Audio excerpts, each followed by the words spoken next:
Welcome to Devex World 2022. The opening plenary will begin in 10 minutes on the Fichandler stage.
Please make your way to the opening plenary.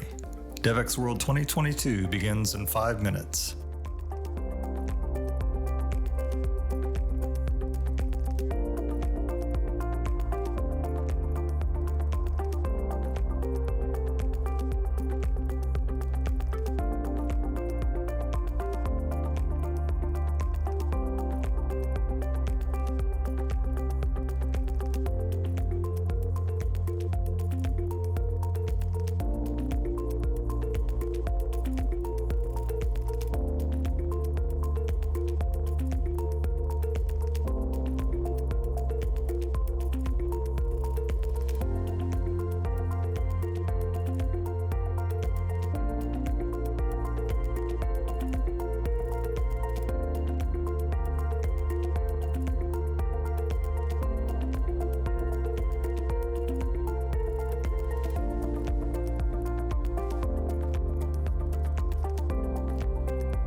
Please take your seats and silence your devices.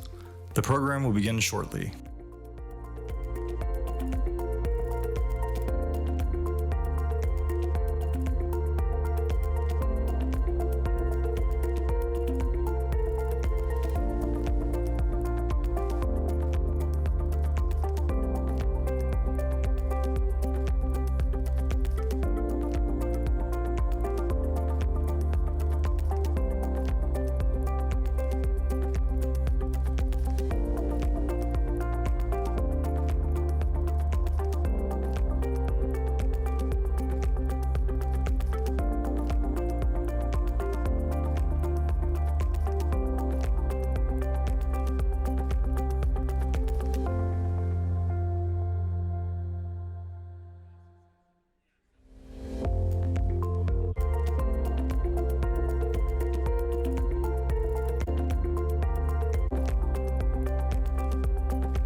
Please make your way to the opening plenary. Devex World 2022 begins in 5 minutes.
Please take your seats and silence your devices. The program will begin shortly.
Please stand by. The program is about to begin.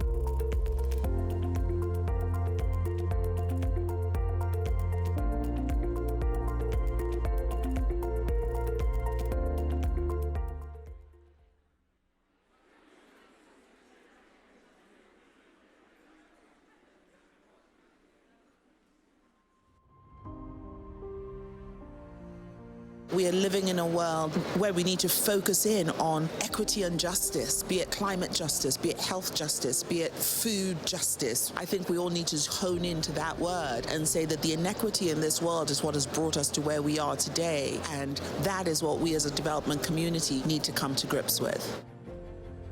We have to shift our economies and societies to a model that is sustainable. And we have to do so before it's too late. Time is really running out. We must adopt sometimes a little bit more a can-do approach. When I've seen in what kind of record time vaccines were developed, we should take this as an encouragement also for other challenges when it comes, for instance, to the energy transition.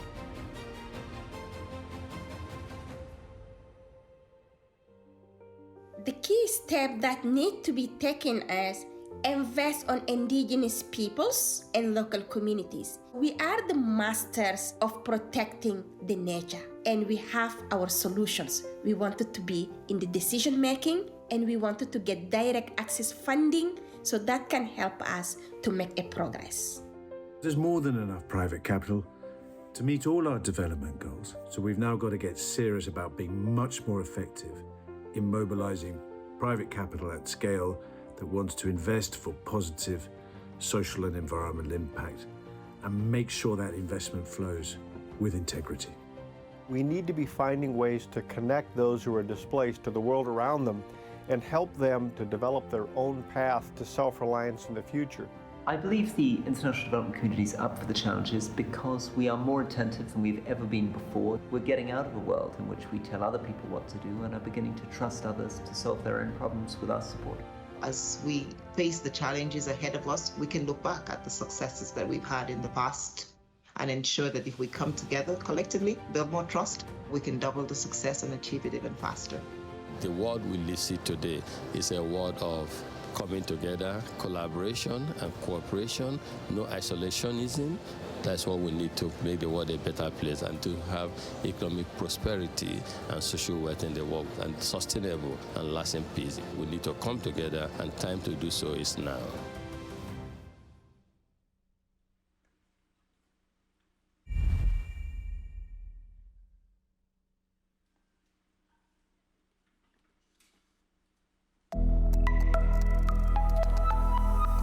Please welcome to the stage Devex President and Editor-in-Chief, Raj Kumar. Good morning. Good morning. It is fantastic to be back in person in Washington, D.C. with so many of you in the room. It is truly the best of both worlds. We've got about 1,000 people registered here at the Mead Center for American Theater in Washington, D.C., and thousands more joining us from all around the world online. Welcome. Thank you wherever you are in the world. Thanks for being a part of Devex World. The global development community, of course, knows its calendar well. We have the UN General Assembly in the fall. We have Davos in the winter. There's the World Health Assembly in the spring, and so many more. And at Devex, we thought something is maybe missing. We need the seriousness of purpose that you get from an event that's official, a UN event, something like you see in the image right here. But we want to marry that with the sense of energy, the sense of changing the world, the sense of fun that you get from a Silicon Valley tech conference. And that's, if you can imagine those two conferences came together and had a baby, it would be Devex World. That is what we are all about today. So I hope you're in for a lot of fun.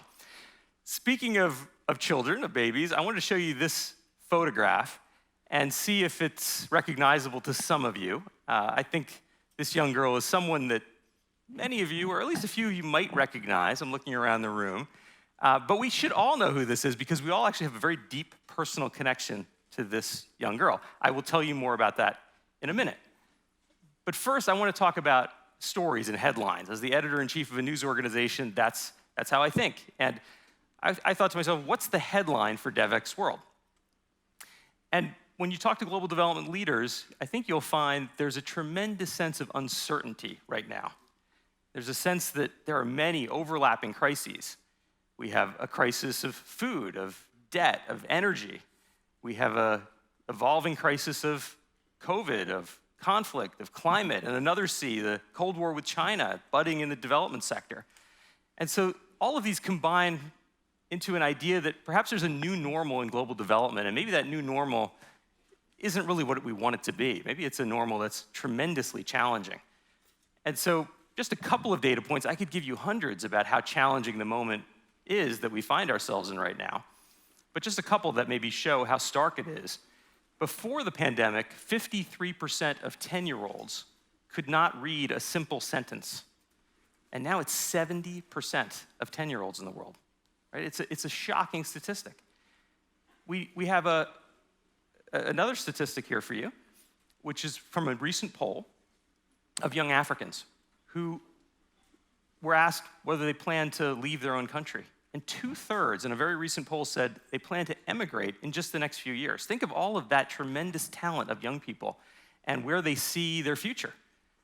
So there's enormous challenges. But when I think about those challenges, I also remember how the world has addressed them in the past. And this is a photograph from 1944 from the Bretton Woods Conference. It was held at a hotel in New Hampshire.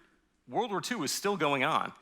And world leaders said, we need to reimagine the global architecture, the financial system, the monetary system, the organizations that global development today is built on were largely born then, the IMF and the World Bank. And then in 2015, leaders got together again and said, we need to have a set of goals that the world can get around together, a set of sustainable development goals. And these should be goals that are aspirational and will take 15 years to get there. That's a long time, but we can get there by 2030. In fact, right now, we're all here gathered at the midpoint of that. We are right at the precise midpoint. To commemorate it, I'm wearing some SDG running shoes, by the way, to remind us that we are still in a race to get there. But the truth is, the numbers look pretty bad. The chances of achieving the sustainable development goals, they don't look very good. We're really off track. So the question that I want to pose to all of us is, we're gathered here today in Washington and online. What can inspire us from these prior crises, from these prior moments of tremendous challenge? What can we as a global development community do to maybe change the trajectory, or even to change that headline? Can we build a better normal for global development? Can we imagine something different? And when you're faced with a tough question like this, often the best thing I find to do is just to call a friend. And so if this works, and I hope it does, I thought I'll give a call to a friend of mine and see what he thinks about a better normal for global development. My friend is Kennedy Odede. Some of you may know Kennedy. He grew up in Africa's largest slum, Kibera. He started from nothing and built Shofco, which is now a really important local community-based organization, and Kennedy is working with slum dwellers and informal settlements really around the world. And there he is. Hey, Kennedy. Hi, Raj. Thank you so much for having me here. Hey, nice to catch you on your cell phone. I think you're in Cape Town today, is that right? Yes, I'm in Cape Town today. Yes. Well, just pretend it's you and me and there's not thousands of people watching. I just want to know, when you think about this crazy global development sector that we're in, that you get to witness, both at the local level, and I see you at global convenings all the time, what do you think we can do to reimagine it? How can we frame this as a better normal for global development when there's so much crisis in the world right now? Thank you, Raj, and for having me today. And hello, everyone. I am Kennedy Odede, founder of Shofco, Kenya's largest grassroots movement of the poor. As you said, Raj, we are facing unprecedented challenges: famine, food crisis, inflation, political instability, COVID, and recovery. The problems have never been more daunting, the stake never higher. Our children and children around the world are at risk of living in poor conditions. And children are living in a really poor conditions, and the ones are at risk of living in a potential war, you know what I mean? But this is also a moment where we have a new and undervalued solution. I grew up in Kibera slums, and I can say the opportunity of putting those who have experienced the challenges in the position to solve them is again changing. For the first time, we could actually end problems that are experiencing, like poverty and a persistent lack of dignity. So, what is better? I want to challenge you all today. If our sector can truly shift not just talk about it, but really shift power, resources, and decision-making to proximate leaders to communities on a transformational scale. New innovations, solutions, and a new world is within reach. So instead of talking about 25% of resources or 20% resources to local leaders, let's talk about 80% or more. Let's fundamentally change how and who solve the most pressing problems of our world facing today. Then I believe in the power of human potential. We will unlock catalytic new solutions. Those who wear the shoes, they know where those shoes pinch. And we can design a new shoe, a new vision for our world and for our communities. Thank you, Raj. Thank you, Kennedy. I knew it would be worth calling you up on the phone. Thank you for taking my call. Thank you, Kennedy. See you, buddy. I think Kennedy helped to inspire us that there is another way to see these issues, especially from somebody who's so close to them every day. I just want to share a couple more data points since I gave you a couple of really big challenges. Here are a couple that maybe can show you what's possible. Did you know during the pandemic, 800 million people got connected to the internet for the first time? For the first time in just a couple of years. We are now at about 5 billion people on Earth who are connected to the internet. Now there's tremendous inequalities and gaps in access, of course. But think of the opportunity for all the organizations here today who work on telehealth, or who work on distance learning, or who look at economic opportunities and financial inclusion. Think about 800 million new people online in just 2 years and what is possible. Also, look at this chart, which I took from Bill Gates' recent book on pandemics, and how much more quickly the world has been able to develop vaccines. And that's maybe the real star of this period of challenge we've just gone through with COVID. It's so quick compared to historical perspectives. The fastest before now was mumps, the mumps vaccine. And this is Geraldine Hillman, who we all have a connection to because, in fact, her father was the virologist who developed the vaccine for mumps, and he developed it by taking the strain of virus of mumps from her. And that very same strain, if you've had the MMR vaccine, which I'm guessing everyone in this room and probably almost everyone listening online has had, you've had Geraldine's strain in you. So we all have this tremendous personal connection, and I hope it gives you a sense of possibility. As anytime you see kids and you hear about these kinds of innovations, I think you get a sense of what's really possible in the world. So with that in mind, I wanted to show you some more baby pictures. These are some kids who didn't know it at the time, but they ended up becoming my Devex colleagues. So this is long before they knew they'd be joining an independent news organization covering global development and global health and humanitarian response and sustainability. And they're a little older now. Our team is, I guess, 140 people or so around the world right now.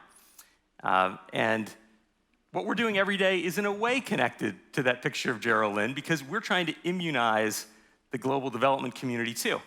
We're trying to immunize this community against a sense of apathy or against a sense of misinformation, a lack of accountability, or really a sense of despair that nothing can change. And we're using our tools of journalism to bring that to you every day. This is the team that broke the story of excess mortality data being withheld at the WHO because of political pressure from the Indian government, that broke the story of impact investing gone wrong at UNOPS, that highlighted some disparities in pay for women at USAID that led to some important rule changes there. This is the team that figured out how to give free access to all of our career content and job information to the Peace Corps volunteers very quickly when they were sent back home during COVID and they had no job to go back to. And this is the team that connects hundreds of organizations, local NGOs, many of you here, global corporations to funding, to grants and contracts and opportunities across this diverse development sector. We do all this. We publish the newsletters that are in your inbox every day, and we do all this for all of you. I hope you get a chance to meet a lot of those DevXers today. We have many from all over the world who've flown in here to Washington, D.C., and many who are joining online as well. I hope you get a chance to talk with them. I'm really, really proud of what this team has accomplished. And I just want to mention some of the other people you're going to get a chance to meet today. We have young leaders joining us in person and online, and I hope you'll connect with them too, from Atlas Corps, from the Donald M. Payne International Development Fellowship Program, from Opening Doors Training Program, and the Adolescent Girls Advisory Council. So please say hi to them. I think you all know the African proverb that if you want to go fast, go alone. If you want to go far, go together. That is certainly our ethos as an organization at Devex. And that's really how we view partnership. And an event like this could not happen without tremendous partners. And I just want to take a moment to really thank them. We have innovation partners, the PepsiCo Foundation, Smile Train, World Food Program USA, and World Vision, Changemaker partners, Action Against Hunger and MSD for Mothers. We have a reception tonight, and our partner for that is Food for the Hungry. And we have a number of underwriting program partners who have really helped to build the program that you're all going to get to experience today. The Global Health Advocacy Incubator, Atlas Network, GCI Health, Peace Corps, RTI, and UNOJA. We have a travel partner, Diversity Travel, and a fellowship partner in the Global Fund for Women. So I hope you take a moment to just help me thank those incredible partners for making this event possible.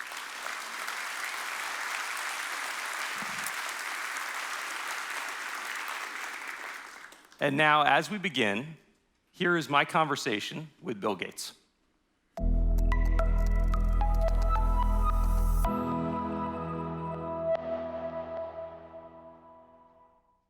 It's great to be with you. Thank you for taking the time to join us at Devex World this year. Glad to. We're thrilled to have you, and congratulations on the book. I want to just dive right in. You have a funny moment in the book where you talk about how you really predicted the last pandemic, but lots of people didn't pay attention until after this pandemic hit, and suddenly millions more started watching the TED Talk that you gave. This time you've come out with a book on how to prevent the next pandemic. Hopefully more people are paying attention. I can tell you the people here in the global health community certainly are. And one of your big ideas I just wanted to start off with, which is this idea of a germ team. It's the Global Epidemic Response and Mobilization Team. Maybe just tell us a little bit more about that. You've been at the forefront of creating new global health agencies like CEPI and Gavi. Is this how we should think of it? Is it like a new global health agency? Is it another acronym in the global health architecture? No, I don't think we should create something that's separate from the WHO. This is, it could be that it's slightly kept special, but it's a piece of the WHO. WHO, declares pandemics. WHO's in a position to make sure people are practicing. The key point is that if any country doesn't get the right resources, then a disease can go global.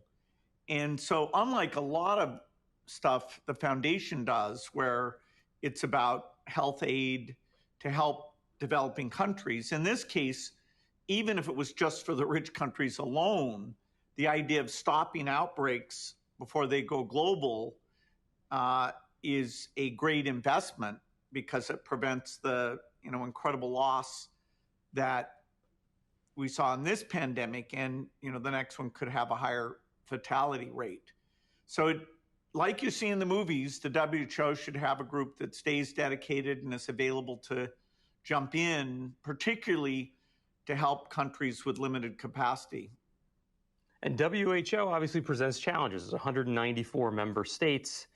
It's different than some of these other agencies you've helped to design and set up, which are more like public-private partnerships, are a little more fit for purpose. Obviously, you've thought through those trade-offs, and you think the credibility that the WHO brings is so key to this that they have to be in the driver's seat for germ. Absolutely. It's countries working together with other countries. And so having it be, the country saying, hey, you're not practicing enough, and that's creating a risk for all of us, or boosting that global capability so that, they can respond immediately. The big problem with pandemics is that they don't go global very often. And so it's easy, even for an incredible group like CDC, they didn't keep a team dedicated. So the question of, okay, how do you scale up diagnostics very quickly, which could have been done didn't happen during those first 100 days that are very key. And so by having this team, we would always be ready, and they'd make sure every country was participating. A lot of the focus on our lack of readiness was around vaccine delivery. There's obviously the supply question, but you focus a lot on once we even had the supply, did we have the cold chain set up, or did we have messaging to governments to say, hey, this is what's coming and be ready for it? What do you think broke down there? Where did our global health architecture kind of fall apart when it came to getting vaccines once they were produced into the hands of people who needed them in low and middle income countries? Well, the first point is that you want to stop outbreaks when they're fairly local, and then the vaccine question doesn't come up. Having that vaccine capability in case you do have an escape is super important. And you want vaccines that are infection blocking, and you want a lot of them very quickly. Given that you have finite manufacturing capacity, the likelihood that the rich countries, the leaders, will feel huge pressure to get access to those vaccines, it's doubtful you'll have a perfect allocation. The allocation was closer to just than for many diseases because the richer countries have most of the people over 60, and that's where the big death rate was. But it was incredibly unjust. I mean, old people in, say, South Africa should have gotten vaccines before young people in the United States, or even then in India. And so it's always tough when it's, shutting down all of society. The ideal is to just get the capacity up so that within a very short period, you can make enough for the entire world. We want to have more locations, including over time some in Africa, but the overall capacity will help you achieve the ideal, since it's not clear people are going to ignore their voters in terms of how they let the vaccine get distributed. Yeah, we knew vaccine nationalism was a thing before COVID, but we really saw, what it's like. And I guess that's why a lot of governments now say, hey, we want to bring manufacturing capacity for the next vaccines into their own borders, right? And I wonder what you think is a realistic plan. Are we going to have vaccine production capability maybe in Senegal, Rwanda, South Africa, or are we going to really realistically see it in many, many more countries than that? Where do you think we should be aiming to go? Well, the world only had one factory, which happened to be in the US, that was a standby factory, Emergent Biosolutions, and they managed to completely fail to contribute in a timely fashion. So, I'm not sure standby factories are such a good idea. The vaccine market is very diversified. That is, to get super low prices, the Gates Foundation has funded places like Bharat, BioE, Biopharma, and Serum to have all the key vaccines. And that's why the Gavi prices have gone down dramatically. You really want to have enough supply to get low prices and not so much supply that you bankrupt all the vaccine manufacturers. And, so we are investing in new modular techniques that make the capital cost of having a factory a lot lower. In fact, Melinda and some foundation people were in Senegal this week looking at the expansion plans they have there. They've been making yellow fever vaccine, and now they're adding several more and increasing their capacity. So I think if we're careful on this and make sure we have an architecture that works in the years where there's not a pandemic, but can also work in the years when the next pandemic comes, I think we can have huge capacity, include Africa more and more over time. But it's not easy because people are very picky about vaccine quality. They're not like, oh, it was made in some wonderful country, so we don't need a good regulator. Making sure like that the Chinese regulator becomes a world-class regulator that'll help get more supply in. And so we invest in regulators in Africa and many places to enable this sort of global picture and low price cost for Gavi and others. Yeah, and you bring up that architecture again. I want to ask you about the Global Fund in that context, right? Because the Global Fund has been trying to fill this gap. They're vertically oriented, but in the end, they think about health systems just like you do, and you see it all as one thing. They're now trying to fill some of this pandemic preparedness gap. Is that the right place for the Global Fund to be going? And how would that work vis-a-vis this germ team that would be part of the WHO? Yeah, Global Fund is for funding country plans, and they've developed expertise in their three key diseases, HIV, TB, and malaria, and now helping with health systems, including for pandemic preparedness. They're not the global surveillance, epidemiologist, data modeling group that we need to resource WHO to have. I love the Global Fund. Gavi and the Global Fund are two of the greatest partnerships that the foundation has been part of and have had huge impact. We'll see at the September fundraising for Global Fund how much more than the $14 billion we got 3 years ago we can get. It's challenging, and all these aid budgets now face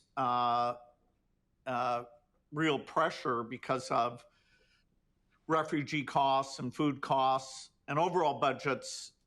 With Ukraine, you've got defense costs, electricity subsidization costs, and we're still digging out of debt levels and problems that the pandemic has presented us. So these are challenging times in terms of keeping the aid to global health at the levels that it needs to be.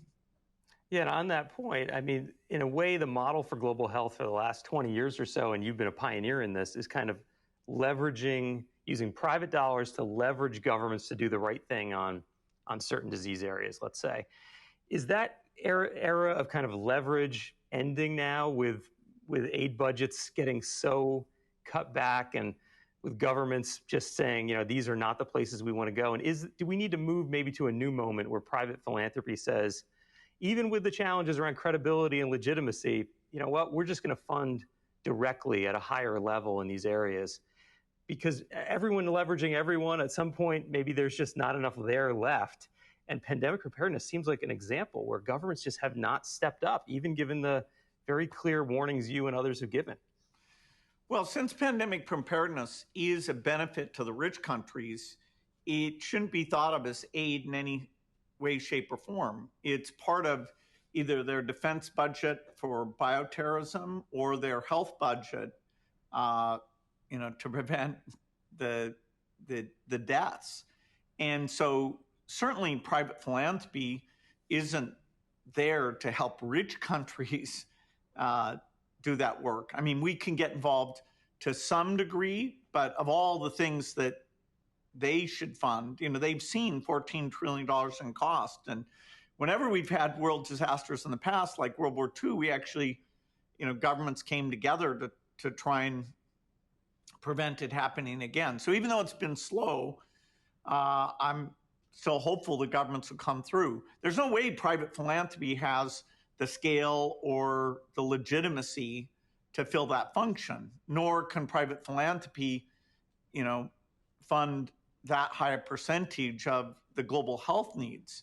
That is rich country aid budgets. The Gates Foundation is like, 6% of global fund.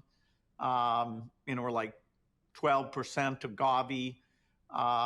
We're fairly big in the upstream R&D piece, right there with the U.S. government, or sometimes even more. But on the delivery piece, you're never going to fund that without the generosity of the rich governments.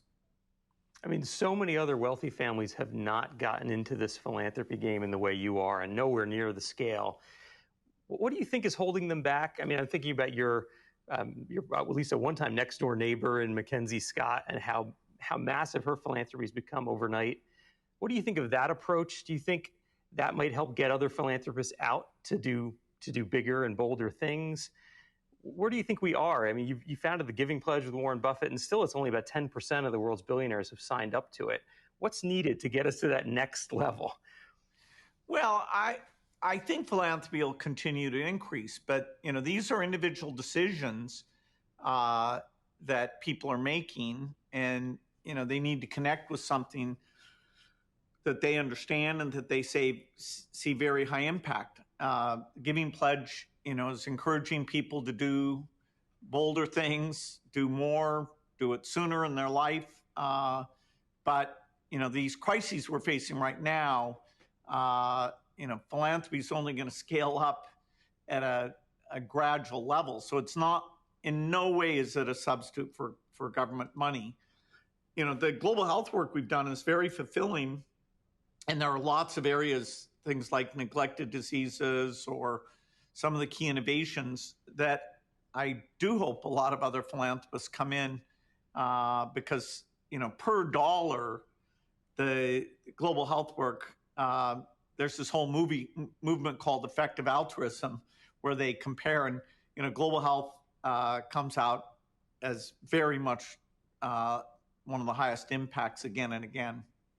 But a lot of effective altruists, while they certainly believe in funding global health, don't want to seem to fund Global Fund, for example, or Gavi. They don't seem to want to fund the big institutions, which has been such a key part of your strategy. What would you say to them about what they're getting wrong about funding those institutions? We have so many ways that people can contribute to global health. We have the End Fund, where if you even give 5 million, we can say which disease in which countries you're preventing or eliminating, and you can go and see that. You really need people to have a hands-on feel. Global Fund is getting better at going after philanthropists, but even in their high hopes, it doesn't get to a huge percentage of the money. Obviously I help with that as much as I can, but things that are overseas, when people look at, civil war in Ethiopia and, the dysfunction, it is easier to see giving at home. And so it's always going to require, traveling over there and, some getting on that learning curve, and we're trying to help as much as we can with that. Well, How to Prevent the Next Pandemic. It's an important book. It has a lot of those innovations in it, and it's a great way to kick us off today at Devex World. Thank you for being a part of it, Bill. Thank you.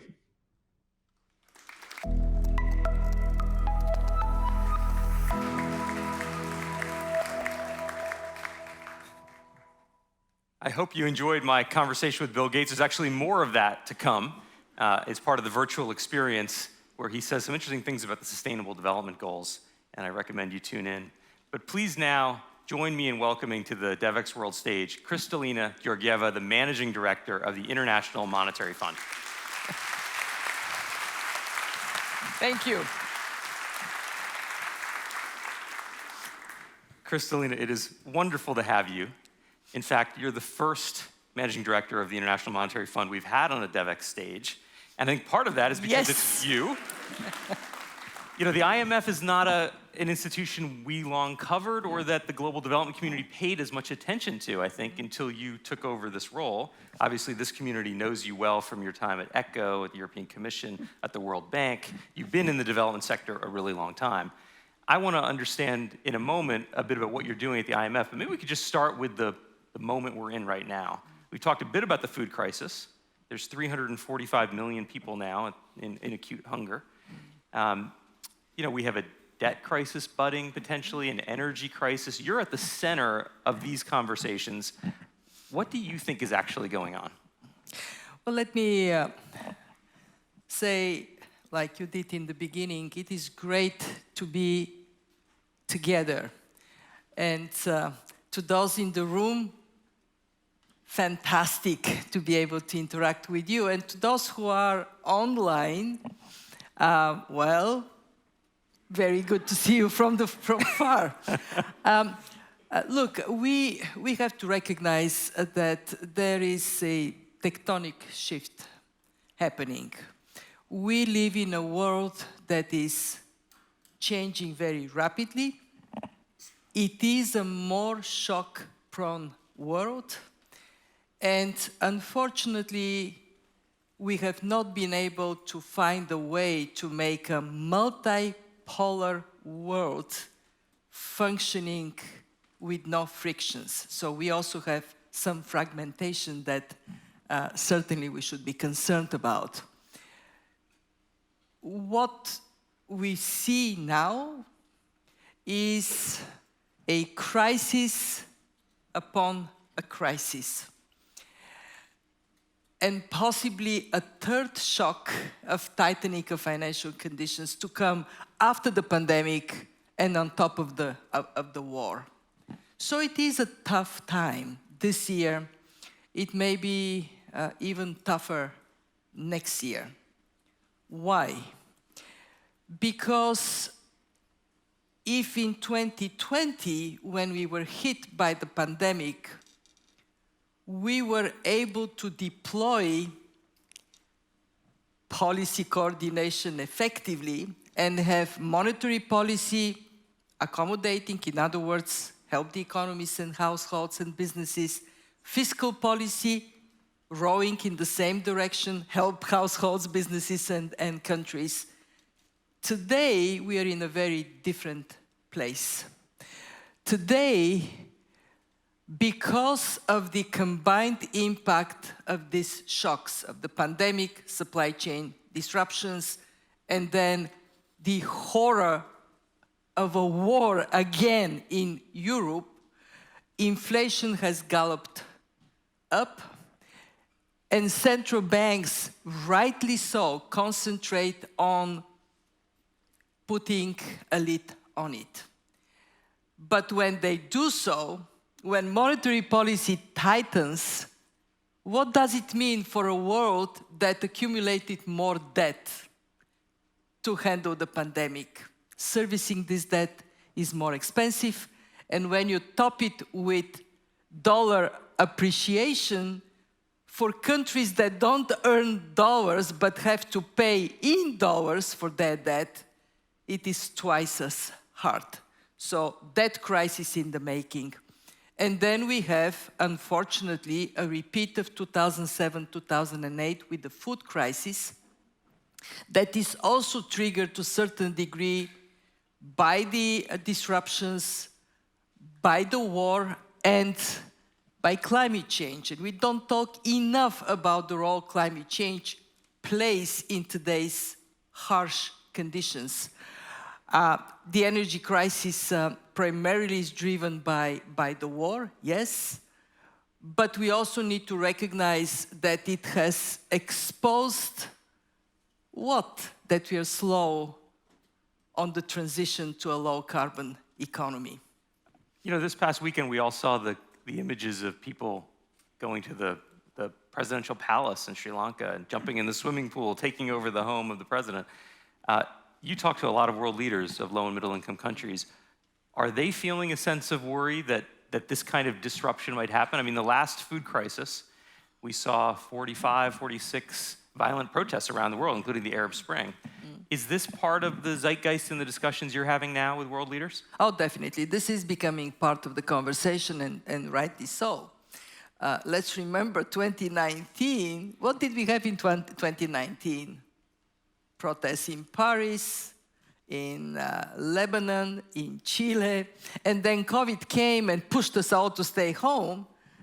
Now, the eruption of social discontent is very visible in quite a number of places.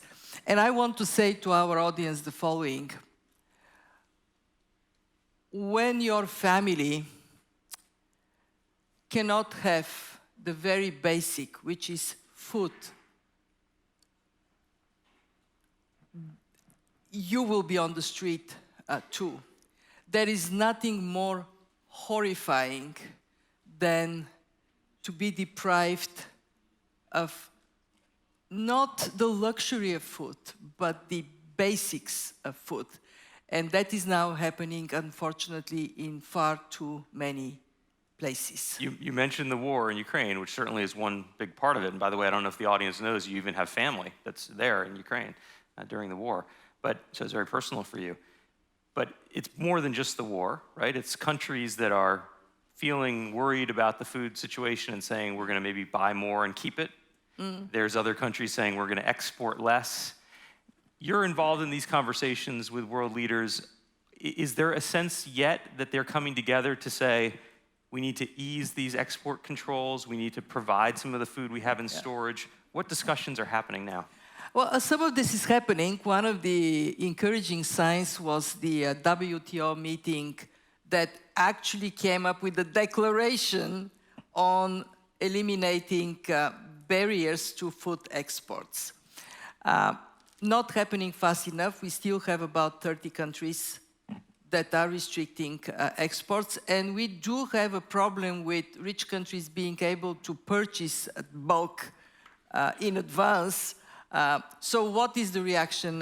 One piece of good news, remember during the pandemic, the World Bank, IMF, WHO, WTO, we came together with the pandemic plan, and we actually did accelerate the movement of vaccines to shots in the arm in poor countries. We are repeating this virtually last week. We came together again, World Bank, WTO, because of the restrictions, the World Food Programme, FAO, and IMF, so we can have coordination and amplify our voices on three things. One, don't hoard food.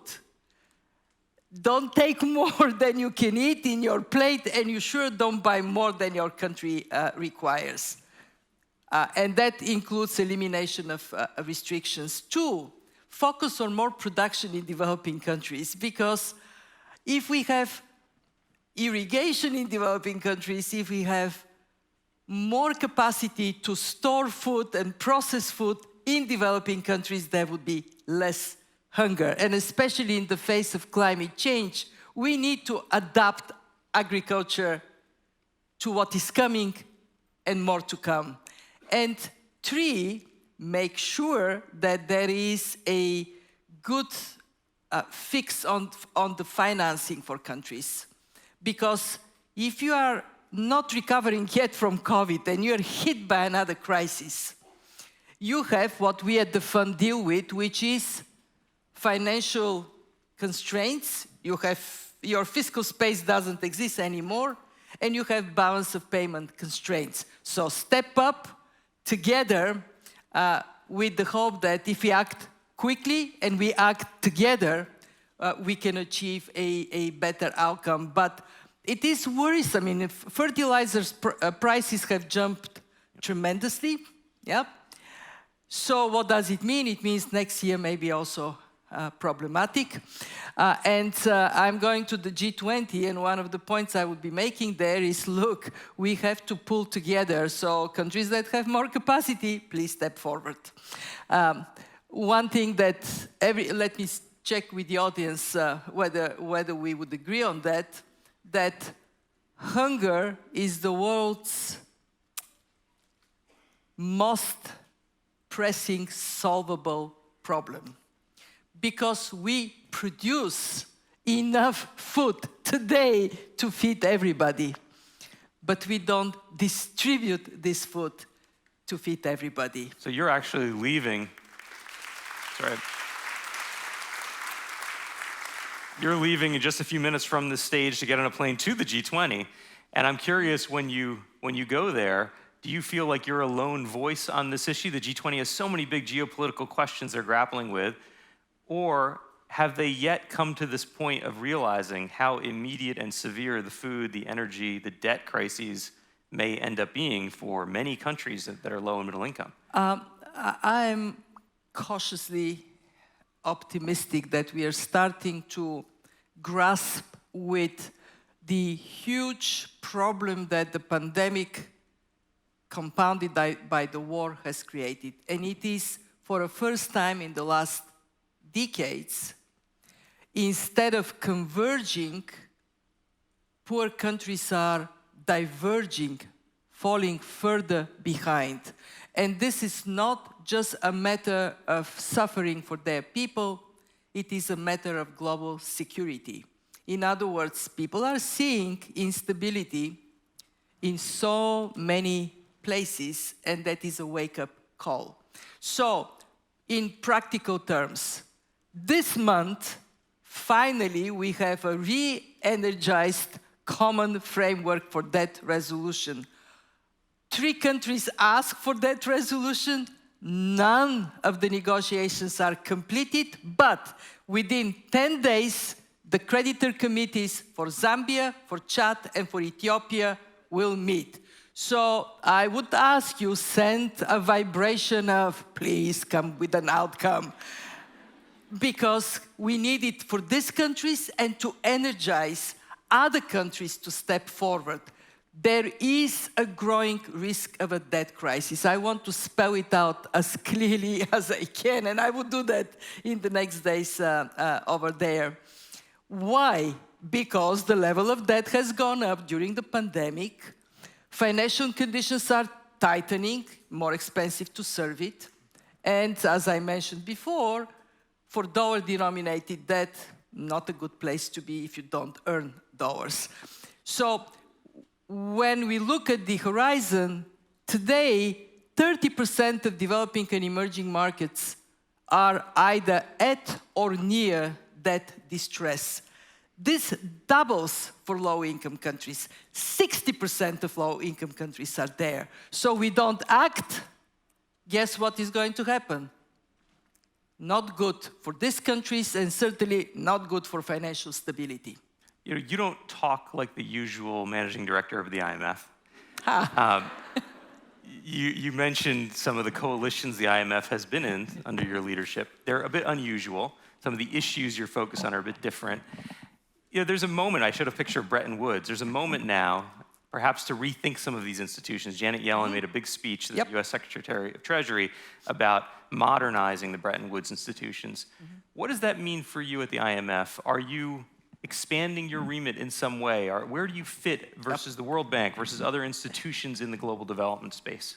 The IMF has a very clear mandate. It is macroeconomic and financial stability, growth and employment. Today, macroeconomic and financial stability are threatened more often not by domestic mismanagement, but by exogenous shocks.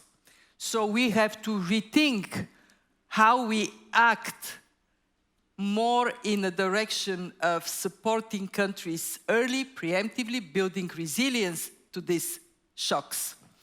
And that goes beyond the traditional focus of financial sector fiscal policy. For example, I'm proud to say today the IMF is a systemically significant institution in the fight against climate change. Why? Because climate shocks undermine stability, macroeconomic financial stability, and with the flip side, action on climate opens up opportunity for green growth and green jobs. So we are thinking of what is the role of our institution in a changing world. And we are not just thinking, we are acting on it. One of the big changes we have made was demonstrably at the time of the pandemic. First, we acted incredibly swiftly with emergency financing. If your economy is in a standstill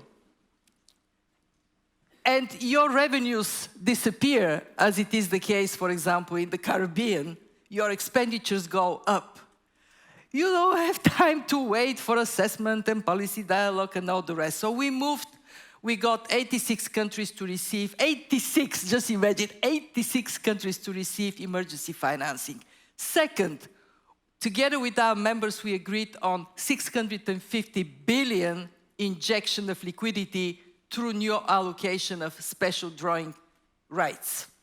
And now, today, we have, for the first time in our history, an on-lending mechanism. So if you're a country that does not need extra injection of liquidity, please lend it through us to those who need it at concessional terms. We have created an instrument called Resilience and Sustainability Trust. It is already $40 billion strong. First time the IMF can provide low-cost, long-maturity financing to help countries transform their economies. 20 years maturity, 10.5-year grace. Never before we had anything like this. Why do we have it? Because the world is changing. Because countries have to transform and they need longer-term financing for it. And just so the audience knows, I think the dance that you and your colleagues have had to dance inside the IMF is traditionalists would say you have to make sure everything you do is macro-critical. Macro-criticality is the term of art. And you have had to make the case that these are macro-critical issues. Climate is macro-critical. It is, so look, social safety nets, they're macro-critical. If countries don't have them and they're hit by a shock, this creates misery, drags the economy backwards, long-lasting consequences. You have shown the consequence on learning from COVID. So should the IMF be working on sound social safety nets? And I'm asking you, should we, or it is not for us? Yes, yes. So or climate. How can we say, who on this planet can say that climate shocks don't matter for financial and macro stability?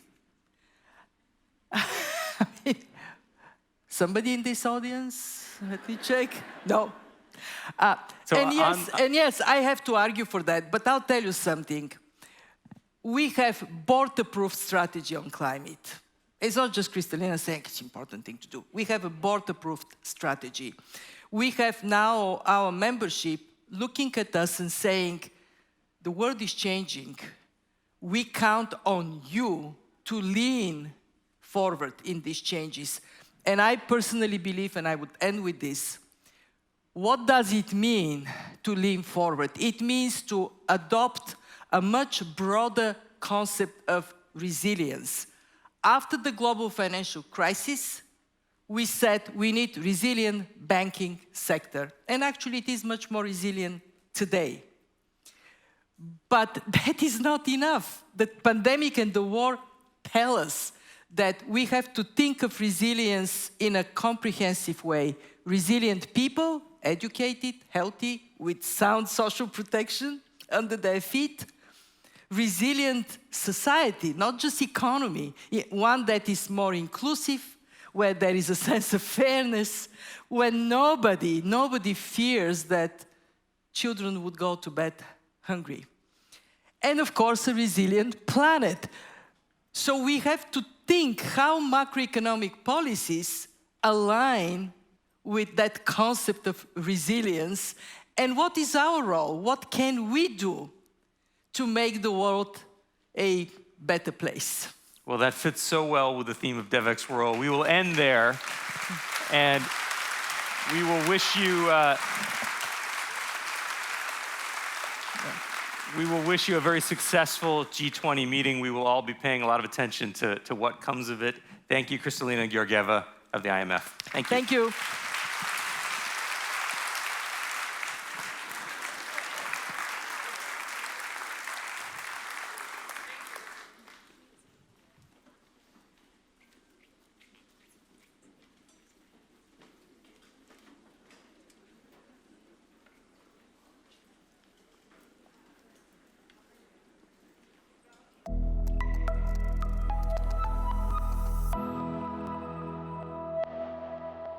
Please welcome Devex Senior Editor, Amruta Bhatnal.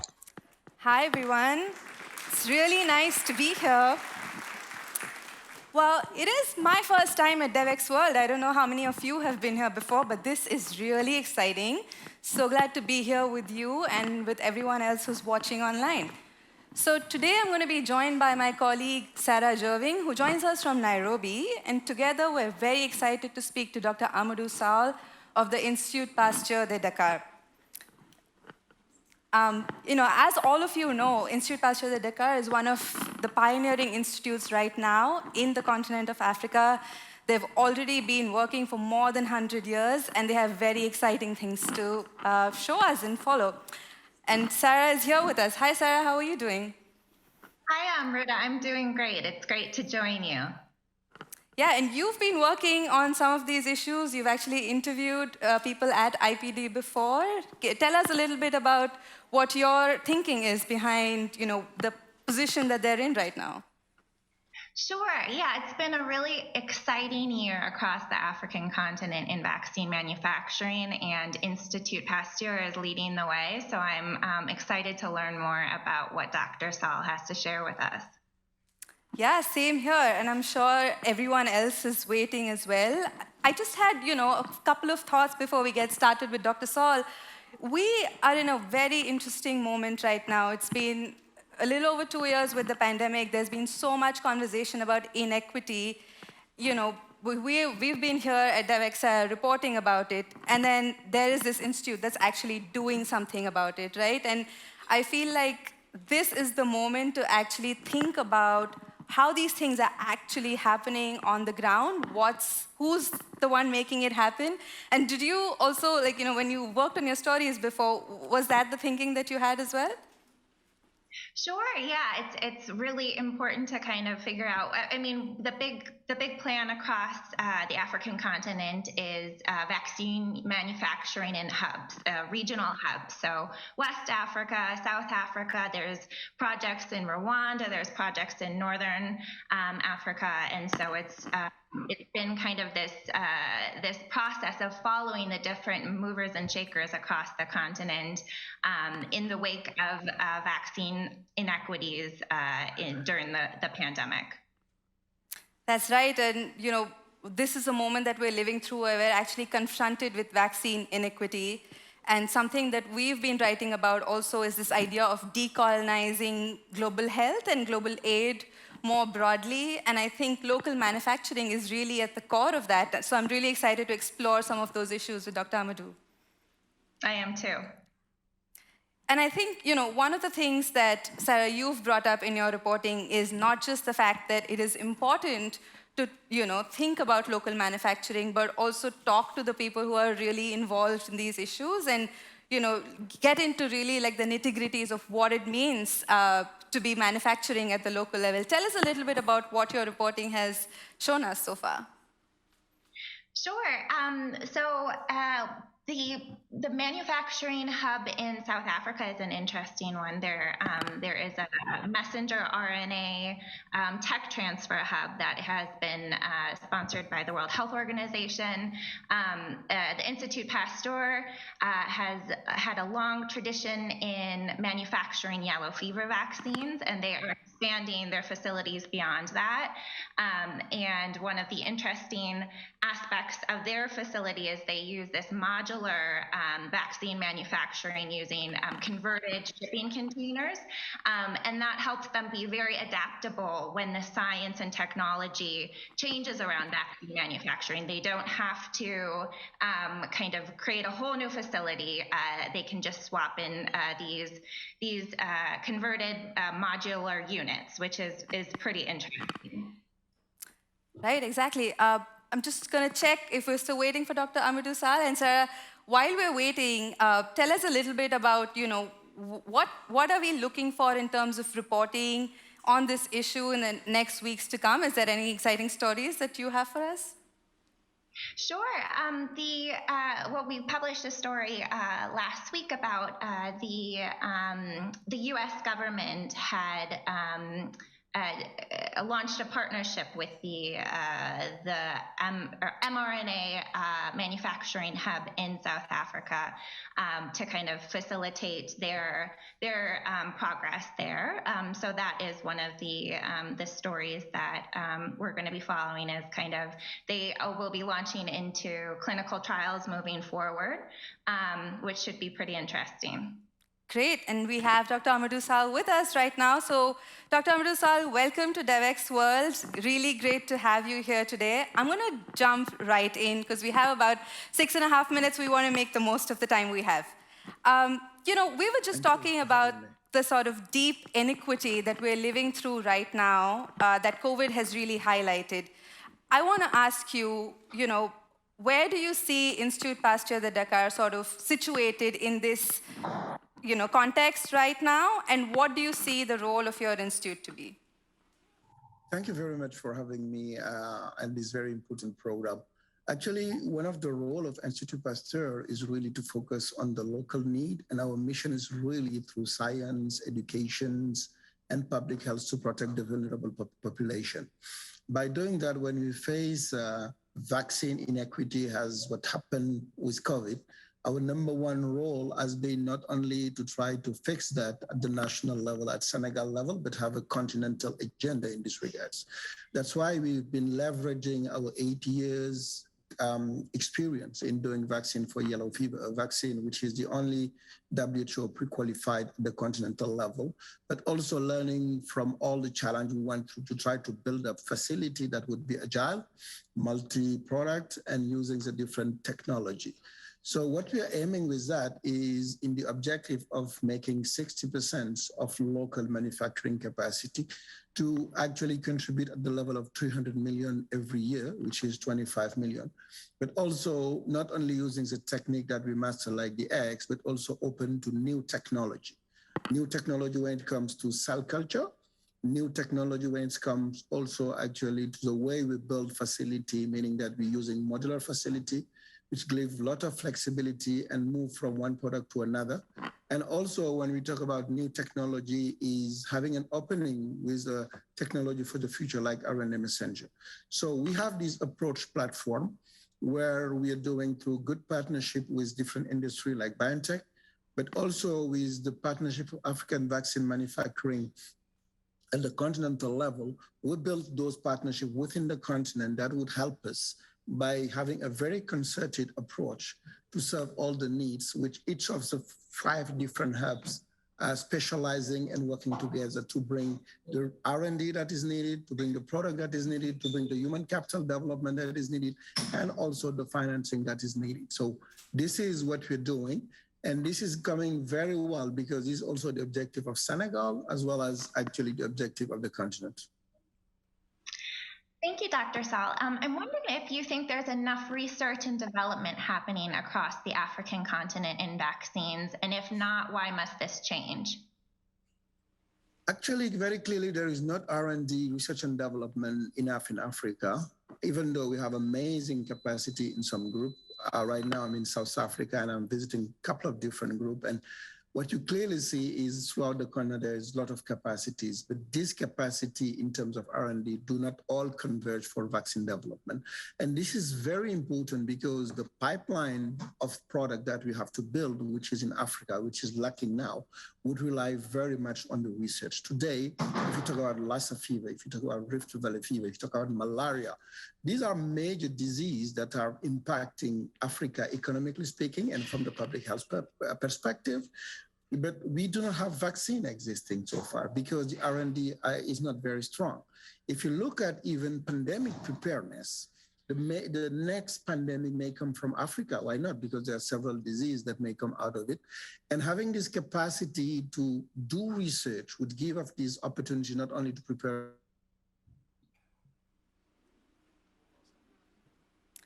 Seem to have lost Dr. Sall there for a minute, but Sarah, that's a really interesting question that you asked. In Africa, being in terms of research right now, this would clearly help actually make everybody being in a safe place because we will be very well prepared with a new product. Thank you. And just to follow up on that, we talked a bit about kind of the innovation happening at Institute Pasteur. How do you see innovation playing a role in the vaccine manufacturing space in terms of boosting the African continent's role in the global production of vaccines? I mean, innovation is really the key part of what we need to do in Africa because we have to use this opportunity of leapfrog model.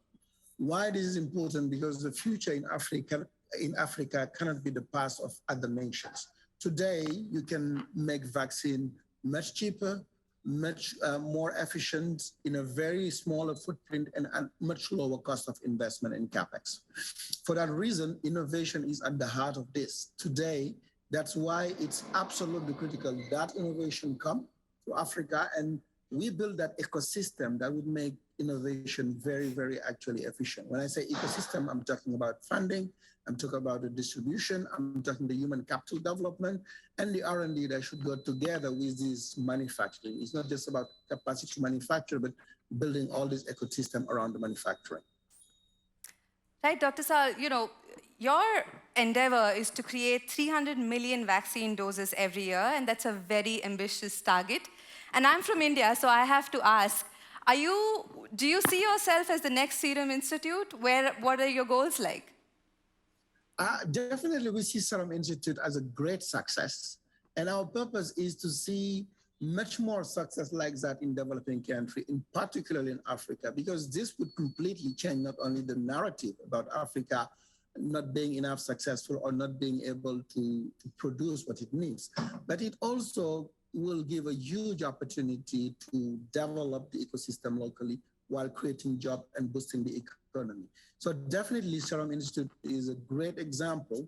We want to see more of this, not only in Africa, but in developing countries in general, because obviously this is a great success and Africa and developing countries need some success to change the narrative and take care of our vulnerable population. Great. Thank you so much, Dr. Sall. It's been a pleasure talking to you today. We will keep following this issue here at Devex. Please subscribe to Check Up, our global health newsletter, if you haven't already. And thank you all for joining me. And thank you, Sarah, as well. Bye. Thank you very much for having us. Thank you so much for staying with us with that little technical glitch. Next, we have Cina Lawson with us. And my colleague Rumbi Chakamba will be joining me soon. These, I think, one of the big takeaways for me from this conversation was that it doesn't have to be big all the time, but the new endeavors don't have to sort of go all big, but we can start small, we can look at what is needed locally, and then sort of take it from there. I hope you got some takeaways as well.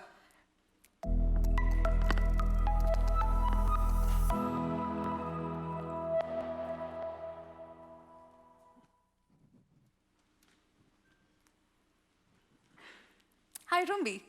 Hey, Amruta. Super excited to be on the Devex World stage. It's also a first for me, and very excited to speak to Minister Lawson, who is the Minister of Digital Economy and Transformation from Togo. Yeah, same here. Hi, Cina. Hello there. Hi. Hello, everyone. So as some of you may know, Togo launched a digital cash transfer program that used artificial intelligence during the pandemic. The program, which is called Novisi, took 10 days to launch, or as Mr. Lawson, Cina would say, it took 10 days and 10 nights to launch. So can you tell us a little bit more about the program and some of the key lessons that you learned from this process? So thank you very much for giving me the opportunity to talk about this program that is really dear to my heart and to lots of Togolese hearts, because when the pandemic started, we wanted to support the most vulnerable Togolese. And we knew that the poorest of our citizens did not necessarily have an internet connection. So we built a payment platform, a government to people, direct cash transfer platform that would be entirely digital, and that didn't require people to have internet access because it was using USSD technology. It's a kind of short code. And so we built this platform in 10 days, and we launched the program. And the beauty of the program was that from registering onto the platform to receiving cash, it took less than 2 minutes.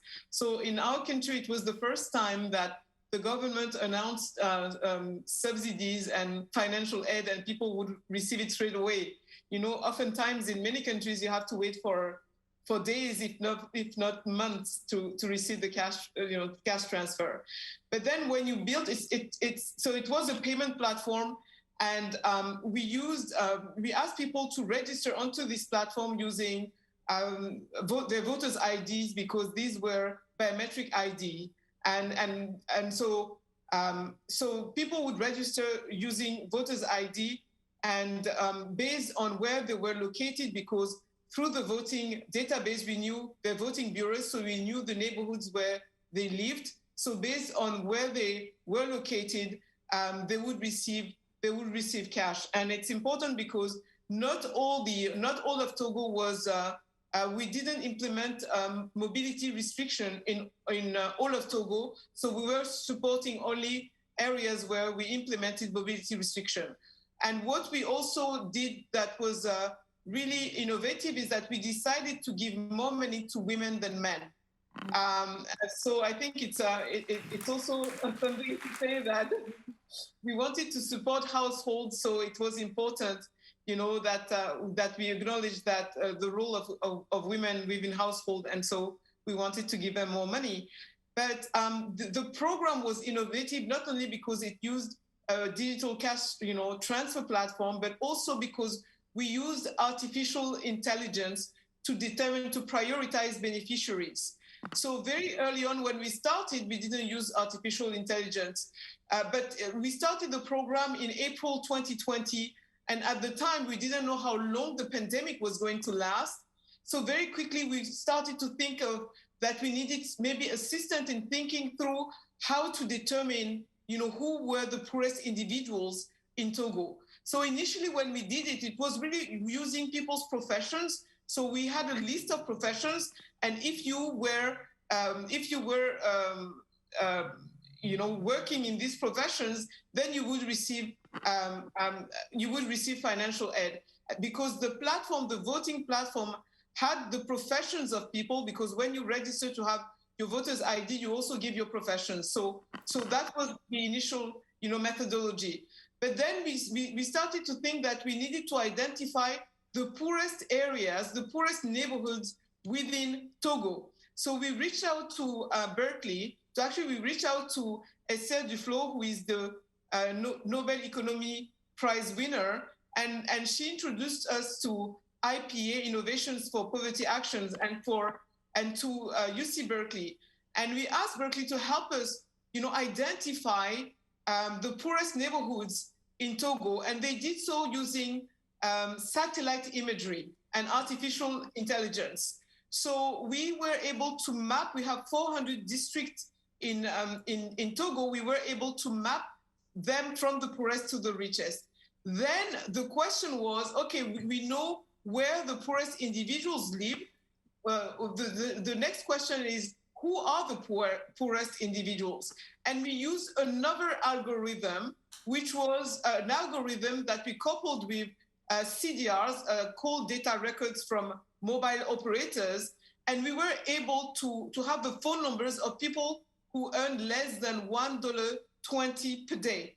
And so we received some funding through a US NGO, Give Directly, gave us $10 million to actually pay these individuals. So the whole of Novici, and Novici means solidarity, the whole of Novici program, we spent $34 million, but $10 million of this $34 million were given to us to just pay people who were identified through AI algorithms. And so we're very proud of it, because we can say that we're the only country in the world who has paid people just based on two AI algorithms. So we're very proud of it. That's so great to hear, Cina. I feel like we're living in this moment where there's a lot of talk about localization, but with this program, you've actually shown how it can be done in practice. So tell us a little bit about why it was so crucial to have this program being built in-house in Togo. So I think Dr. Amadou Sall earlier said something about the narrative, changing the narrative. I think that for us Africans, it's very important to change the narrative, because when we had this issue and the president of Togo reached out to the ministry that I had, the Ministry of Digital Economy, he said, I have an issue. I want to support the poorest Togolese, but while respecting, mobility restriction, how can we do it using technology? And we said, it's very easy, we can build this platform. And the platform was entirely built in-house. First of all, we didn't have the time to procure any market. You know that when you work for an administration to just buy God knows what, it takes days, and if not months. So we didn't have that kind of time. But also when we sat down as a team and with the digital team that I have, and we said, okay, we have this problem. They said, Minister, we can do it. We can make it happen. So it was very important for them to be part of the solution, And so it's very, I'm talking, and I know that I have a lot of development, professionals in the room today. What I want to tell you is that we have to be part of the solution. We have to be, designing our own solutions and building our own platforms. So that's why it's so important, because the team came together, the team made it happen, and they were proud, and we are proud to do something for our country and to do it on our own.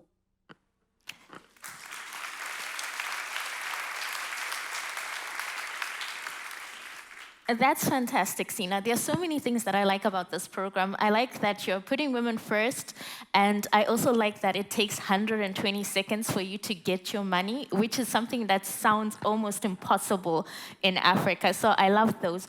But the tech is also very interesting. So like you said, there might be some development partners here listening, and I wanted to ask, how can other low-income countries and partners leverage this technology? So a lot of countries reached out to us, and we said, okay, what we want to do, and it's a project, is for the Novici platform to become a digital public good. Because the president of Togo said, we want to share it with other countries in the world so that they can use it for cash transfer. But it's more than just a payment platform. It's a methodology, because when you use AI, we were one of the first countries to have data protection laws. When you use AI, it's very important to have the appropriate methodology to make sure that you do things right. And what I also want to say is that when I talk about methodology, when we built the platform and when we started to distribute cash, we hired an audit company, an independent auditing firm that audited us every single day during the program. And so that's why I also say that it's a methodology, because it's not because you use digital means that it's great, okay? It has to be done in a way that you set the standards for other projects in the future. So for us, we think that tech can be useful to do good. So when we implement tech, we also have to be extremely careful on how we do it, what we do, because we're setting examples for the future. So that's what I tell other countries when they reach out to us. I tell them, look, the platform, we're going to work hard to make it a public good, but it's not about distributing, cash. You want to make sure that the intended beneficiaries are the very ones who receive this cash. Otherwise, it's a payment platform, and then you send cash, but whomever gets it, and you don't want that. You want to make sure that the most vulnerable people of your population in a particular area are the ones who are receiving this money.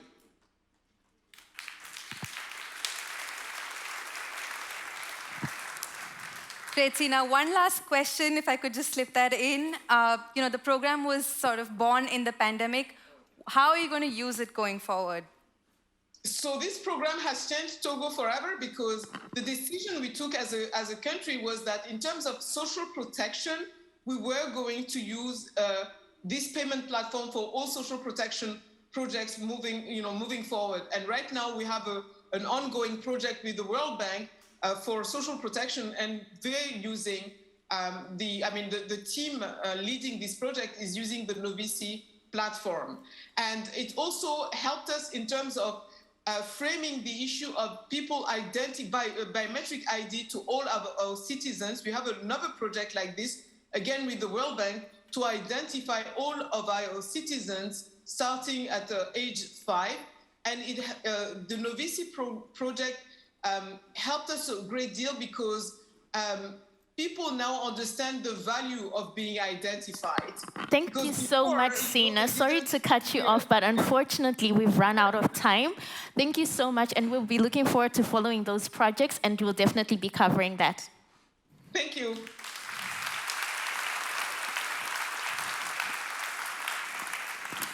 Thanks, everyone.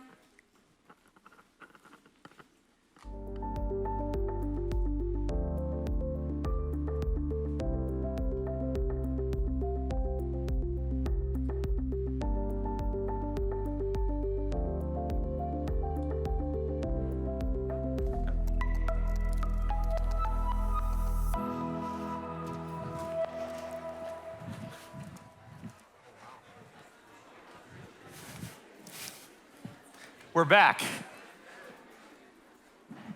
We are back. It's great to be with all of you once again, and it's great to welcome Hosna Jalil. Hosna, thank you for being with us today at Devex World. Thank you for the opportunity, for having me here. Many people here in the audience and online followed with shock what happened in your home country of Afghanistan. You were, of course, the former Deputy Minister of Interior, the first woman to hold that post. You were also Deputy Minister for Women's Affairs. Maybe just very briefly, tell us your personal story of what you witnessed when you saw the Taliban come back. You were here, I think, at the time. That's right. I think tracking the security situation for the couple of weeks before the government was taken over by the Taliban. I witnessed everything from oceans away from Afghanistan or from the other side of the world. It seemed to be scary. There was a nation which was made of 70% of the post 9/11 generation, scared to death, and there was no hope on the ground. Yeah, you were part of that generation, really, that came That's and right. helped to build a new Afghanistan. Many groups here were part of that development effort over 2 decades.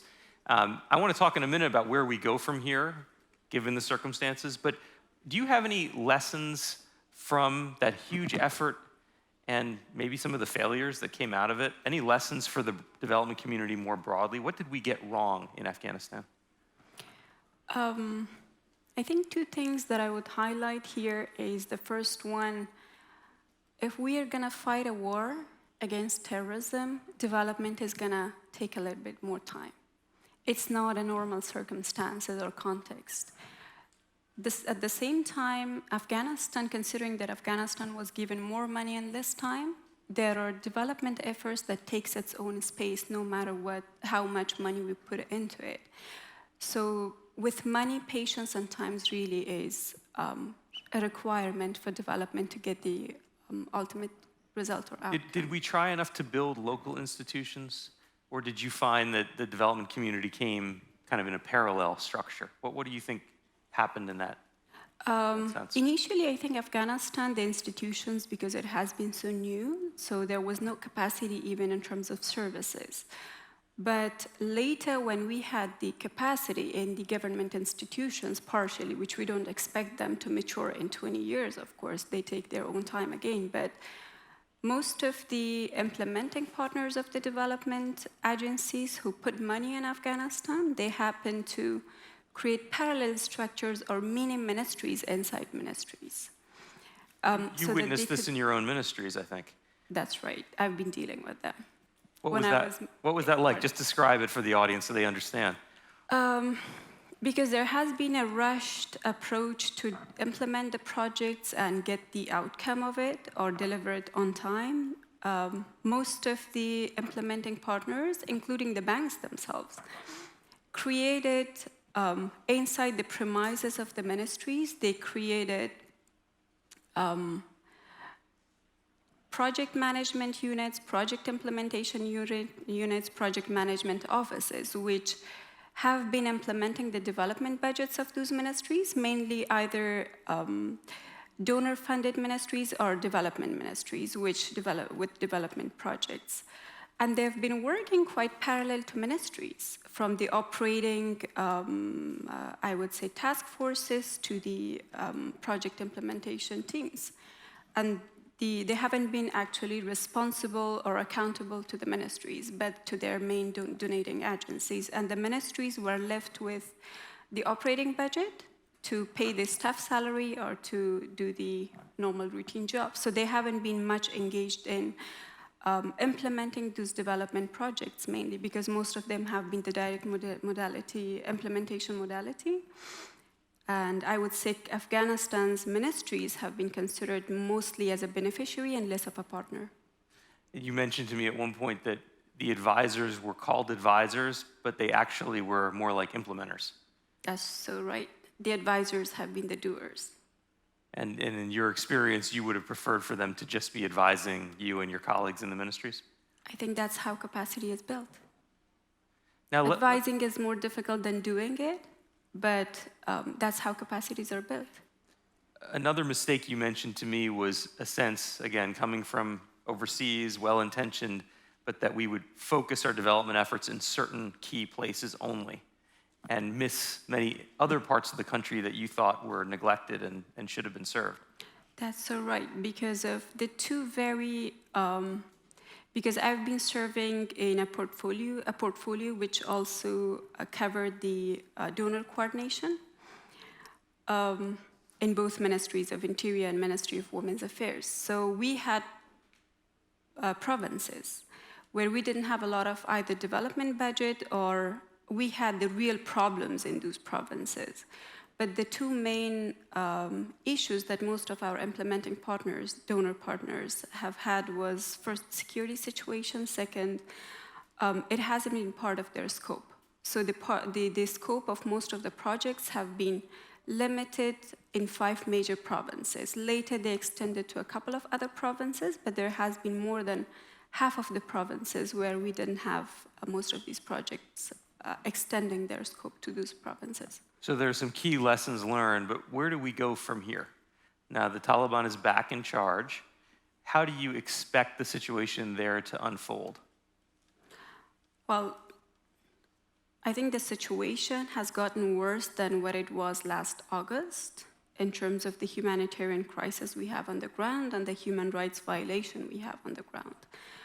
But the difference is that the media is censored. Most of the international media are being kicked out by the Taliban, and that has been their policy in the 1990s as well. So we have most of the cases being underreported, or even not reported at all, or covered at all. So we do have a humanitarian crisis. We have a humanitarian crisis in general, but it's going to be a never-ending humanitarian crisis if the regime sustains, of course, which we expect it to be there for a couple of years at least. They have won the ground militarily, and they're not going to, I would say, accommodate an inclusive government. But what I would see as a bright point there is that Taliban are the same, their policies are the same, but Afghanistan is not the same.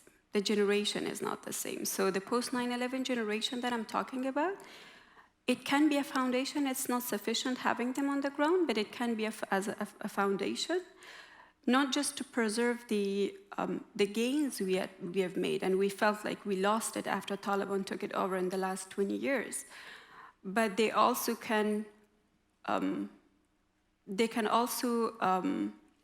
make more efforts on it or build on that.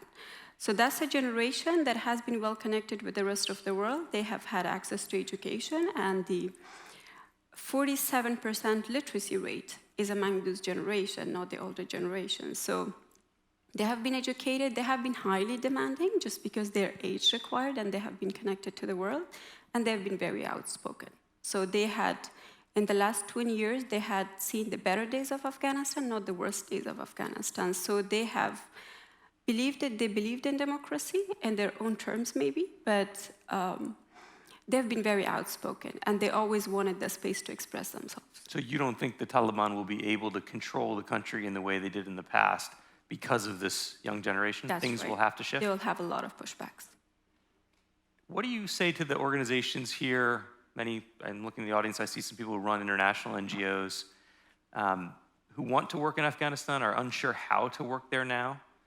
What's the way forward for international development groups that want to be active in the country but see it as a big challenge with the Taliban in power? First of all, I want to thank everyone and all the organizations who helped us for 20 years to be where we are and who we are. And we owe them a great deal. Second, in terms of how they can help us now with having Taliban in control of Afghanistan, it is difficult, I would say, not to engage Taliban to a certain level. But at the same time, it's tricky because the money we put into, the donor agencies put into Afghanistan, that can go as a salary for their fighters, or that can equip them further. So what I would propose is that in Afghanistan, most of the development partners and our international partners, together with us, we created local platforms. It was not owned by the Afghan government, by the previous Afghan government. It was not owned by the international organizations, but it was owned by the locals, including the community development councils and many other platforms.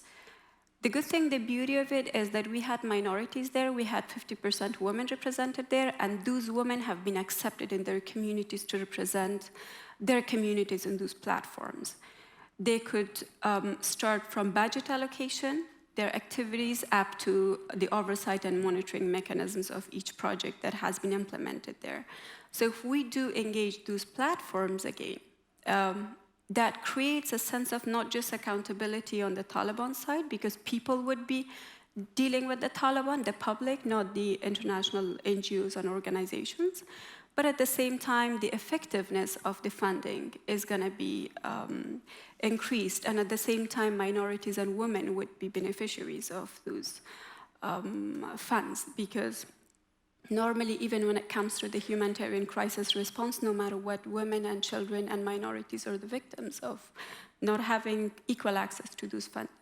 But having enough women engaged in those platforms, I think that's something that can at least ensure that women will get something out of it. But at the same time, what I would propose is that we should not focus only on the humanitarian crisis response, because as I mentioned, it's going to be a never-ending humanitarian crisis in Afghanistan if the regime sustains. So I would encourage the partners who would love to engage again with Afghanistan or respond to the crisis in Afghanistan to divide their attention and efforts into different directions. The first one is, of course, the current humanitarian crisis response, including the food security, but at the same time, the three other parallel efforts that can eventually, I would say, lead, maybe gradually, but eventually, would lead to a different, I would say, regime at some point in time. The first one is we need to ensure that the Afghans, particularly the 70% in post-9/11 generation,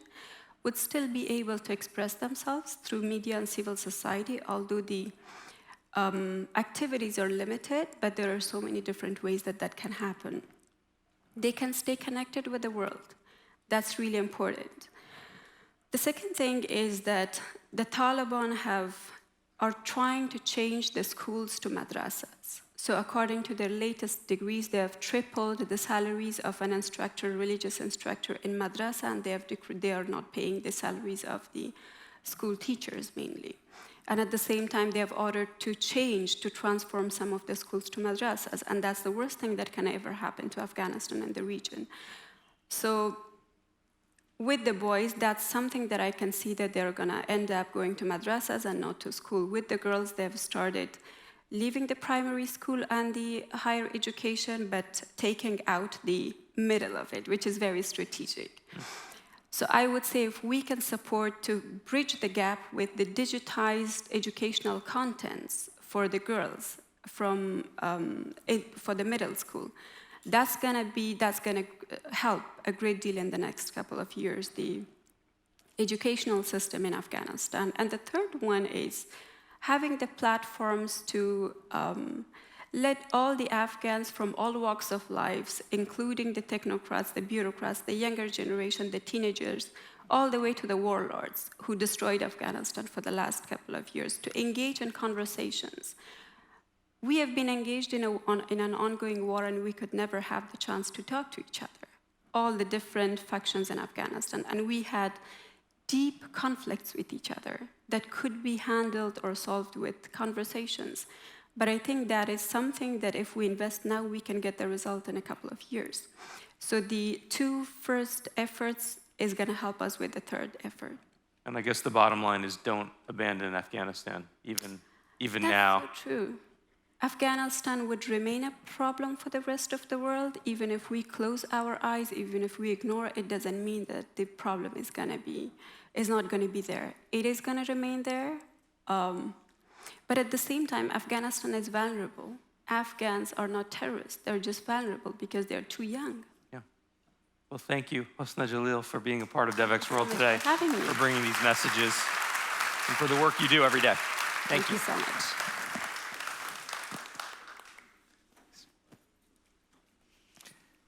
Ladies and gentlemen, we have reached the end of the opening plenary. I just want to welcome my colleague, Kate Warren, to the stage, our executive editor, and the person behind all of this session we're all enjoying today. Hey, Kate. Wow, what a great start to the day. It's so fun to be back here in person. It's a nice feeling, right? To be back and to see everybody, lots of faces, many of you behind masks, but I still recognize you. It's good to be with you. I wanted to give the folks who are here and the folks following online a quick kind of crash course in what to expect for the rest of the day. And this is your brainchild, so tell us what to expect. There's a lot going on, so we have an action-packed day. So I hope you got some good rest last night.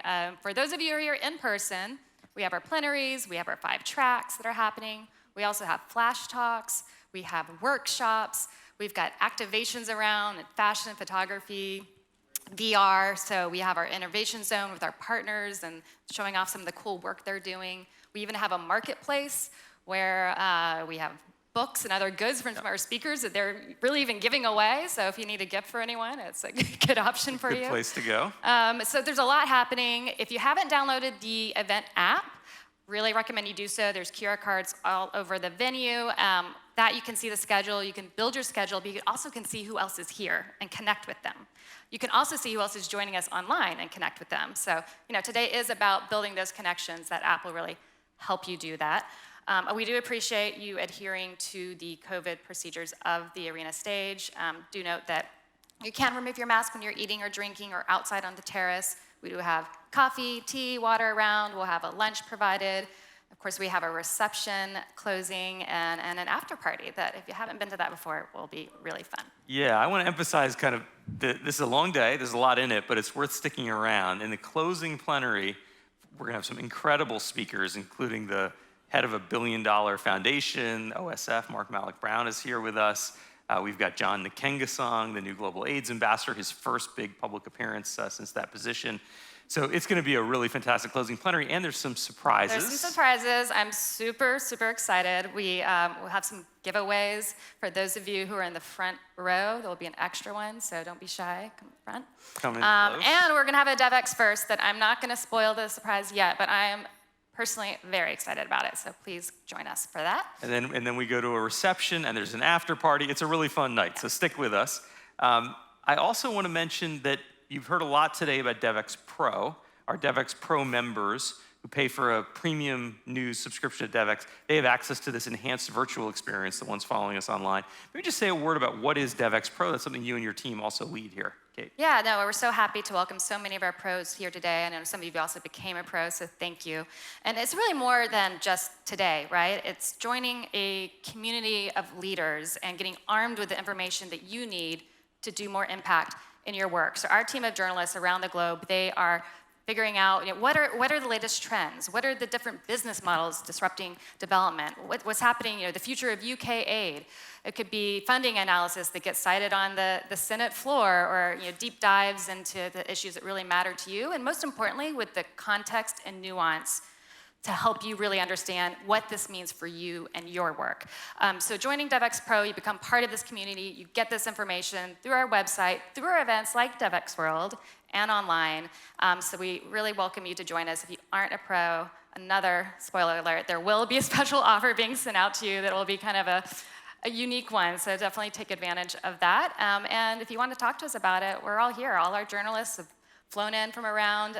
They'd love to hear what you want to hear and what stories you'd like to see them cover. Yeah, it's going to be a fantastic day. We really appreciate all of you being here online and in person. And let's kick it off. All right. One quick note that we will be having the storytelling to movement building session right here. So if that's what you want to attend, stay here. If you want to go to Data Revolution, that is in the co-guide. I believe there was a little switch up in your badge. So just wanted to clear that up. And for those of you following online, if you want to post the hashtag Devex World, we'd love to see what you have to say. Thanks. Thanks, everybody.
Please take your seats and silence your devices. The program will begin shortly.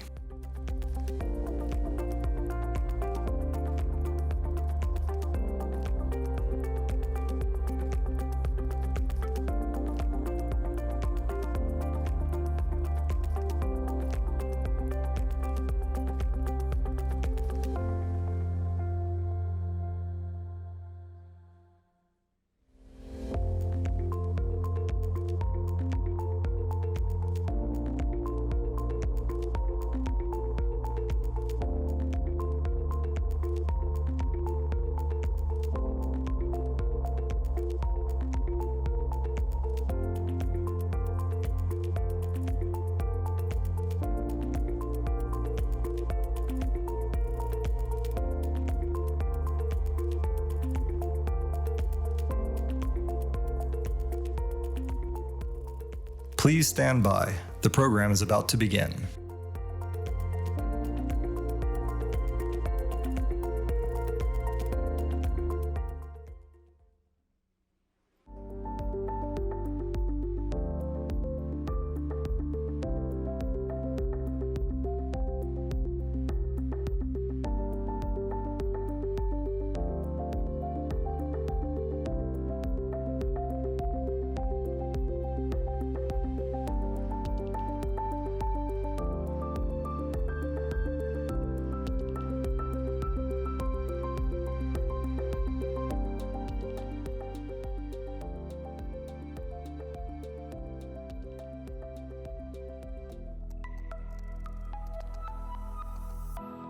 Please welcome Devex senior reporter Michael Igo.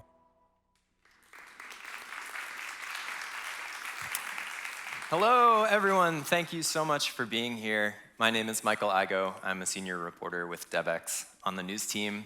I write a lot about US development policy. I also author the Devex Newswire, which is our daily newsletter that I hope you're all subscribed to. I'm really excited to be part of this session and to sort of walk you through it this morning. We're talking about storytelling to movement building. And you know, stories are powerful. At least I hope they are. It's sort of the basis of my career choice. They inspire action, they connect us with other people, they inform. But stories can also be used to mislead and control, or dehumanize and demonize. And for the next hour and 15 minutes or so, we're going to be exploring how the stories we tell interweave, for better or worse, with global development, into the fabric of global development. We're going to travel from the augmented reality of the metaverse to influence operations in Washington, D.C., to Sesame Street. We've got a lot of ground to cover, so let's get started.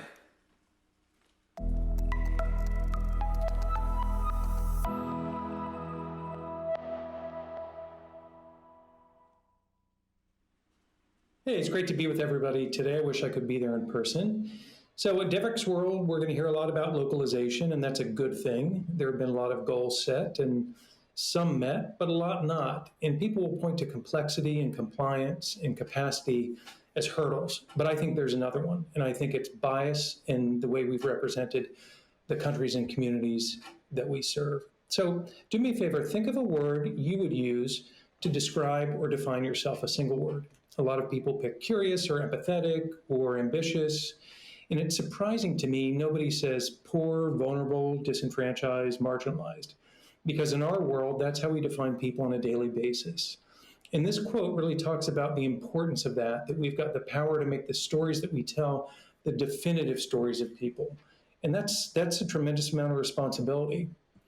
So back to that comment on localization, I think that there's a direct link between narrative and the adoption of a more local approach. And I'm going to tell you why. I think we need to recast the story from featuring beneficiaries telling their stories to willing advocates giving their advice and guidance. That'll shift internal bias that we might have. It'll also do something to engagement of communities in program design, because it'll change the perception within organizations, of boards, of staff, on the capability of communities to be co-creators. And when we do that, we're going to look at who gets funded, what gets funded, and how it gets funded very differently. The result should be greater impact and greater equity. And you might be asking, what is a middle-aged white guy doing talking about representation? For me, it's personal. I graduated high school in 1984, and I knew that I was gay. I was terrified. I didn't know what it meant. So I looked to the press, and this was the story told about me, not by me. And the story that I heard was I probably wouldn't live. If I did, I wouldn't amount to much, and I certainly wouldn't be very well liked. Beyond that, though, the more important thing is it had a direct impact on policy. Narratives create biases and influence policies, and those have real consequences for people. And if you think of Reagan-era policies or the delay and lack of those for HIV care, treatment, research, you can tie it back to harmful narratives. Another thing happened in 1984 that I think cemented the view much of the world has on aid, poverty in Africa. This song, Do They Know It's Christmas Time, was Bob Geldof's call for attention to the famine in Ethiopia. He even went on later to say, I'm responsible for two of the worst songs in history, this and We Are the World. So let's pay attention to the lyrics for a second. The greatest gift they'll get is life. Nothing in Africa ever grows, no rain or rivers flow.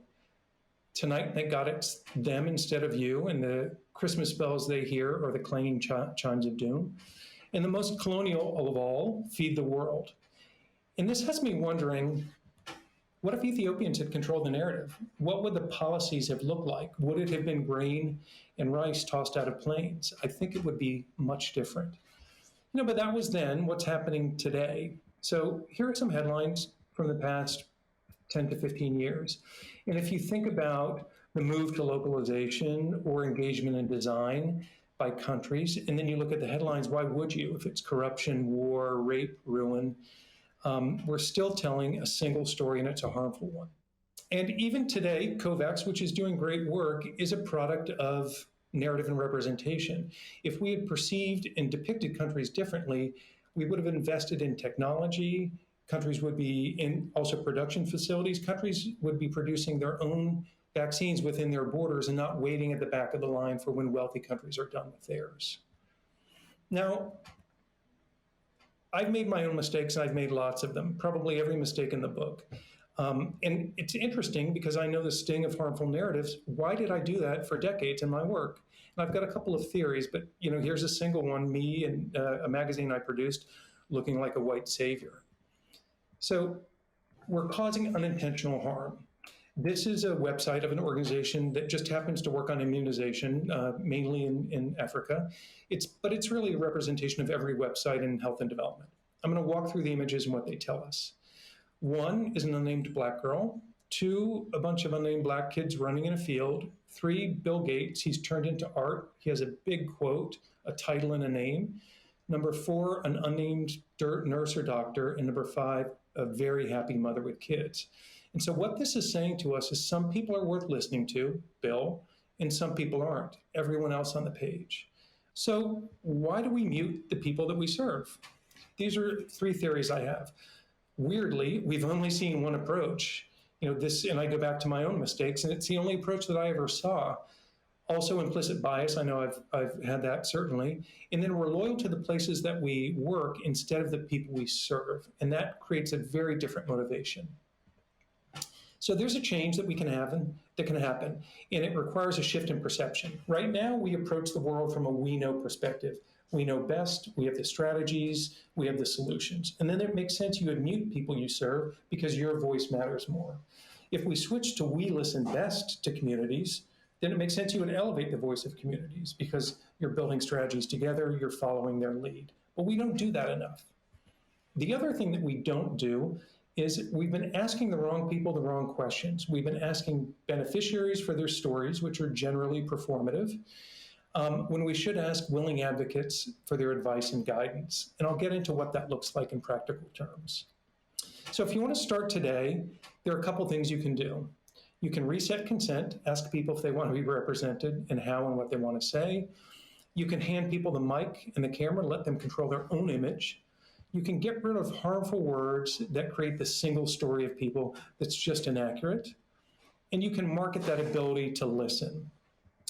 And so here's what a typical we know best approach looks like. We've got an unnamed young person and then a gratitude message, him basically thanking the organization for saving his life. This is a we listen best approach. He's named, he's got a title, he gives his advice, and then below it, the organization says we're following his advice. We're adding social workers who understand young people, and we're co-designing shelters with youth. So I think this organizational approach looks a lot smarter than the previous one. So back to that website, again, immunization on a global scale, maybe focused on Africa more than other regions. Here's what it looks like today, and here's what it could look like. Image number one is now President Ramaphosa, the president of South Africa, who's also leading the African response to COVID. He's giving his advice. And then we've got a married couple giving their advice and guidance. Bill's got his real estate because he deserves that. And the doctor or nurse has her voice too.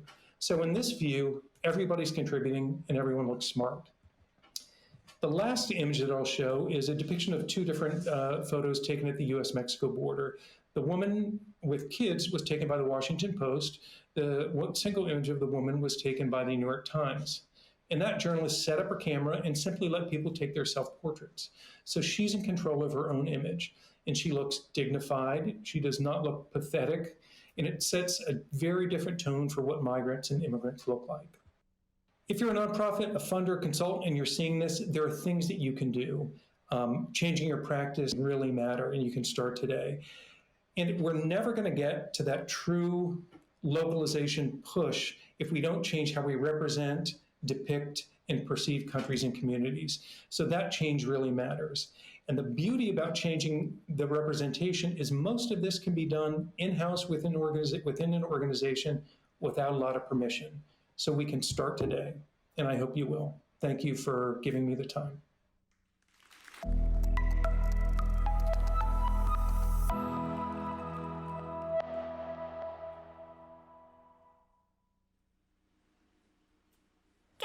তো আরবে গুণ আর নময়েদের নূর আরিবা আর by Aziz আজি আর কেলাহানাত মাঝে আর পুয়াতি কালে তাইছে দেখিয়ানলা আর বেশি খুশি হই নূর আতো লাদে তারা এটা কালে তাইছে দেনো শিখে বেলাই শিবাল্লার আজিজ মগর আর তো হামেশা কালা কালাই শিখি ও তুই ঠিক হইও নূর আর যেতে বেশি মজা করে এতে বেশি শিখি পারি জিন দিলে তুই রংসক্কা বলক লই গণ প্র্যাকটিস করো আর নইলে তোরা কল্পনা করো তোরা একটা সুন্দর কিসারে হইবে না আর সবচেয়ে সুন্দর হামই দে আরা যেহনো বসত কেলাই পারি 100 বছর লইতি 90 বছর পর্যন্ত আই আশা করি তোরা ডেভেক্স ওয়ার্ল্ডের দিনত শিখিয়ারে আর কেলাইয়ারে মজা পাইও বিদায়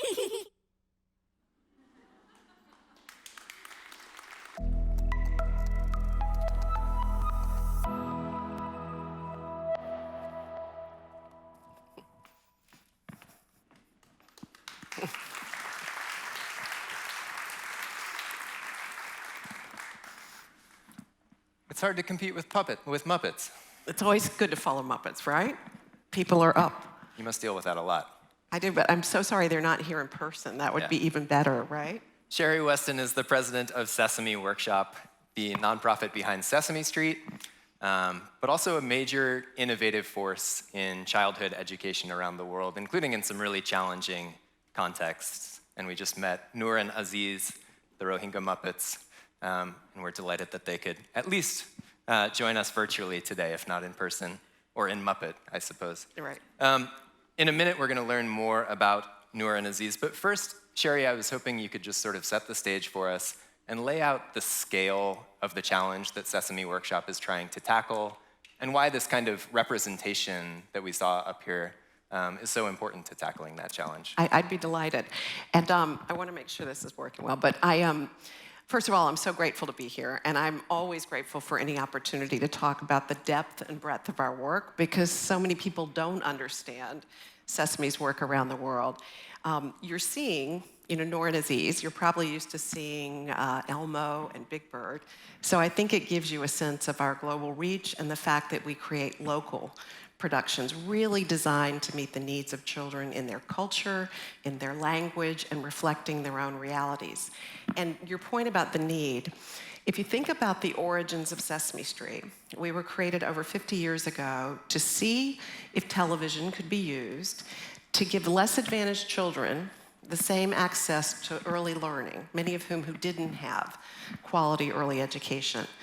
So fast forward, a global pandemic, 100 million people displaced around the world, about half of whom are children, and yet less than 3% of all humanitarian aid goes to education. So what we're doing is taking what we do so well and trying to reach young children affected by crisis and conflict with quality early learning. And I think it's, really what Sesame was made for. Yeah, it's fascinating for me to think about Sesame Street, not just as the show that I grew up with, but as this place that sort of evolves and changes based on the needs that you're finding with kids in all of these different places around the world. Can you just say briefly a little bit about how that translation process happens as you move from one challenging context to another? How do you determine what kids should be seeing on TV and the characters that they should be encountering there? Well, one of the things that I think is important to understand is this work is, yes, it's using mass media, obviously today, so much more than television, digital, mobile, every means possible, high-tech, low-tech. But we also partner with organizations on the ground so that we're reaching the most vulnerable children through home visits, through learning centers.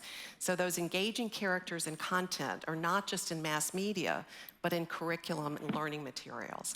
And what we've found is the needs of young children, the first 5 years of a child's life are so important. Their brain is developing faster than any other time, and particularly for children who've experienced trauma in those early years. The needs are the same, regardless of geography, but the contexts are very different. So what we've been able to do is take the model of Sesame, adding research, the educational content, the production, and truly localizing it so that we're not just exporting the US version around the world, we're going in and we're starting with local advisors, local educators, research with the children and families themselves who we serve, and creating that Sesame special content with unique, engaging Muppets that children can identify with storylines they can relate to.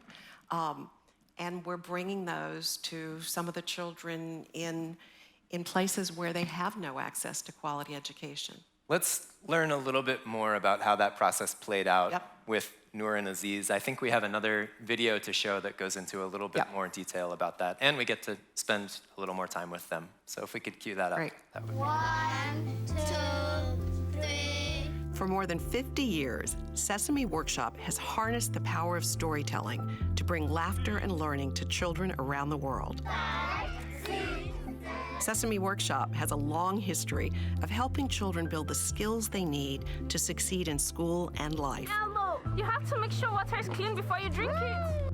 We try to hold up a mirror to children's lives, always addressing tough issues from a child's perspective and always with the input of local communities.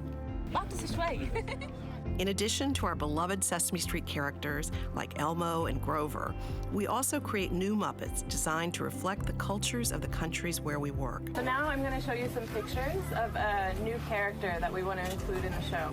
As we develop new characters, we gather input from children to understand which characters they think would make good friends. We also consult with caregivers to ensure that storylines reflect their culture, their values, and the hopes they have for their children.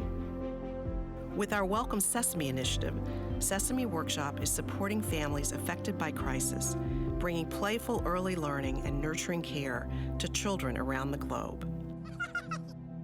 In Bangladesh, we've introduced new Muppet friends, Noor and Aziz, 6-year-old Rohingya twins who live in a refugee camp in Cox's Bazar. For most Rohingya children, Noor and Aziz will be the first characters in media who look and sound like them. When we tested early character designs with Rohingya children, they were excited to see themselves in the characters' sketches. To create Noor and Aziz, we spoke with Rohingya caregivers to help inform the color and style of their outfits, their personalities and backstories, and their hobbies and favorite games.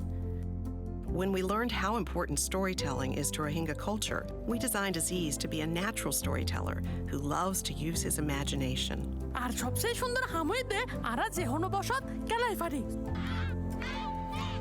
By engaging with communities and building powerful role models into our storytelling approach, Sesame Workshop continues to tackle some of the toughest topics facing children, always inspiring hope and joy along the way.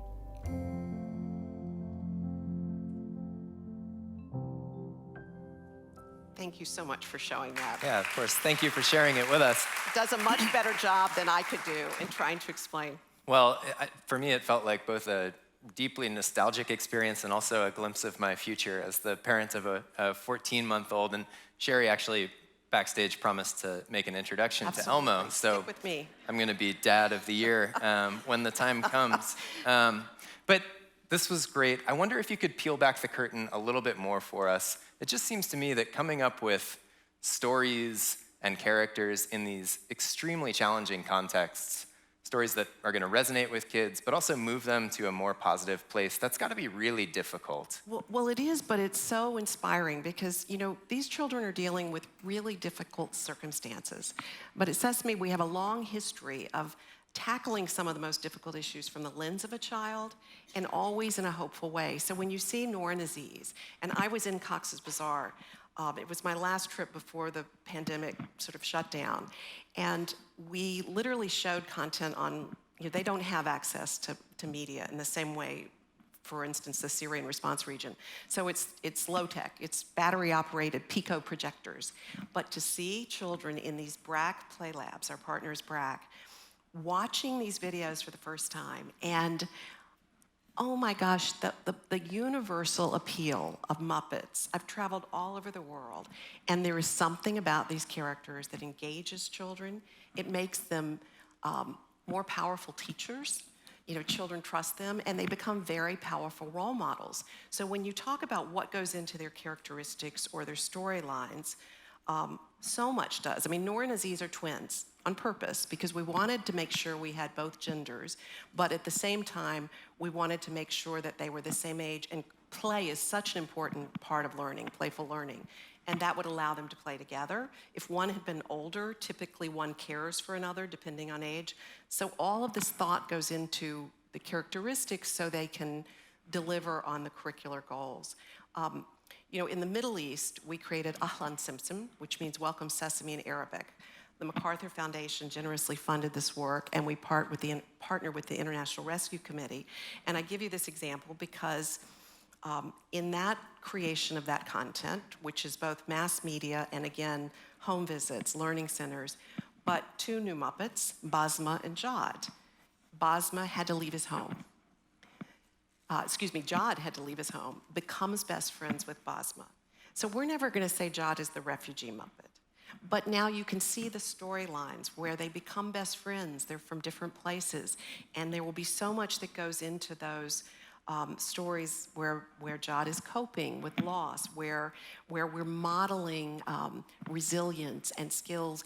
And also, it's so important that this content is also a catalyst for more engagement with adults. We create content that is not just for the child, but in those home visits, you know, is a tool to increase engagement between adult and child, which is the most important thing a child can have to help mitigate the negative effects of the trauma they're experiencing. Yeah. Well, I know I certainly think of Sesame Street as a parent-child bonding vehicle, and look forward to that. But Sherry, I can't thank you enough for giving us a glimpse into what goes on behind the scenes. Well, I'm so of the happy Muppet to have universe. that opportunity, so thank you again. And we're so proud of this work with Welcome Sesame, and we look forward to partnering with more to reach more children. Thank you so much. Thank you. This way.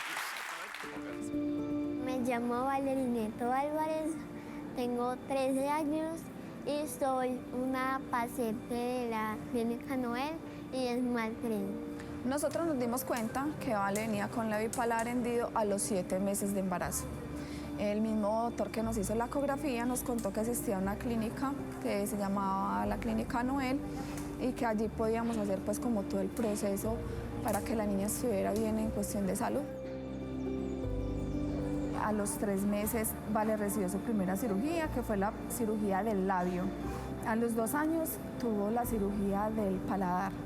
Tiempo después tuvimos cirugía de reconstrucción del paladar, faringoplastia, tenemos también la cirugía de injerto óseo.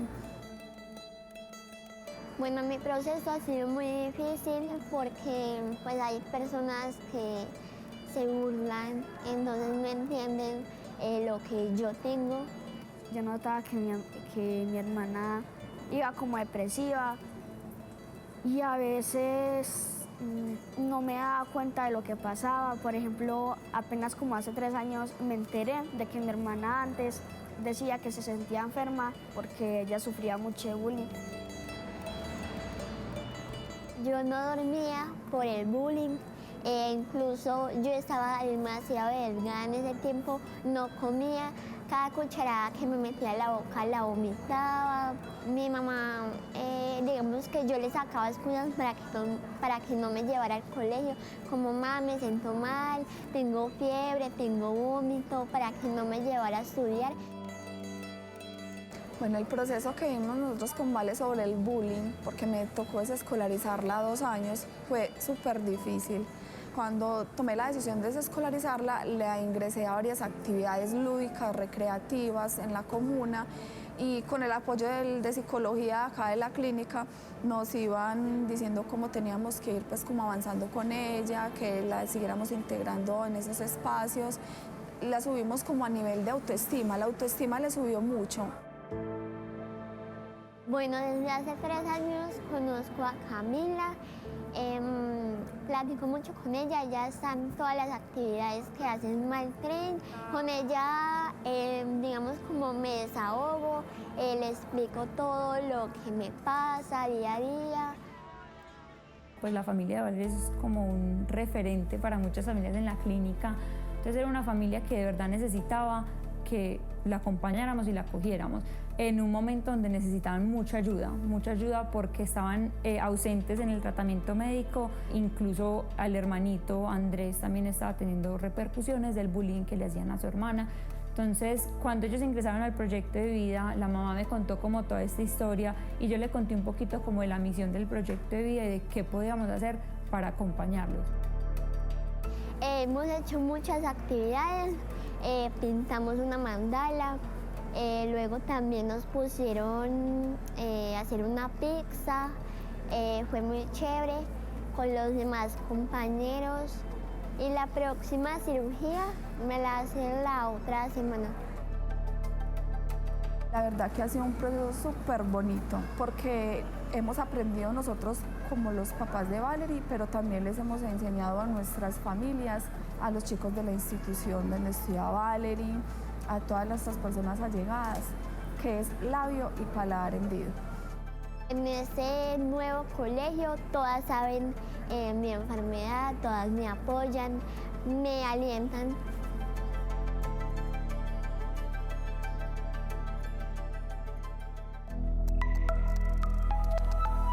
Please welcome Devex Executive Vice President, Kate Warren. Oh, I'm not crying, are you? That was a beautiful story. Well, I'm very happy to be joined virtually by Susanna Schaefer, who's the president and CEO of Smile Train, and Camila Osario, who just saw in that video, a psychologist with Clínica Noel and advisor to Smile Train. And thank you both for joining us. I know you are joining us from Cleft 2022 in Edinburgh, which maybe you could say is like the Devex World for cleft care world. So really excited you're able to join us from there. We just saw that beautiful story about Valerie and her family and how important mental health support was to them in navigating their care. So Susie, I'd love to start with you and learn a little bit more about why is this such an overlooked aspect of cleft care, and what are you trying to accomplish in Edinburgh this week in trying to really raise the profile of the importance of it? Well, first, hi, Kate. We're so happy to be here from Edinburgh and from Cleft 2022. Putting Cleft on the agenda at Devex World means the world to me. So thank you to our Devex World hosts and our hosts here at Cleft 2022 for accommodating this virtual session. We are having a really exciting week here at Devex World, at Cleft 2022, excuse me. You know, this is the largest coming together of cleft professionals and global cleft professionals. And psychosocial support for cleft patients is really critical to overall treatment for cleft. And for those who don't understand the impacts of cleft on children, cleft can affect nutrition and overall development of a child. Children can have difficulties speaking, hearing. Oral health can be a problem. So the overall health of a child with cleft is impacted. And with that, obviously, and especially for all cleft patients, but for cleft patients who don't have access to care as easily as others, it can really affect their overall well-being. And so mental health is so critical. It's a very important topic in the world today. I think for me personally, it means a great deal. So therefore, for Smile Train, this is very important to us. We want to support our partners as best as we can, and that's listening to them so we can understand the needs of our patients and their families. And mental health is critical, and it's a critical component of overall cleft treatment. Yeah, so thinking about those partners, Camila, we saw you in that video and saw how important the mental health support was to Valerie and her family. So can you talk a little bit more about that connection, and what are some of the key moments in a child's life when you really want to make sure that you're thinking about that and providing support? Maybe you can talk a little bit about your experience with Clinica Noel. Yeah, of course. We know that when a parent finds out the diagnosis of their baby or they're gonna have a child with cleft, this can put or affect the bonding between families and patients. So we want to be able to support them so they can accept, understand what the baby will need, and realize all the support and resources they have available for them. So some key moments would be when they go to school, when they are maybe getting tired of certain treatments. We know that medical treatment also puts a burden on families during a financial stage or emotionally. So we always want to accompany that. They can also go through bullying or difficulties with their self-esteem or self-confidence. So we want to be able to support families, and our focus is to build strong families so the patient can feel loved, safe, and secure. And can you talk a little bit about, you have a pilot program at Clinica Noel, and how that is improving patients' access to this mental health support? Yes, of course. Our life project has been in Clinica Noel for many years, but it wasn't until 2020 that we got Smile Train to support our project. And that way we were able to structure it, start implementing more activities, and have a proper follow-up to really show the impact psychosocial support has on cleft treatment.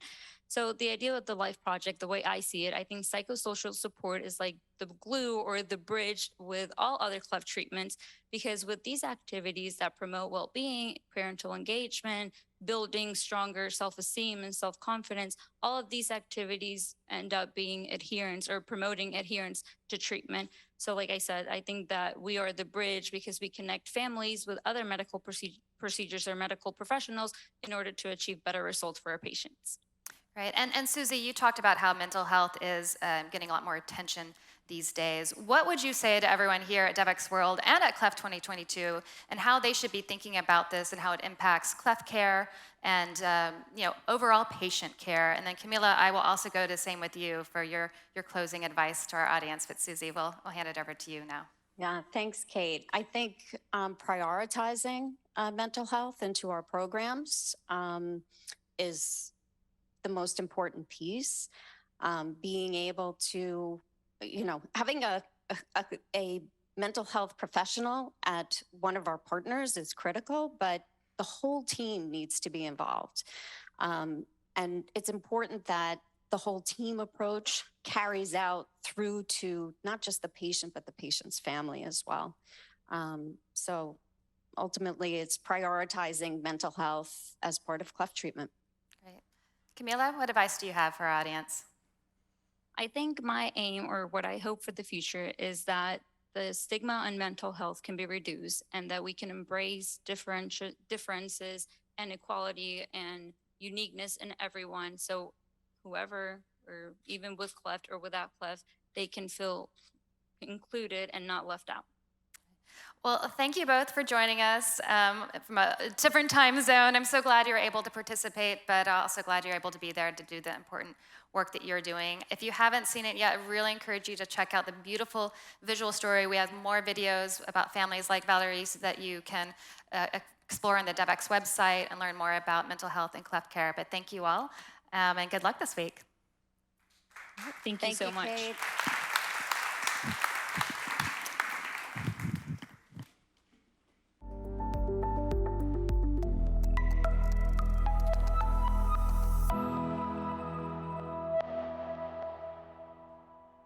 Please welcome co-founder of Scene, Yusuf Omar. We have never seen anything quite like it. The public reaction to what's happening in Ukraine right now, I've never seen it in my entire career, and neither have you. It's truly unprecedented. I've been a foreign correspondent in Syria. I've been to Congo when an ammunition depot exploded. I've met refugees from all over the world, from Sudan, been to Palestine, but I've never seen the kind of solidarity that we've seen around Ukraine. People are booking out empty Airbnbs right now so that they can donate money to people in Ukraine. We see people from across Europe that are opening up their spare bedrooms and their homes to welcome people from Ukraine. We've even seen this year a Guinness World Record for the most money ever donated through an online campaign in a 1-week period. It was like 62 million British pounds. Unprecedented, the amount of global solidarity and the amount people care. And I think the reason for that is storytelling, right? It's good storytelling that gets people behind things, that brings people together. But it's also bad storytelling that can be quite dividing and divisive. This is not a developing third world nation. This is Europe. These are prosperous middle-class people. These are not people trying to get away from areas in North Africa. They look like any European family that you would live next door to. What could be a difference here from other conflicts, that could seem very far away, in Africa or Middle East or whatever. I mean, these are Europeans that we're seeing being killed. This isn't a place, with all due respect, like Iraq or Afghanistan. This is a relatively civilized, relatively European, I have to choose those words carefully too, city where you wouldn't expect that or hope that it's going to happen. How is that him choosing his words carefully? Like, what was he gonna say if he wasn't relatively white? It's crazy, but this is what storytelling does, right? It has amazing potential, and everybody who's in this room at Devex World, we're all in the business of trying to get people to care, trying to get people to care about climate change, trying to get people to care about women's rights, trying to get people to care so that we can take action. The thing is, traditional media massively lacks diversity, right? They might have a sense of credibility, but they're not very diverse. And because of that lack of diversity, they don't really know what's going on, right? They can't really connect with a refugee story in a country that they've never experienced or traveled to or even met somebody from. The other major issue with traditional media, it's a bit like these guys, and I respect you and your job, but this is really expensive, right? Traditional video and communication is incredibly expensive, and frankly, it can be a little bit fake, right? It can be a bit contrived. It sometimes doesn't feel real. I learned this the hard way. I've been a foreign correspondent for 11 years, and I traveled to Syria to cover the Syrian civil war. I was smuggled in with a group of surgeons that were building a hospital. And I stayed at this guy's house. I'm on the back of his motorbike. His name is Nihad. He rode me to work every day. We had an amazing time together. Since I left Syria, Nihad died, and so did everybody who I got close to. The translators who I worked with, the friends that I had, the nurses and doctors that I met. And I realized that I had no desire ever to travel to a war zone again. I didn't want to cover a conflict, but there was a way that we could empower communities to tell their own stories on the ground with mobile devices, and we could curate that, we could collect that, and we could fact check it and verify. And you're about to have a panel coming up after me where we're gonna look at disinformation and how we make sure we fight against it. So I shared this idea on stages like this around the world. I said, we can do this. We can diversify the media landscape by empowering people to tell their own stories. This is what the editor the political editor of the BBC said to me. Yeah, but this isn't journalism. I would die rather than do it. I don't want to watch it either. Curating selfies isn't journalism. Curating selfies isn't journalism. Today, the president of Ukraine is giving us videos with selfie videos. If this isn't journalism, I don't know what the fuck is. So, I'm gonna give you 7 quick tips, 7 quick ideas about how you can do this, how you can empower communities to tell stories, and I'm gonna do it in 5 minutes and 57 seconds, so run with me.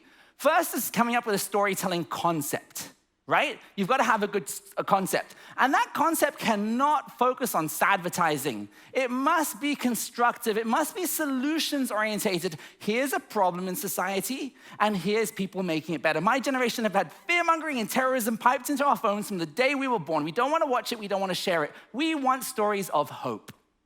Secondly, you need to give people storytelling tools. Platforms like Instagram and Snapchat and YouTube and TikTok, they all amplify your story, but they don't tell you how to tell a good story. In fact, if I asked anyone in this room right now, and we've got Marcom staff and communication staff, to go viral with a video on their phone right now, you would struggle to do it without maybe flossing or something.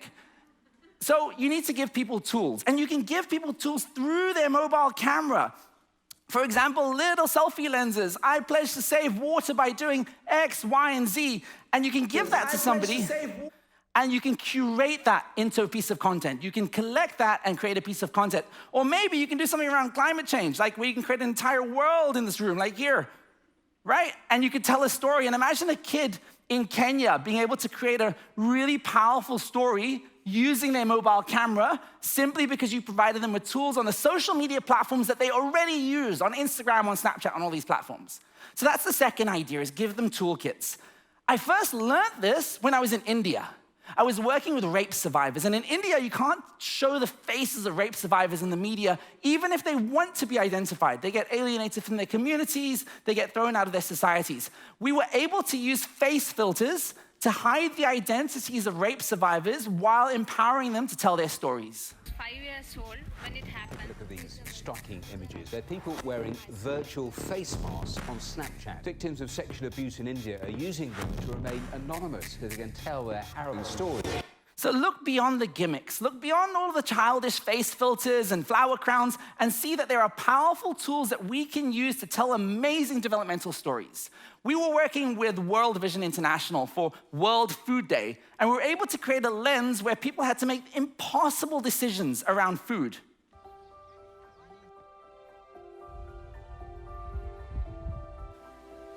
Oh gosh.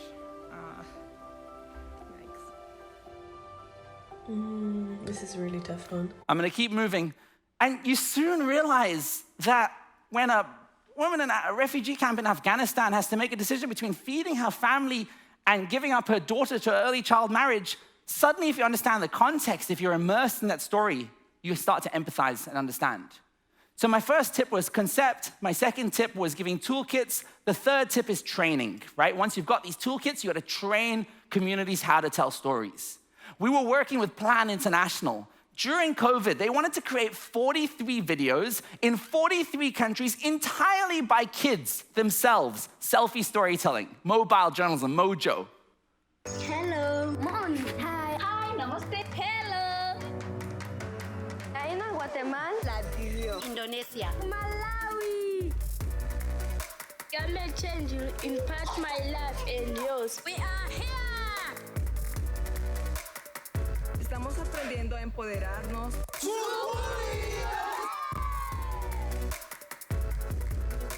Junto con Plan Internacional. We change things in our community for better. Thanks for watching my story.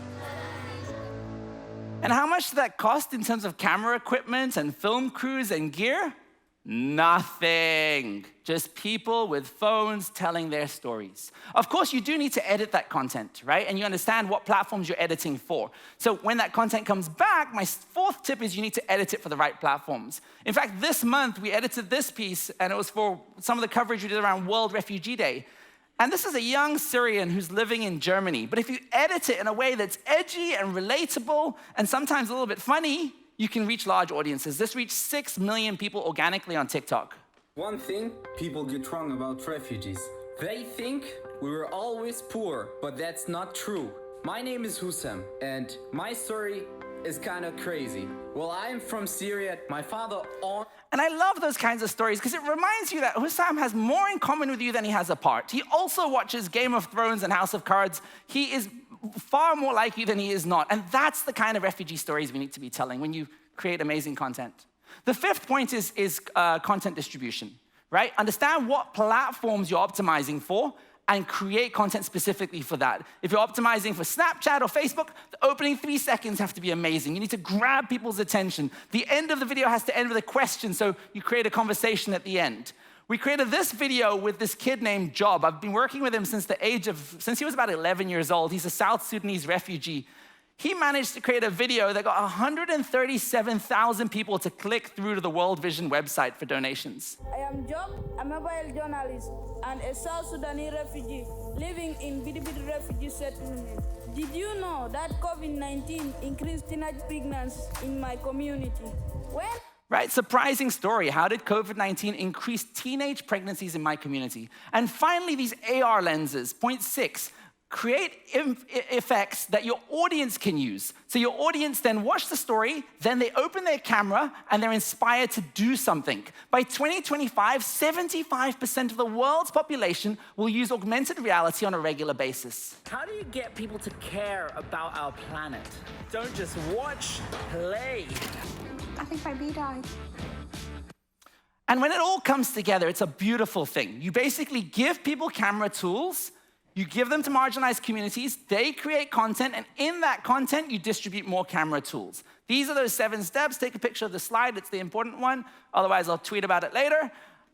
And this has worked. I'm not just talking out of my ass. We've got 10 shows on social media. We've got 5 million subscribers. We've got 70% of them are Gen Z. We've trained 20,000 people.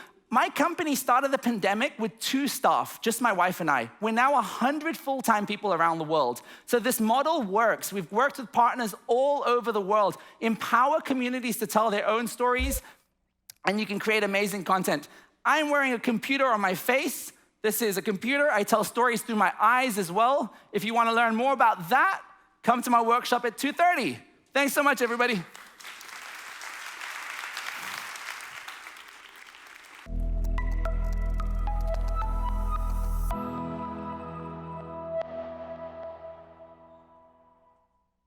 Our health outcomes are tied to decisions governments make.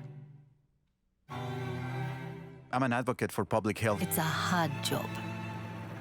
You're analyzing these complex political power structures. The legal frameworks and precedents. You're battling inertia. Special interests. With a lot of money and power. You're cultivating journalists. Building a story about why your issue matters. And while you're dealing with all that, people are dying. So it's urgent. In India, millions of people in remote areas were at high risk for heart disease, but didn't have access to medical care. In Tanzania, women were suffering life-threatening complications in childbirth. Here in Mexico, 17,000 people were dying on the road each year. In Vietnam, thousands of children were dying from drowning. But we're changing that now.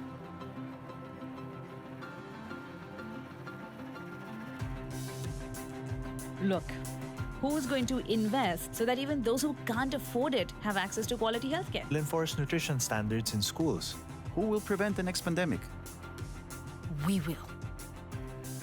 Because it is our lives on the line. It's our job to get policies passed that will protect us. That make us healthier and safer. To push government. To hold the government accountable. If we don't advocate, things don't change. It has to come from us.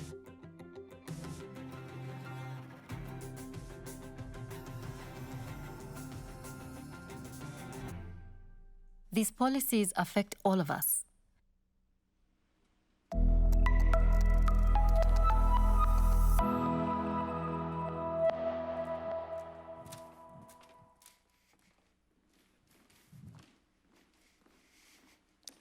How's everybody doing? You having a good time? Good. Actually, not so good, because now we're going to talk about disinformation.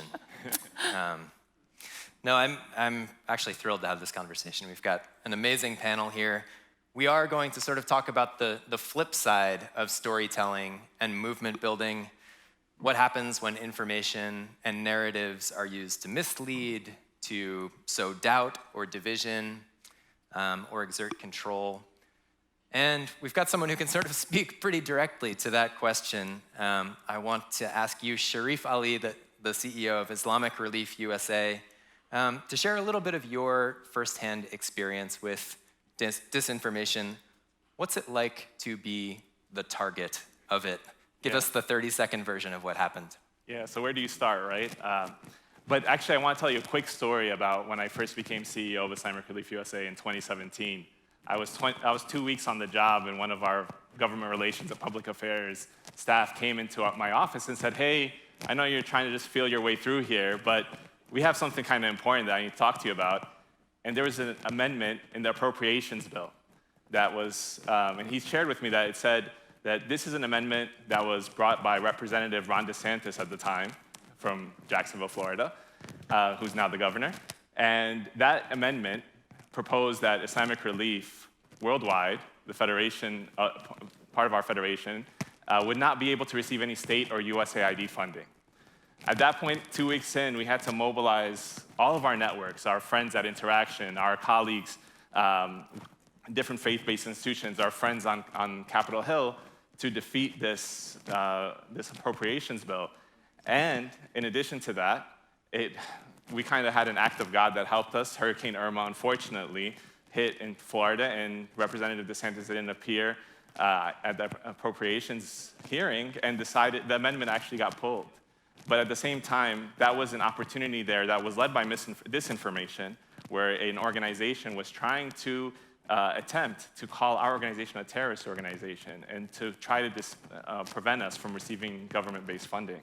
Unfortunately, even the victims of this disinformation can be people in Congress.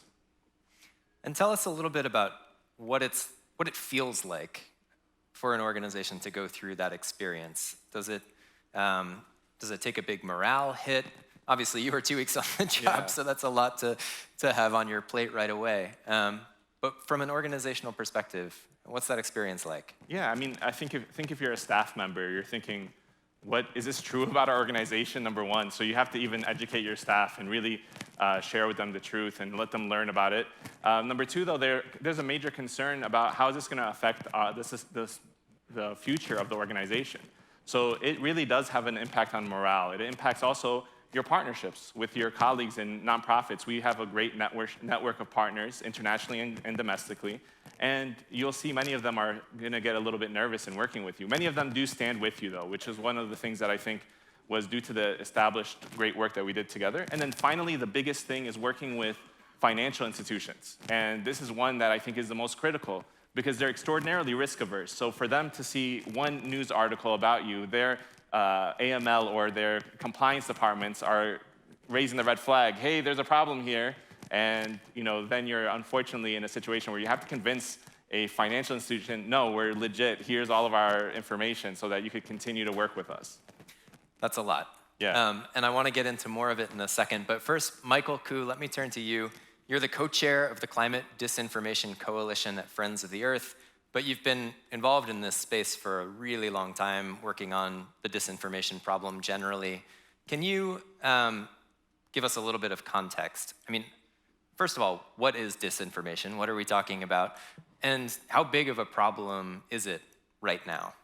Great. I think it's really helpful to start with the difference between your uncle accidentally sharing something, which is an honest mistake, and disinformation, which is intentional with a purpose, usually trying to target a demographic group or an issue. And so I think what we see in the field of climate disinformation is people have thought about climate change for 50 years. But now we're at this unique period where a small group of people are getting a massive outsized influence due to non-transparent algorithms that are just amplifying their voices. So last year in February, you might remember in Texas, there was this historic snowstorm, and dozens of people died.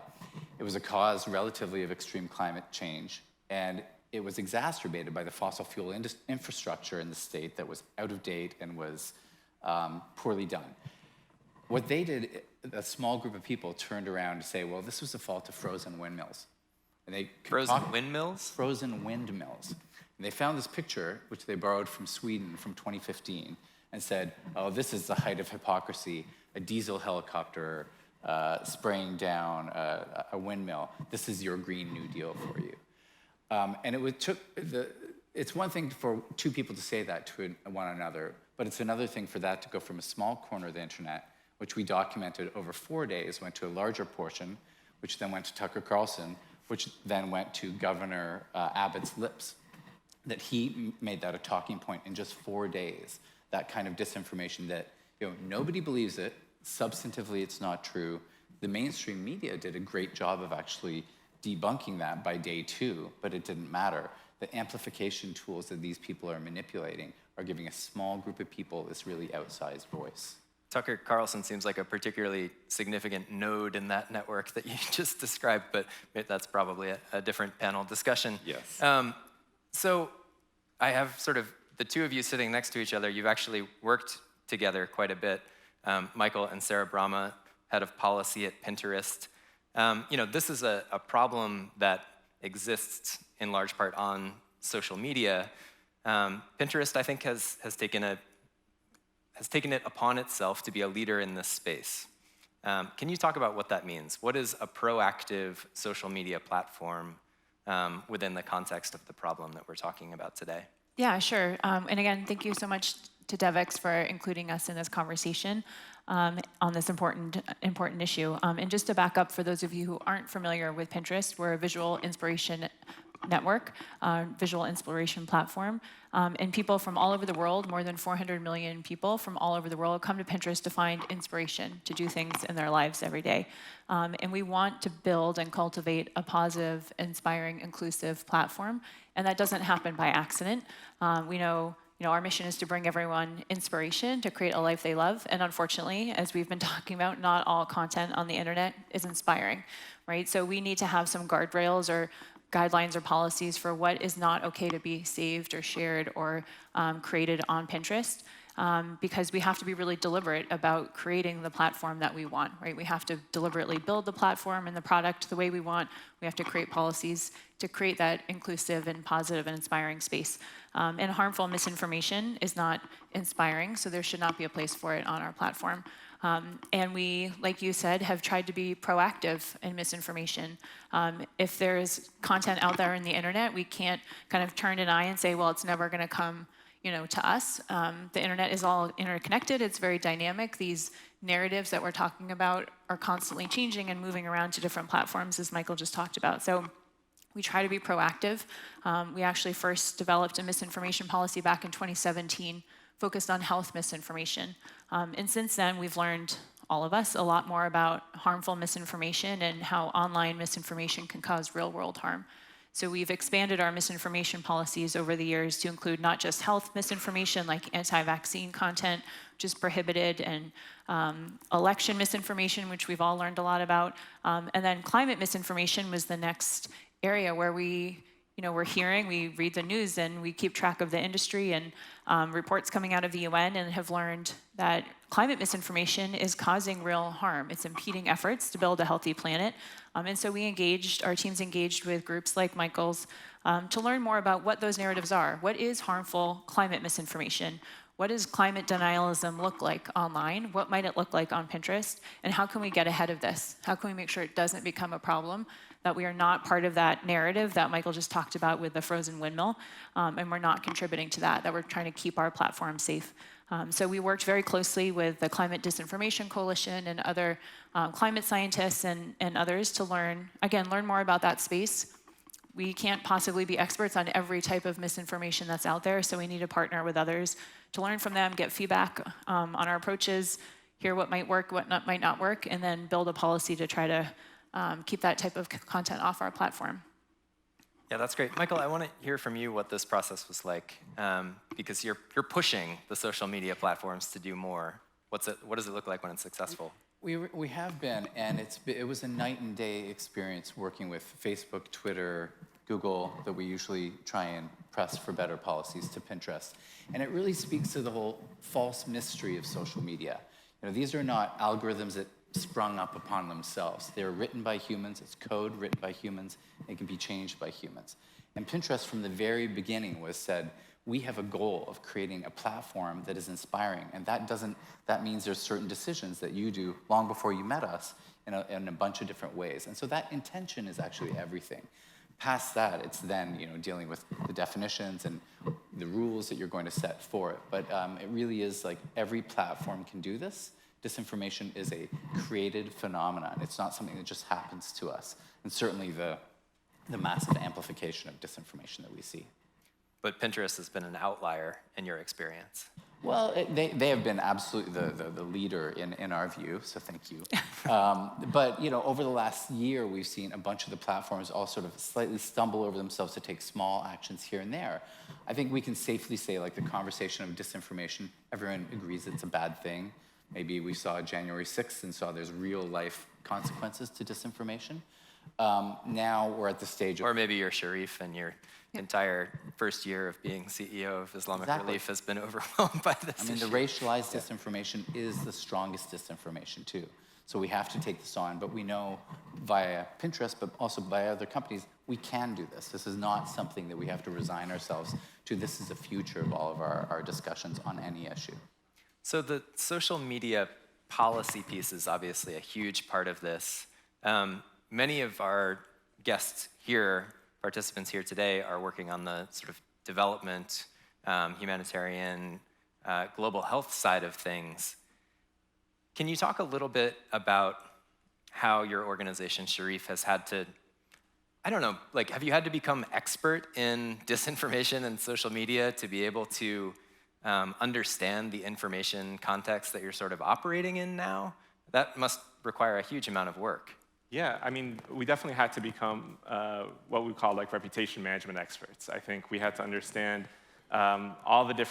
we had to be able to map out all the different areas where media came out, and we had to be able to properly be able to understand what the messaging is coming from so that we could actually also properly develop our own counter-narrative. And the counter-narrative, we believe, is obviously the truth. So we're trying to share the truth with the public. So we've developed our own, you've had to build a whole crisis communication protocol. You have to have messaging in place already. You have to have channels and mapping of the different stakeholders that you have to interact with.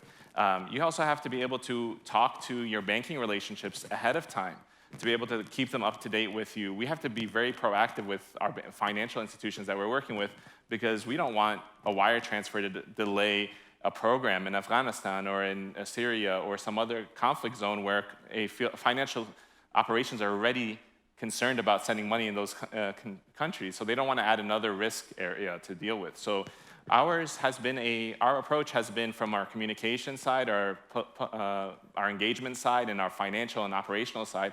How do we make sure that we put these controls in place to prevent these issues from steamrolling our operations? So what are you looking for? You're looking for one article that comes out in, random news publication in some part of the world, and then what do you do when you see that? Well, we do like a risk assessment at that point. So we have media monitoring, as many organizations do, and when we determine what's the reach of this article and is it worth responding to? Because also you have to be careful that sometimes when you find disinformation on the web, if you respond to it, you're actually amplifying it, and it grows. So we have to be very careful. You have to make that decision.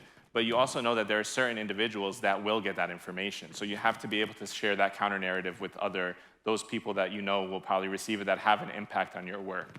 And in addition to that, there was an example, for instance, in Bangladesh around 2017 as well, when after the Rohingya were trying to settle in Cox's Bazar, Islamic Relief was applying for a permit to be able to deliver services there for the refugees.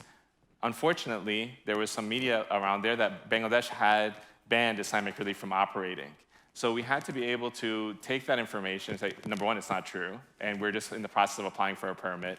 And we had to be able to kind of counteract that with many different groups that were trying to make a noise about Islamic Relief not being able to respond.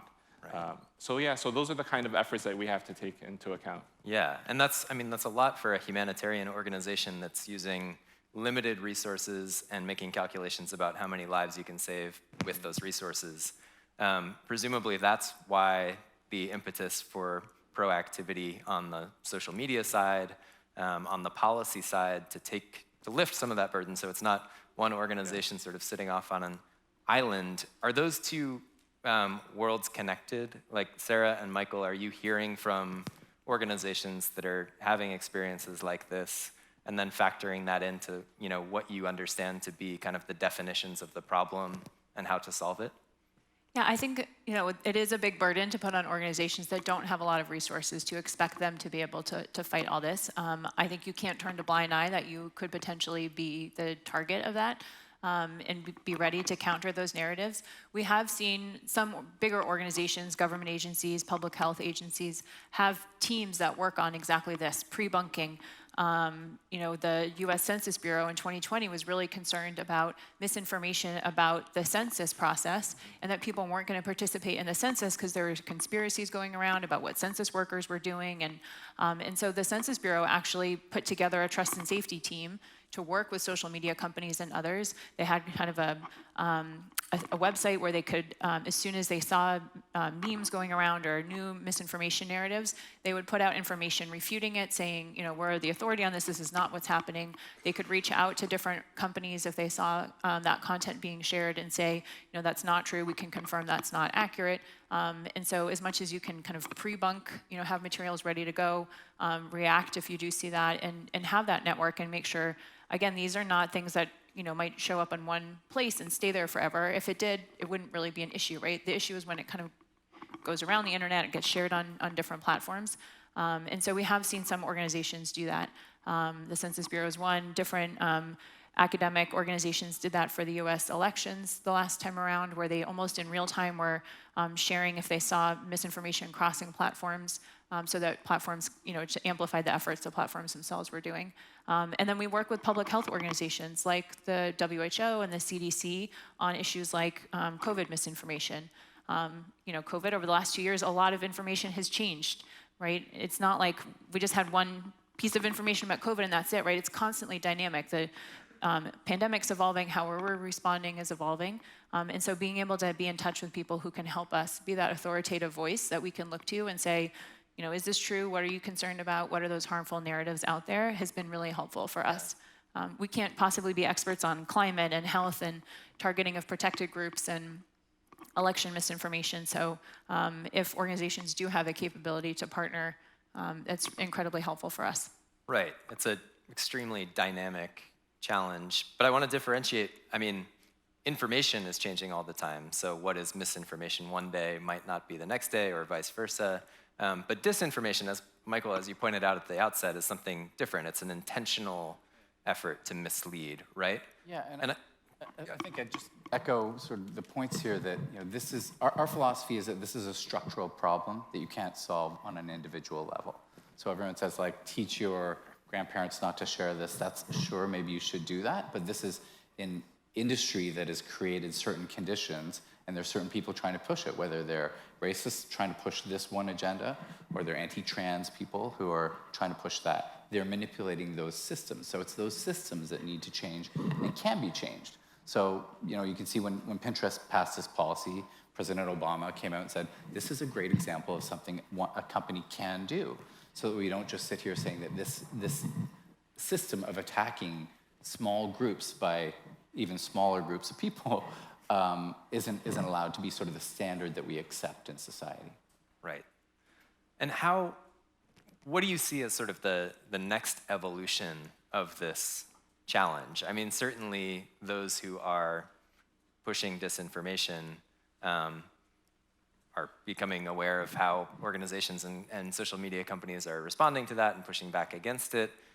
So, if you're in Sharif's chair today, what's sort of the next iteration of threat that organizations might face? I think there's two different paths that we have in front of us, is to treat these companies like every other industry in America or across the world. You think about an airline industry or like a baby seat manufacturer. They make a faulty product, they have to tell people about it and recall it, right? That's just a standard product harm model that these companies haven't, most of the companies, Pinterest certainly an exception, haven't even adopted, that they have to be responsible for it. So that's the model that we need to have as a general expectation that we've had for so long. But as we can all guess, the US congressional legal system is under some amount of peril now. So what will you get here is an open question.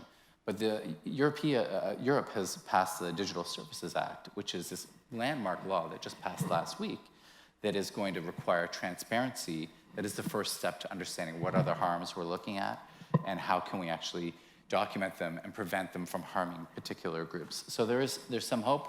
There's also some, trepidation. Right. As a humanitarian organization, you've got some hard-earned experience about this now. What would be your advice, Sharif, to other organizations that might find themselves kind of in a similar situation where, something pops up, it's not true, maybe they don't know exactly who's behind it, but it seems like somebody is. What's the first step, and what are some things you wish you had known, when this first came onto your radar that you do now? Yeah, so I'm kind of blessed because I've been able to work with other smaller organizations as well to help them prepare for the situations and actually also to help them respond. So for instance, we created at Interaction the Together Project, which is a group of organizations. Interaction is the network of NGOs, mostly in the United States, right? Humanitarian NGOs based out here in DC. And in the Together Project, specifically working to work with vulnerable organizations that might be impacted by disinformation. So we work together to help with addressing these causes and root causes and working together to address congressional members and engaging on government levels. At the same time, I think there's a real critical need for humanitarian organizations specifically to engage with at interaction level, at the NGO space level, where they get to build partnerships and they get to showcase their work. And telling the story about your programs is really critical because it's very easy for disinformation to become almost truth when you're not out there and you're not sharing your counter narrative and the truth about the work that you do. What I would have liked to have learned myself earlier in the process is, it's interesting because I kind of joined Islamic Relief eight years ago, working in that space already in the PR and engagement side, so I kind of knew this was coming. At the same time, I think it was to be confident within ourselves. Sometimes when you're under attack, it's very easy to kind of believe what the public says about you and to feel almost inferior to what the sector allows for you, where you should be. And this being a victim is not a healthy space. It's not good to be a victim, and you have to fight against being that victim. So it's really critical, I think, for organizations, especially ones that are minority-led and vulnerable in those kind of ways, should not feel like they are a victim, and in fact should feel strong enough to push against that victimhood. Because it really undermines your capacity to be able to tell your story as well. I want to dig into that just a little bit further. We have limited time, but you mentioned something earlier, which is it's really hard to push back on these things without making them worse, right? Because engagement just sort of feeds the monster. Exactly. Is there anything that you've learned about how to overcome that particular challenge? And maybe it's the partnership piece that you just described. Yeah, and I think what we do, honestly, is we kind of flood our different mediums, our social and our media relationships, to kind of showcase the stories that we have that really show the impact of our work, at the same time without bringing attention specifically to the item that's being mentioned. Okay. But we will have a proactive list of groups that need to be reached out to if an article or a media finding becomes more found publicly. Now, obviously, if it gets on ABC News or CNN, you have to respond, I think, in those circumstances, and you have to publish a statement. But if it's on these or Devex. Or Devex, of course. Which would never happen. Yeah, that's why I didn't say it. Yeah, thank you. But yeah, but on these other, on these smaller, so what happens is like you get an article published by this think tank that gets recirculated by hundreds of other small media outlets that you have no idea where they're from and where they're located. So those you have to kind of be patient and disciplined not to respond to. Yeah. Even though they are flooding maybe media monitoring sites. Yeah. Sarah, does that sound right to you as one who sort of, I think, holds the... Yeah, the one thing I was going to add to that is a little what Sharif has already been saying is it's not just defensive, it's offensive, right? And so this is how we think about countering misinformation on our platform as well, that a big part of it is having strong policies, working with organizations to build those, and then taking down the content that violates it, right? So take down the bad stuff. But if you take down the bad stuff, what's left? You want to elevate good content, right? You want to elevate the actual narrative. You want to elevate expert information. So if you think about COVID-19, we want to take down the COVID-19 misinformation, right? No, COVID vaccines don't make you magnetic. Like, no, this is not true. But what's left, right? How can we elevate messages from the World Health Organization, from the CDC, from your country's health ministry on what is the actual true information? So I think the more organizations can get their content out, make sure that their content is engaging, so you're not facing this data void where it's just the bad content may be gone, but then there's nothing left, right? And so how can platforms, how can organizations elevate that expert content and make it engaging so that people see that? They don't just see the, silly meme or something that's a conspiracy. They actually see the expert content and know where to go and who's authoritative. So it's really that balancing act. So in the end, it does come down to telling good stories as well. And I'm very sorry, but we have to end it there. But it's been a pleasure. Thank you all so much. Thank you. Thank you.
Please welcome Devex Associate Editor, Rumbi Shakamba.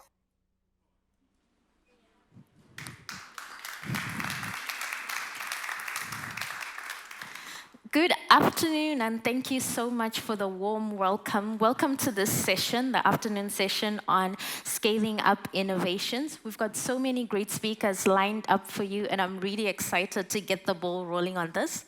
So COVID-19 was a catalyst for so many innovations, and in this track, we get to learn about what we learned during the pandemic and what we didn't actually learn, and how we can fund and operationalize innovations. We've got so many great speakers lined up, including Chikwe Ihekwisi, as well as Richard Hatchett. But to start off the conversation, I'm going to call the CEO of GH Labs, Shushi Baluswa.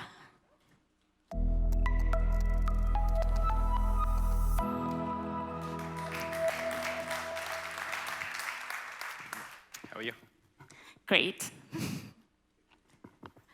Shushi, thank you so much for joining us at Devex World. So you started at JH Labs almost just 1 year ago. Happy work anniversary, just to start us off. And one of the things that you said you were excited about was taking innovations to the last mile. Why was this so important for you?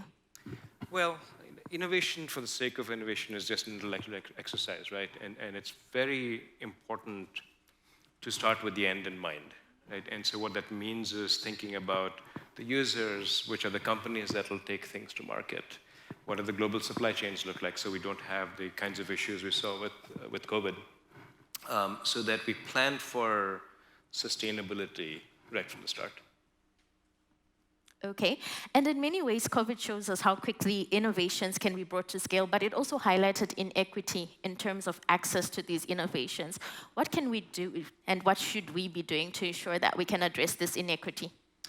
So if you think about among the problems that happen, starting with the PPE stuff, then the diagnostics, and then the vaccines, and so on and so forth, one of the main problems that highlights is the concentration of the global supply chain. And what that can lead to is things like vaccine nationalism and so on and so forth, right?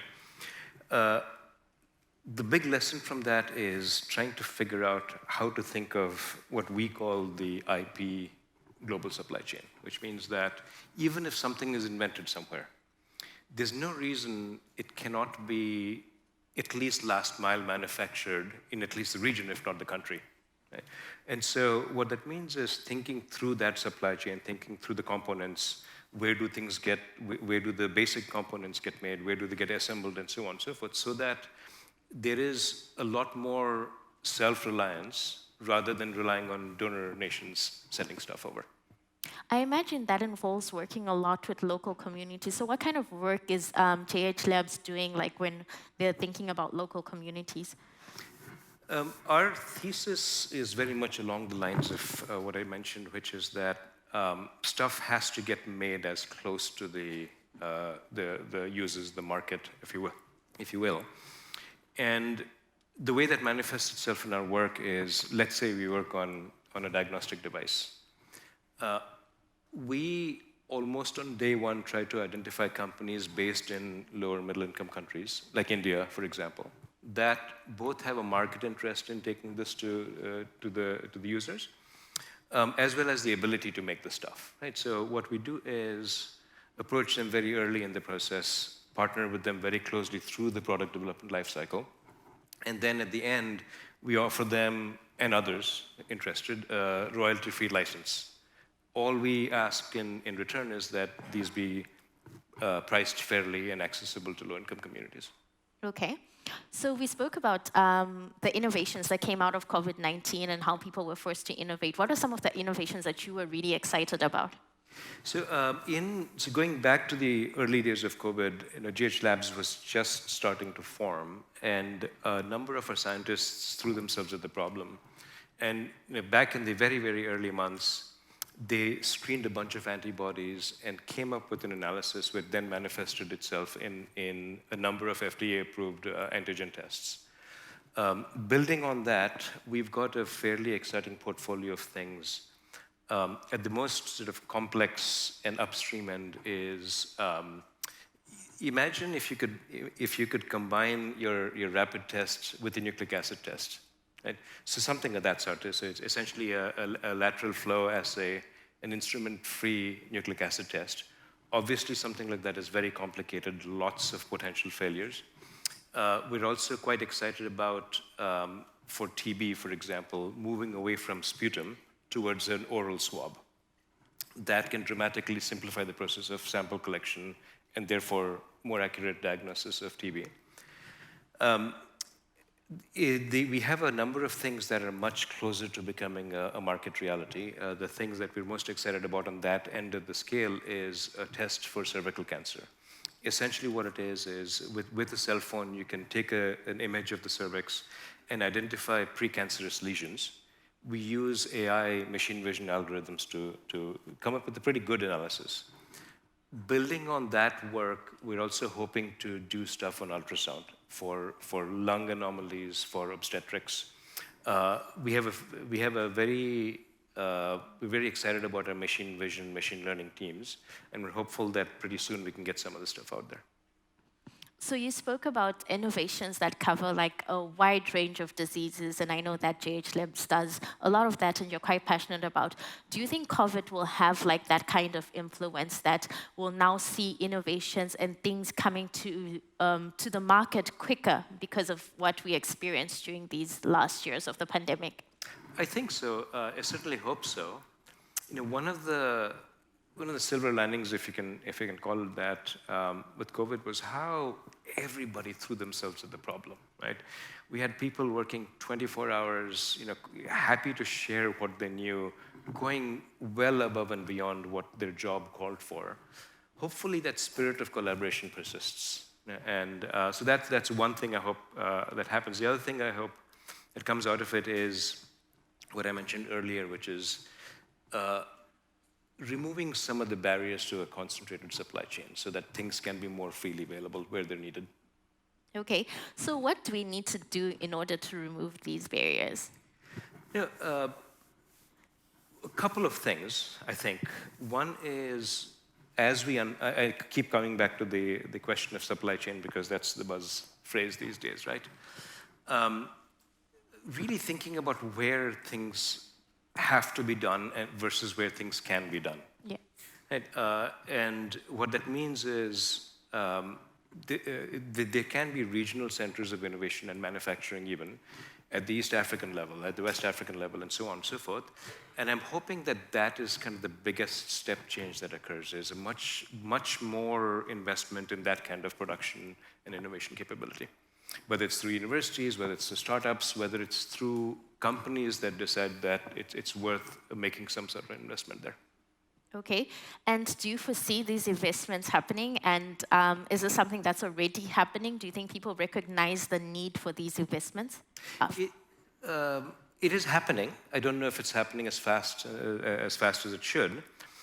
One thesis I personally have, which is yet to be fully proven, is I'm from India, right? And India is an interesting combination of pretty much all the problems we see across the developing world, plus lots of companies, lots of engineering. And a lot of these companies are quite hungry to serve the low-income market, not just in India, but other LMICs as well. Right? So one thesis we'll explore heavily is whether by sharing our IP with these companies in India, whether we can encourage them not just to serve the Indian lower income market, but also then expand through joint ventures or something else with companies in Kenya and Nigeria and Ghana, Rwanda, and so on, where there is enough of a platform for some sort of a sustainable market-based entry. Now, this won't immediately serve the needs of the poorest of the poor, but at the very least, if these things get mainstreamed, there is hopefully an organic and a sustainable path to reaching the poorest of the poor. Yeah, and we've actually kind of spoken about this, but I know that one of the things that you're quite passionate about is local empowerment. What role can local empowerment play in making sure that these innovations actually reach the poorest of the poor, like you said? You know, the word empowerment is interesting, right? Because it does suggest that one side of that equation has power and is willing to share with the other. I like to think of it more through the lens of equity and sustainability. And going back to the conversation we've been having last few minutes, if something is manufactured locally, it ends up being more cost-effective, it ends up being more sustainable and more equitable. And that's why I hope that one of the things that comes out of whatever version of Build Back Better there is for addressing these global supply chain problems invests heavily in that kind of local stuff. Okay, so when we started the conversation, I did mention that you spent a year at JH Labs so far. What can we expect from JH Labs in the next year? Or maybe should I make that next 5-10 years? Well, one of the words we all wake up with every day is urgency, right? Which is we just have to get stuff out there. The problems are happening as we speak, and we have to act every day like lives depend on it, right? And so with that spirit, we're actually hoping to get a few things out there in the market. Obviously, some of these things will take time for regulatory approval and so on and so forth. But what you should start seeing is a pipeline of things that are becoming real with the kinds of partnerships I talked about, with the kind of local relevance I talked about. Over time, I suspect that we'll have a portfolio of some exciting wins and some failures. And what I hope we have the courage to do is embrace those failures, think of them as learning experiences, and try not to make the same mistake twice. That's super interesting, and we are looking forward to seeing more from JH Labs. We're looking forward to covering the work that you'll be doing. Thank you so much, Shashi, for joining me. We've come to the end of our conversation. Are there any kind of takeaways that you'd want to share with our audience? I am, first of all, it's so wonderful to see so many old friends in person. What a joy. We've all missed this. I'm also very bullish. I'm hopeful that the world has learned some important lessons. And so all the things that would have been pipe dreams 5 years back, hopefully those things start becoming reality, like these policy decisions I talked about. So I'm very bullish and looking forward to talking to you again in a bit and sharing updates. Definitely. We're looking forward to networking with you. We hope you stick around for a little bit longer. And we're definitely looking forward to seeing your work and seeing what JH Labs comes up with in the next couple of years. Thank you, Shashi. Yeah.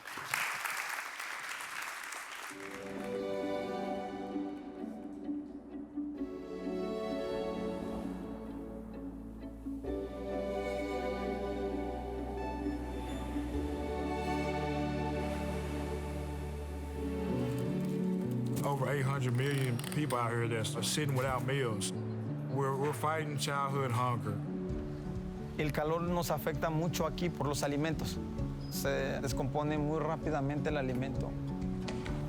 A gente percebeu que também elas e as famílias delas precisavam também de uma atenção na alimentação. Dentro da alimentação que começou a cozinha. ครอบครัวพี่เนี่ยเหมือนครอบครัวใหญ่นะแต่ว่ามันไม่มีผู้นำที่เป็นผู้นำเป็นเสาหลักของบ้าน kintu kikulu muno kandi ekindi nikyongera amaani itu abakazi kurora ngu naitwe nikisoboka kuba kantebe egi. Sin que el niño se dé cuenta, el niño se está comiendo algo muy nutritivo. Desde el momento que yo vi las galletas, yo dije esto va a ser una bomba.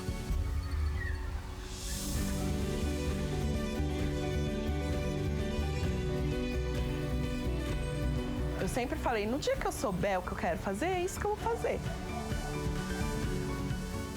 E agora eu sei.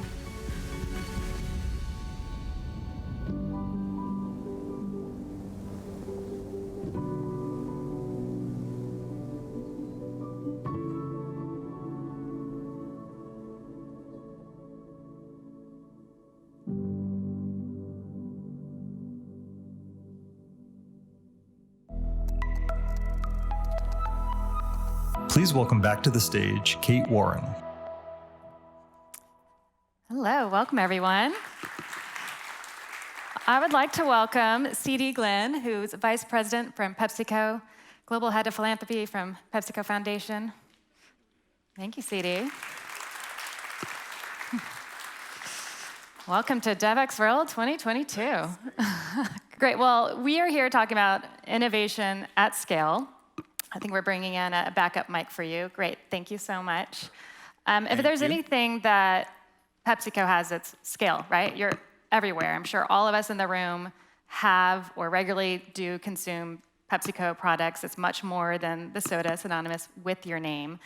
So how do you think about leveraging that scale to solve some of the global food system problems like we just saw in the video earlier? No, thanks for the opportunity and the question. I mean, scale, size, reach, these are all things that you get from a large corporation, but also this focus around sustainability and a focus around food systems and being a responsible corporate citizen, but also a catalyst for change. This is how we think about PepsiCo and the PepsiCo Foundation. We think it's our responsibility to really be a change agent, to really be a catalyst for change as it relates to sustainable food systems, and using what we have, our performance, being a results-oriented company, but also taking our size and our reach and the scale. And so when you think about the products that we have, we talk about sourcing, making, and delivering products. And those, as you mentioned, Kate, could be whether it's Pepsi Zero or whether it's Mountain Dew or if it's Lay's or Doritos or Sabra's hummus.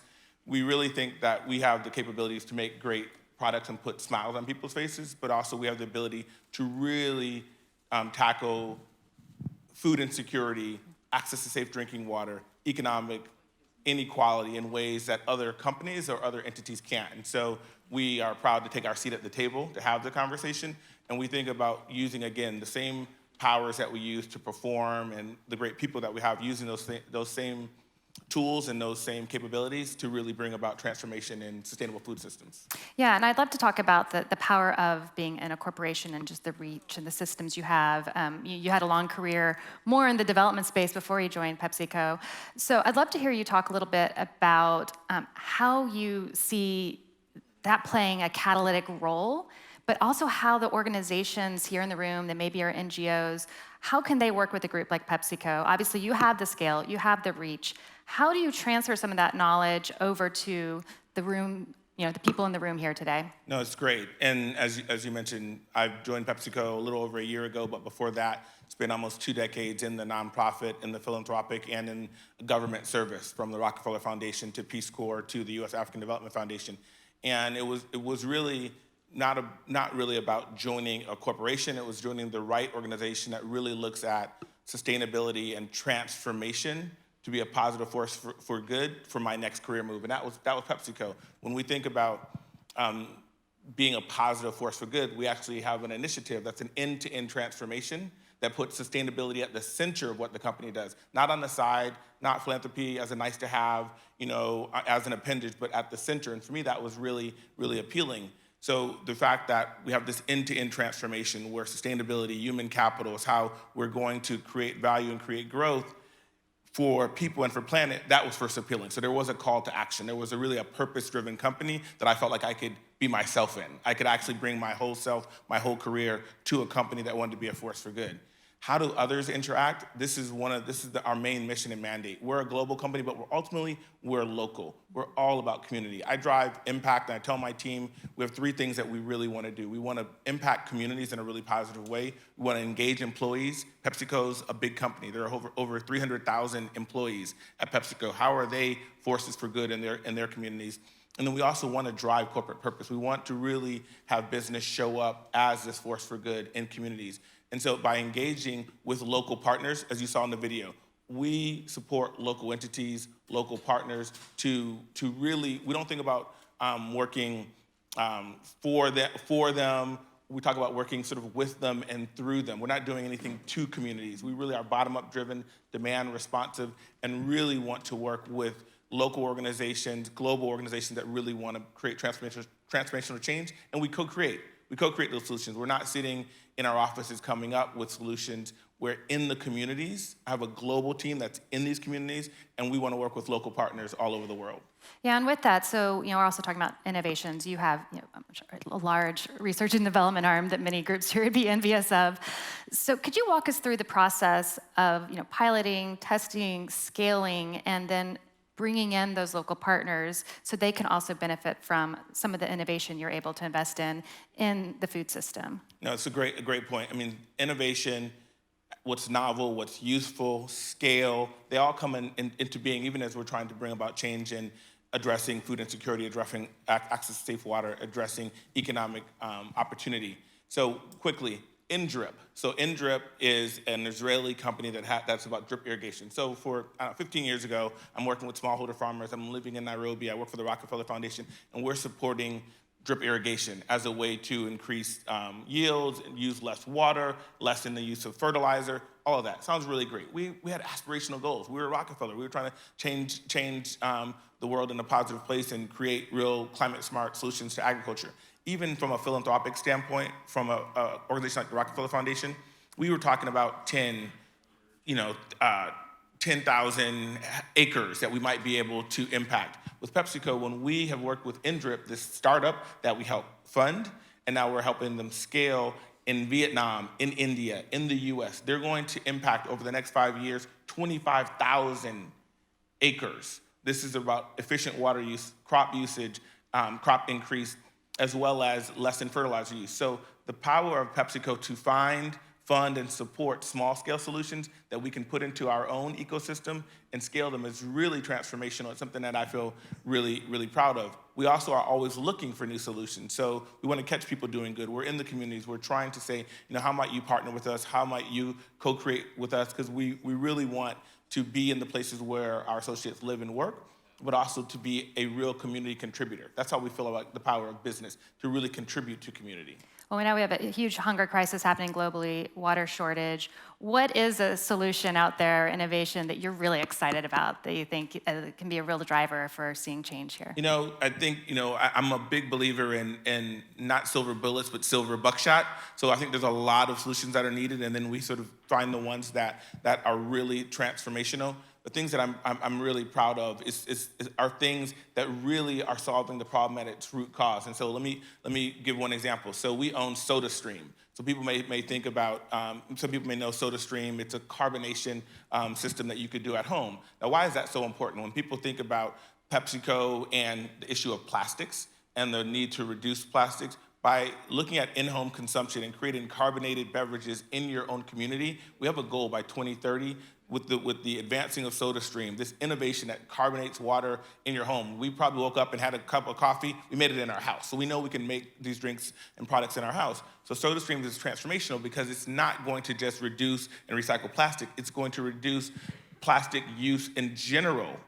200 billion bottles will not be in the system anymore with the scaling up of SodaStream. So these are the kind of innovations that we look at that are really good for people and for planet that we're really proud of. Right. Well, thank you so much, CD. For those of you in the room, PepsiCo does have a booth in the Innovation Zone, so go find CD, his colleagues, talk to them, learn more Definitely about go to the Innovation Zone. Definitely have some healthy snacks that we have there and some swag. But we're from PepsiCo. We're here to help. Right.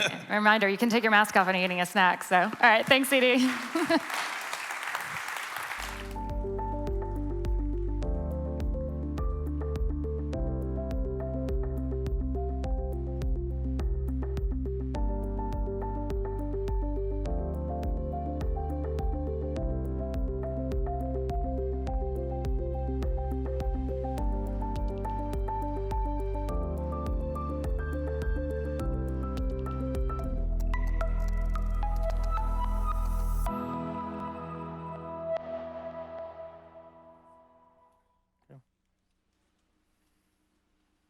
Back again. Our next panel will be on scaling up the pandemic preparedness and the response. And I'm very excited to call our next three speakers on stage. They've been hard at work working at addressing the pandemic. We have Dr. Chikwe Ihekwesi, the Assistant Director General from the World Health Organization, Jumana Kamdran, Senior Health Specialist at the World Bank, as well as Dr. Richard Hatchett, the CEO of CEPI.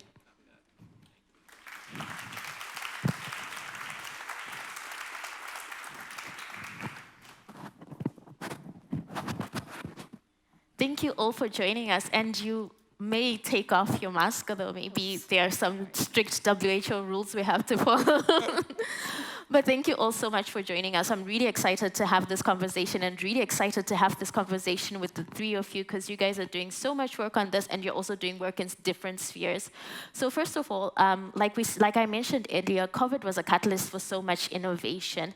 What were you guys excited about in terms of innovations that came out of the pandemic? And Chikwe, I'll start with you. Well, thanks, Ruby. I think what happened during this pandemic is really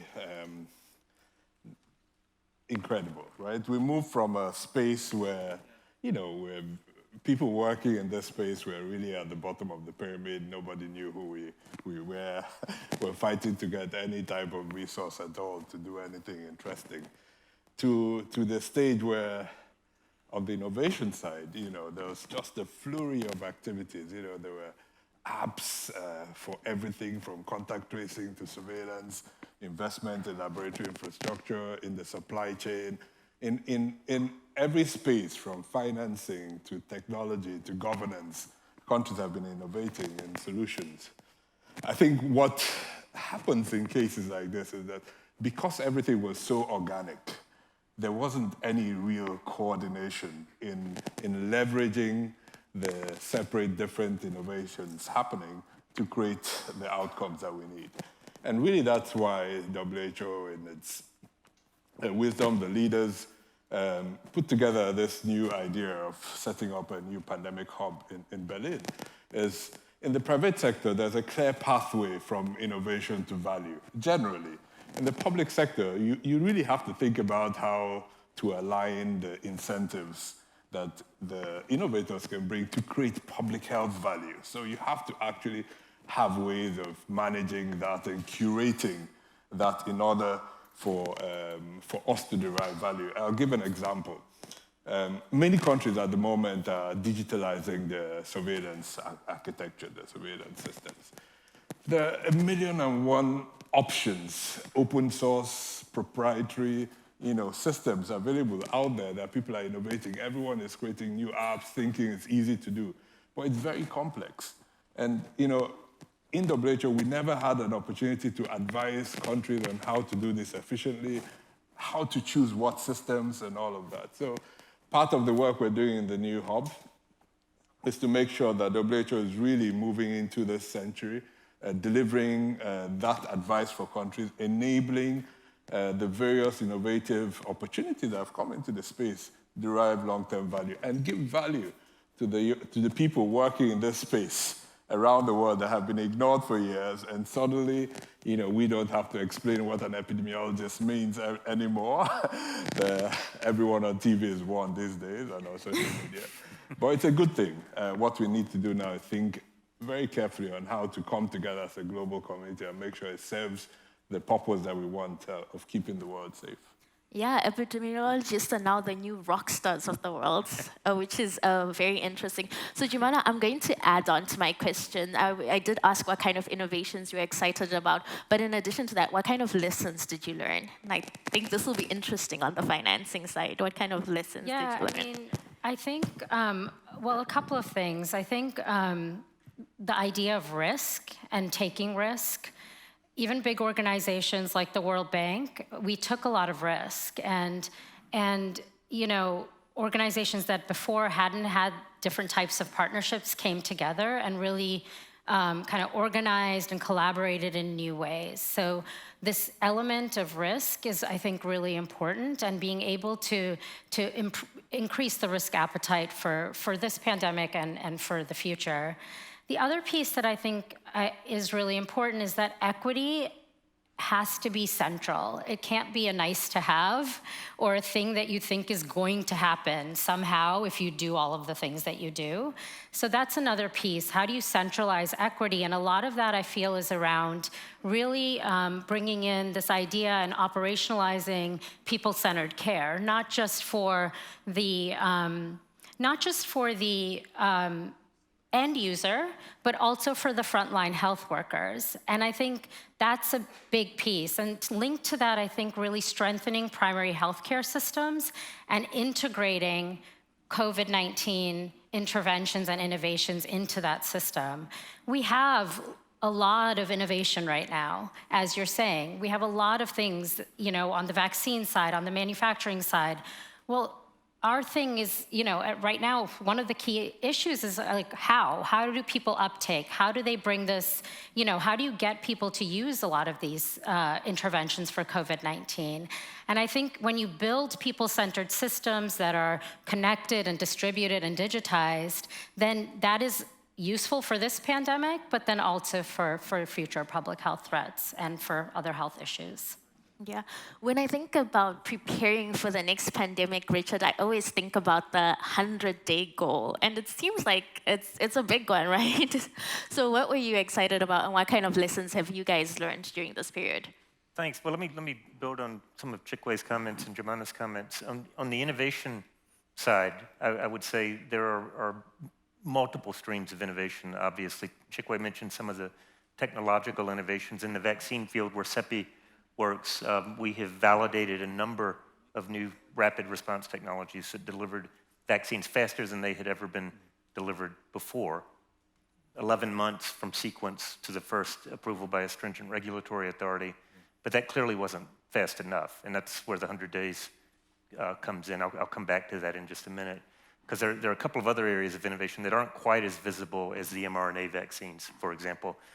There's also been institutional innovation. I think COVAX, which CEPI worked to help conceptualize and then lead, was a huge institutional innovation. The Financial Intermediary Fund that is coming out of the pandemic is an important institutional innovation. Some of those, like the Financial Intermediary Fund, are going to be enduring. COVAX has a limited lifespan, and we need to figure out how we can preserve the elements that are important, carry it over into routine delivery of COVID vaccines, for example, but also preserve the parts that are peculiarly related to the pandemic response, and figure out, do we put those on the shelf? How do we keep those live so that if we need them again in the future? The last area of innovation, and again, this is where the 100 days comes in, and I'll finish with that, are conceptual innovations, and I would say even validation of some preparedness ideas in actual practice. One of those ideas is this idea of doing preparedness work in terms of vaccine development in advance of a threat's emergence. And so one of the things that allowed us to respond very, very quickly in terms of the vaccine response was prior investment in understanding how to develop vaccines against other coronaviruses, against SARS and against MERS. And the mRNA vaccines as a technology could not have delivered vaccines as rapidly as they did without that prior investment in understanding how to crack the code, as it were, for vaccine development. And so one of the conceptual innovations that we've embraced and that is folded into the 100-day mission is this idea that we were prepared for coronaviruses as a viral family due to 10 or 15 years of prior investment in science. And we had worked with rapid response technologies like mRNA, like the ChAdOx technology that Oxford pioneered and that became the basis of the AstraZeneca vaccine, trying to develop MERS vaccines. We are not prepared for many of the other viral families that represent threats, and we have to have a global R&D concerted investment to make sure that our preparedness for future threats is broad. Then once a threat emerges, we need to be able to deliver vaccines much more rapidly than we did in 2020, and that's where our concept of, can we compress vaccine development down to 100 days? What does that mean? How much of that work has to be done in advance? How much work with regulators has to be done in advance? How much can we take new models of clinical trials and new models of regulation and change the paradigm for rapid delivery of vaccines? Thank you so much. I do want to pick up on some of the things that you did say on investment, but at this point in time, I'm going to take a question from the audience. It's actually a recorded question. We've got a question from Elizabeth Ashbourne, who's the Executive Director of PQMD. I'm sure she should pop up on that screen.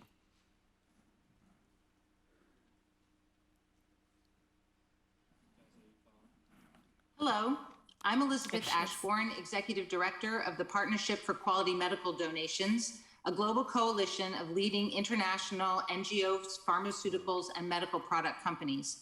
Our members provide essential health-related donations to governments and communities around the world to respond to global crisis, humanitarian disasters, and increasingly long-term sustainable access to quality healthcare. At PQMD, our members know that the first rule of disaster preparedness is to have your partnerships in place prior to a disaster hitting. You don't want to be vetting partners, understanding the local actors and landscape, and building trust when you are in the middle of a hurricane, earthquake, man-made disaster, or responding to a global pandemic. These partnerships, and I mean true partnerships, where all stakeholders have a seat at the table, including multilaterals, NGOs, private sector, civil society, faith-based groups, ministries of finance and health, and others, need an upfront investment in times and resources to harness their creative energy, ensure health equity, and leverage the power of their expertise, a power needed to take most things to scale. PQMD members, often competitors within their fields, have spent years developing this level of trust and mutual partnership. So my question is, the next pandemic may be around the corner, and we know that as we come out of COVID, there were many bureaucratic and competitive barriers that impeded or at least slowed response times. What are your organizations doing to accelerate these types of trusted partnerships essential to a well-coordinated and successful response, needed to bring life-saving technology to communities and potentially populations around the world, and ensure that all stakeholders are prepared to respond collectively in early days and throughout? Thank you. Thank you, Elizabeth. So Jumana, we'll start with you. What is the World Bank doing? Okay. I'm going to try to answer this in 3 minutes. So I think, during COVID, and I just want to give the example of the Africa Vaccine Acquisition Trust and the partnership that built around that. I think a couple of big things that happened during COVID is that the idea of regionality really came to the fore, right? So there's country investments, there's global investments that are really important, but this idea of strong regional institutions and building or starting to build capabilities and preparedness across the board creates an ecosystem in which you can have deeper engagement at a more, again, distributed level, right? So the bank has been doing a few things, which I think is really exciting. We've intensified our investments with regional institutions, and really from all aspects, not just in the public sector, but the private sector as well. And we see this really as a critical avenue to ensure that, that investments in preparedness are both sustainable, equitable, and impactful at the end of the day. The other thing that we're doing is that we're really thinking about how to finance differently. So you raised the piece about the financial intermediary fund. I think this is something that's really, really important because it's the first fund of its type. It was approved overwhelmingly by our board on June 30th with a lot of work from the G20 countries, partners like WHO. And really, this is the first fund of its type that's incentivizing upfront and long-term investments in preparedness by countries and regions. Critically important.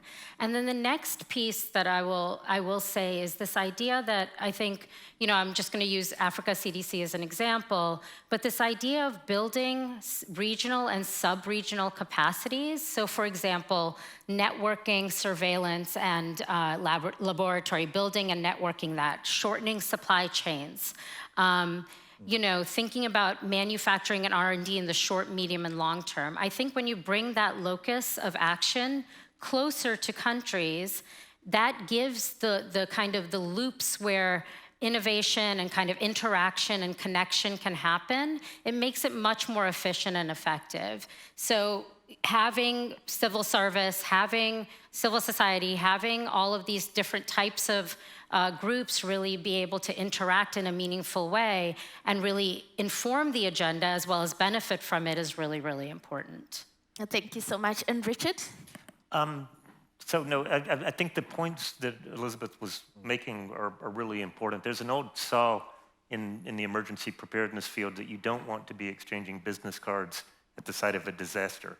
And I think the point that she was making about building long-term relationships and long-term capabilities is critically important. And so some of the relationships were definitely strengthened through certainly at the international level, were strengthened through the response to COVID, through the development of the ACT Accelerator, the establishment of COVAX, our relationship, for example, CEPI's relationship with WHO and with Gavi and UNICEF became much more profound, much deeper, many, many more touch points. And I think those will endure. Where the response kind of fell down, frankly, and this has been the main challenge in 2022 where vaccine delivery is concerned, is that the delivery mechanisms were not as practiced, and they had to be kind of assembled on the fly, and that has introduced real challenges in getting vaccines to underserved populations. And we need to emerge from the pandemic and think about how can we embed these capabilities, which are sort of the core of resilience in the everyday delivery of healthcare. These aren't things that we can put on a shelf and dust off when we need them. They have to be embedded capabilities at the country level, at the local level. And if we don't succeed in doing that, when the next crisis comes along, we will stumble in the same places.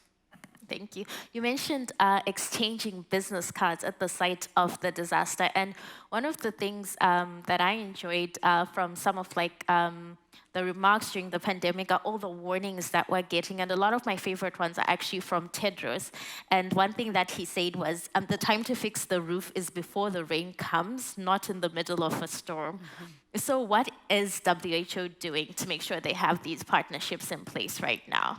Oh, thanks, Ruby. I think even before we get to what WHO is doing, is to think of what the frontline responders are doing every single day. So when we think about pandemics, sometimes the imagery, it appears that we see a pandemic coming and we know it's a pandemic from the beginning.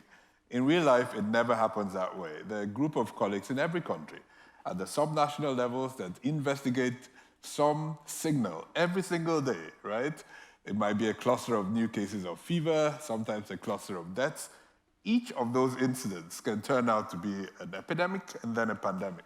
Someone has to respond, make an assessment, decide, will this be, should I act, should I not act, should I call the minister, should I send a team, should I deploy vaccines?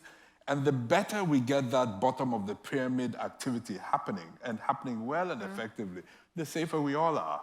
So all the three organizations that we lead really work to a large extent at the top of the pyramid. So what we need to do is focus a lot of our work at the bottom as well. And WHO is uniquely placed in that regard because actually as a member state organization has offices in 194 countries. And our primary responsibility is to support countries to develop that capacity to do that every day, every single day. And in the organization itself, we detect about 5,000 signals every month that could end up being an epidemic. Most of them are never heard about because they're well-managed, countries are managed and supported to do this.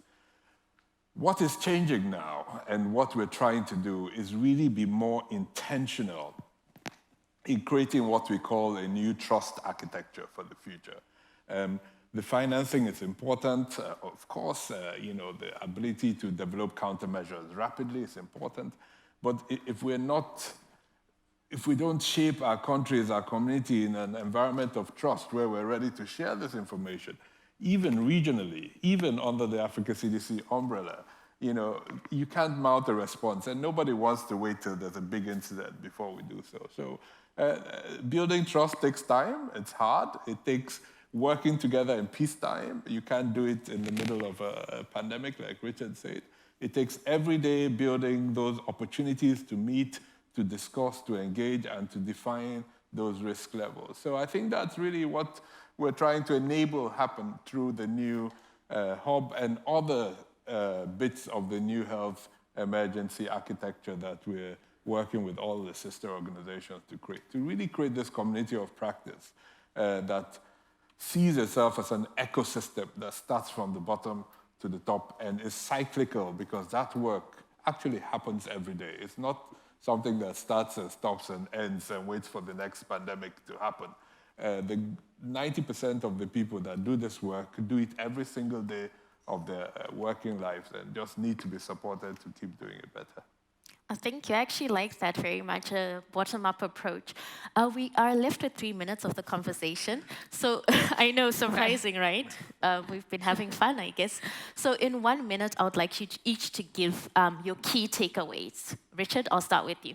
Okay. I would say my key takeaway, building on the comments here, is that any chance that we have of defeating future pandemic threats will depend on the types of on-the-ground capabilities that Chikwe was describing, it will depend on early detection, early, effective, rapid public health response to contain, and early delivery of definitive countermeasures, diagnostics, therapeutics, and vaccine.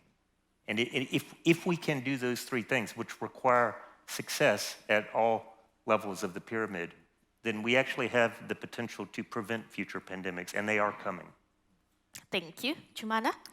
I think this idea of really intentionally and into the long term building these ecosystems and these enabling environments for innovation and for preparedness capabilities to be across the world. I think then you have a way to network global, country, and region, right? These are all very important things. So having development happen is really important. Getting development out in an equitable and fast way is critical. So building those systems now has to happen. And I have to say it, equity, equity, equity. And ensuring that that is the leading edge in which we are kind of moving forward. Equity, equity, equity. And Chikwe? Yeah, and putting that equity into practice means that we have to really socialize, internalize that we're interdependent on each other. And these are not problems you can solve in our small bits. And we've done that in many other sectors. When you enter an airplane, you don't worry whether it's an American plane or a South African plane or a Russian plane. You enter the plane. And the financial sector works because people collaborate. So there are many other sectors where frameworks for collaboration have been agreed because we understand that if there's a crash in the finance sector in one part of the world, it affects all of us in the rest of the world. We have to really internalize that this is what equity means in the work that we're doing, that you can't solve this problem in one bit. So we're putting forward a new concept of collaborative intelligence, collaborating across regions, across disciplines, across professions, and really, we're in this together. And that's really, if we leave this pandemic feeling that we can do this without the other, we've failed. We're really in this together. I think that's actually a great point to sort of end this conversation. We're in this together. I want to thank each one of you for joining me for this panel. I have thoroughly enjoyed it, and I've thoroughly enjoyed having you here on the Devex stage. Thank you so much. Thank you, Rumbi. Thank you. Thank you.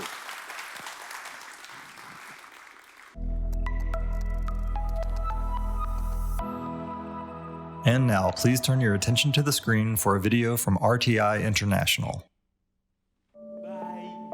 The opportunity for creating smart, shared solutions to the world's biggest challenges has never been greater. But to improve lives in an equitable way and to have meaningful, sustainable impact, we must understand the big picture and help local partners lead the way.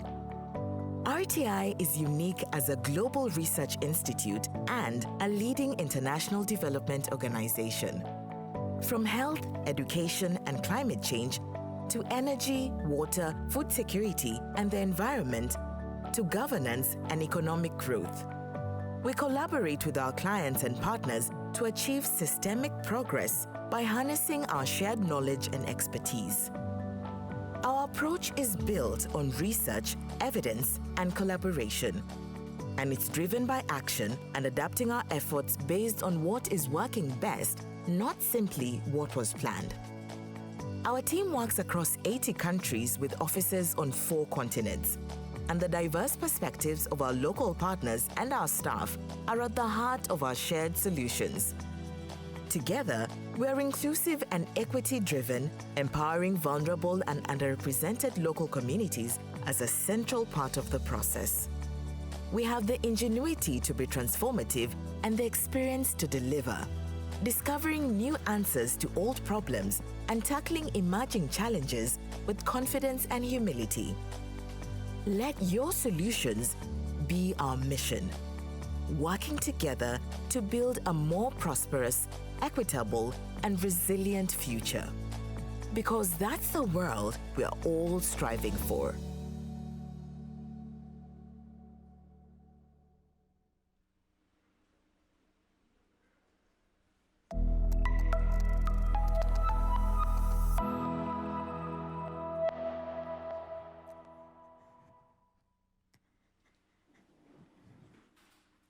And I am back again.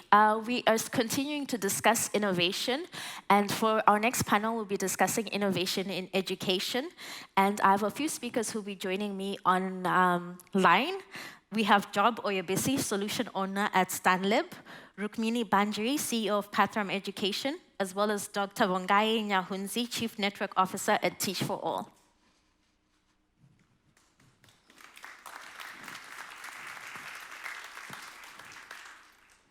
Thank you so much for joining us at Devex World.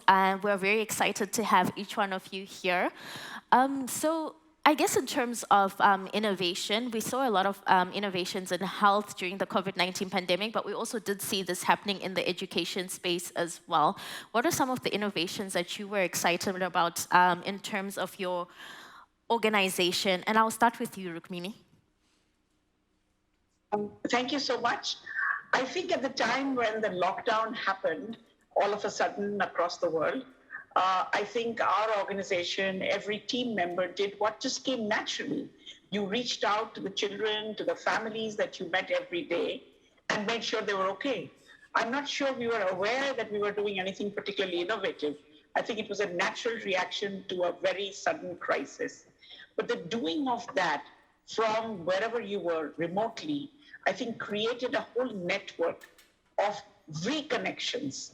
At the time, we didn't know that our schools would be closed for 2 years. But I'm very glad that we did this connecting in whatever form, with whichever device, and with whatever networks and resources we had.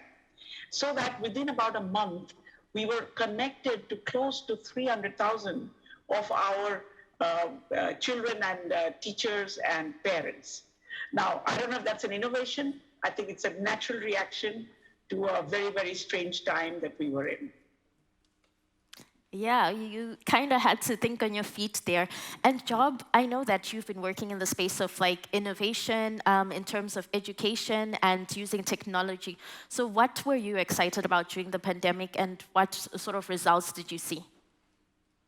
Yes, so before COVID, we've always tried to present our case of the use of technology to enable much more deeper learning.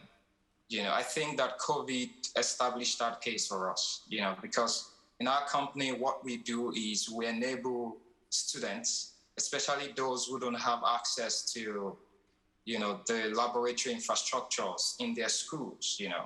I'm talking about much of, you know, almost every public secondary school in the country where I come from, Nigeria. Now, our innovation enables them to be able to carry out those practicals that they would have been able to do in physical labs, to be able to do it right there on their computer. It's like putting laboratories on the computer. That's what our innovation. So COVID sort of established the case for this kind of innovation, because imagine, even if you are at some of the best schools in the world in London or, you know, somewhere in New York, your school was shut. You know, you can't do the practicals, you know, in the school that was shut. And so that sort of leveled everyone. And I think that we'll continue to see these kind of innovations going forward. We need to educate hundreds of millions of people in Africa, you know, in the Southeast Asia. And the infrastructures that we have currently are actually limiting how many more students can we fit in a classroom. We need technology to be able to expand those frontiers. And this was very exciting for us. And that's what we're doing. Thank you so much, Job. And Vongai, what kind of innovations did you see within your network? Thank you so much, Rumbi. This is such an interesting conversation, and one that I'm incredibly passionate about. So during the pandemic, the lesson, I think we witnessed so many innovation, but for us, what was solidified was the issue around mindset shifts. We witnessed 5 important mindset shifts in teaching, in learning. Now, one of the things I wanted to say at the beginning is, you know, when people use the word innovation, sometimes we think, you know, it can mean so many things for different people. But in our context, we witnessed 5 important mindset shifts in teaching and learning that, if sustained, would accelerate progress towards an education system that develops students as leaders who can shape a better future for themselves. Very quickly, one of the mindset shifts we witnessed was around students, seeing students as partners in their learning, of which this is almost a taboo, in particular in most of the communities which we operate in, that the teacher is always seen as a source of power. But just shifting around, how do we make these students to be partners in what we do? For us, it really shifted how some of our students continue to learn. And then two, we realized that social and emotional learning is a gateway to all other learning. I think with the pandemic, there were all sorts of issues around mental health, depression, and everything that you name it. And we realized that in the communities we operated in, the more you focused on issues around social emotional learning, the more we realized kids learning going up and up. The third one was around the importance of engaging parents in their learning. So historically, again, in most of the communities we operate in, parents would almost leave the education to the teachers and everybody else. But in this case, there were so many things around families opening their rooms, opening their houses to allow students to kind of learn. And also, what we realize is that we noticed that if we view community as a source of power, it also helped the students learn. And then the last kind of 2 points was around if we leverage technology, it can make teaching go faster and easier. So again, interesting question around what innovation we saw. For us, it was really around mindset shifts. That's very interesting. I never actually thought about the mindset shifts that were involved during that time as well. And one of the things that you spoke about was leveraging technology, Wangai, and Job. You also spoke about this when you were referring to the innovation that we're using to get science to children in Nigeria.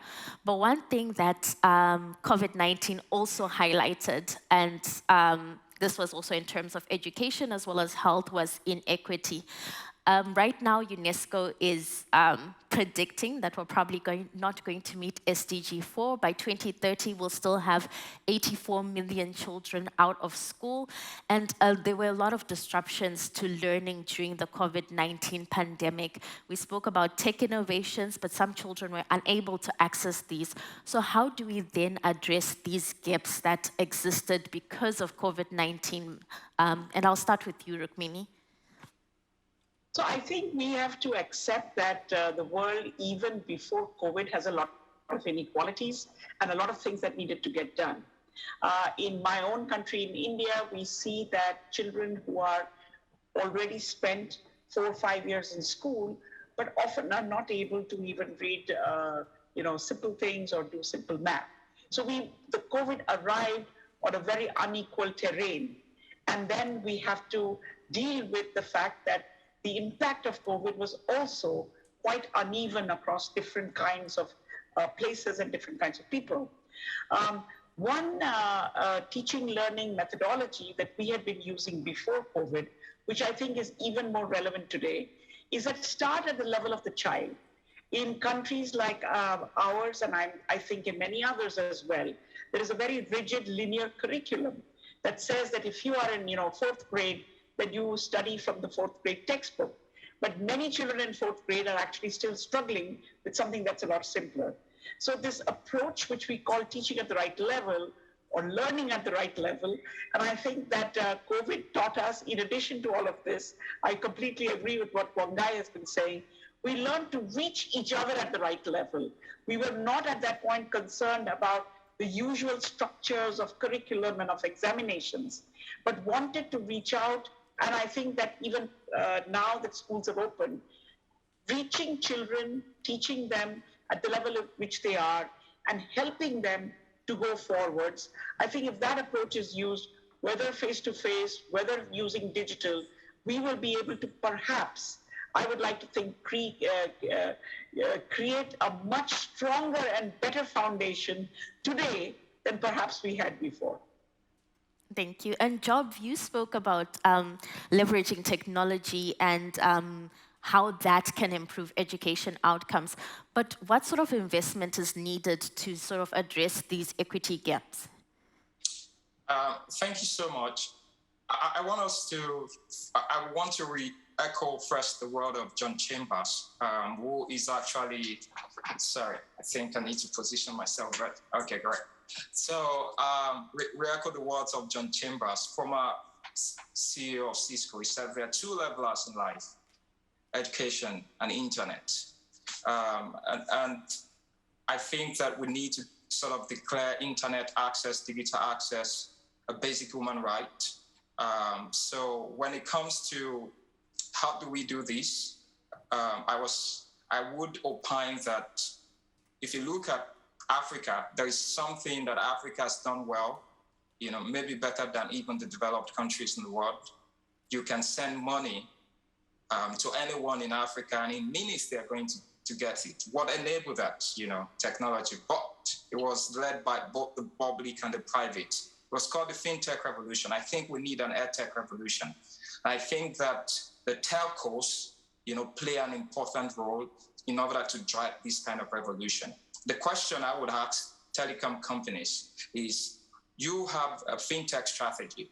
What is your edtech strategy? How are you going to partner with, the organizations that are speaking here and other ones that are sort of building, materials, building courses, building, technology that can lay on your own infrastructure to be able to scale whatever they are building to reach millions and hundreds of millions of students. So we need to challenge telecom companies, to have an edtech strategy if we want to achieve SDG 4, and we've seen some examples. But I also think that, of course, government always have a place to play. Like in a state in Nigeria, one of the government, what they did was they slashed the right of way by 96%, Ekiti State, a state in Nigeria, so that telcos could lay broadband cheaper.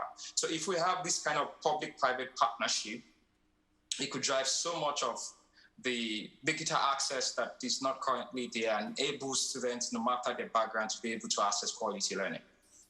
Thank you so much, Job. So you spoke about partnerships with the private sector, which have proven to be a powerful tool in some cases. Mungai, what do you think we should be doing to address this inequity?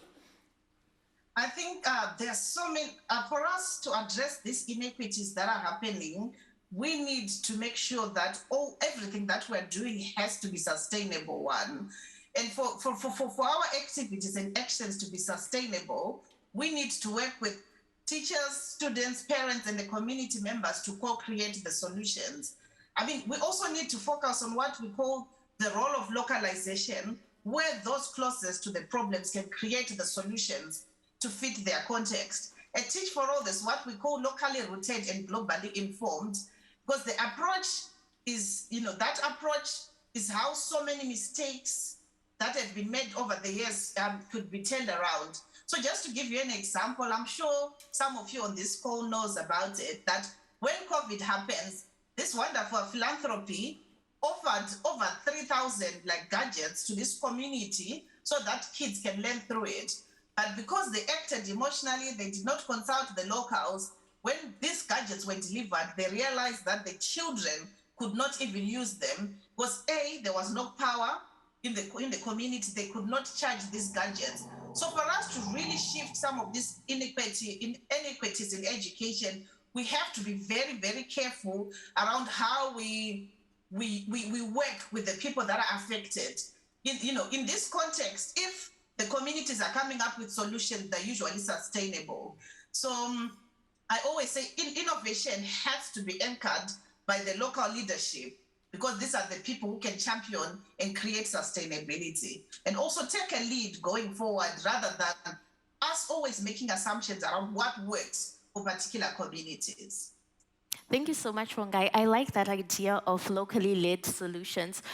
We are coming to the end of our conversation. We're actually left with 1 minute. So I just want each one of you to just give us some closing thoughts, and you've got 30 seconds each. Mungai? So, okay, thank you. So I think for me, my closing thought is that for innovation to have an impact, it has to be sustainable, and it becomes sustainable if we work with the local people, because answers lies within the communities. Thank you so much, and thank you for keeping it short. Job, any last thoughts from you? So I'm also going to speak, of course, on the side of technology, because, of course, this is how we approach, many of the problems in education. And I would say that physical infrastructures are limiting. What technology does is to transform those physical infrastructures and create the kind of access, that we want for the hundreds of millions of learners that we're going to educate, in the nearest future. If we don't do this now, we're going to have a crisis soon. Like in Nigeria, for example, where unemployment rate, for example, for young Unfortunately, people Job, I have to cut you off, but I will take that as technology breaking down barriers. And Rukmini? I would say that we are in a very, very interesting moment. Schools in our country opened after almost 2 years. Kids are so happy to be back in school.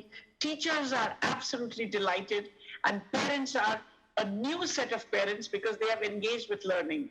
We must make the most of this moment and come back much stronger than when we were before COVID happened. Thank you so much. Making the most of the moment. And I know our reporters will definitely be following innovations in education. We'll be looking to the UN Summit on Transforming Education to see what comes of that. And we'll be following your work. Thank you so much, all three of you, for joining me here on the Devex World stage. Thank you.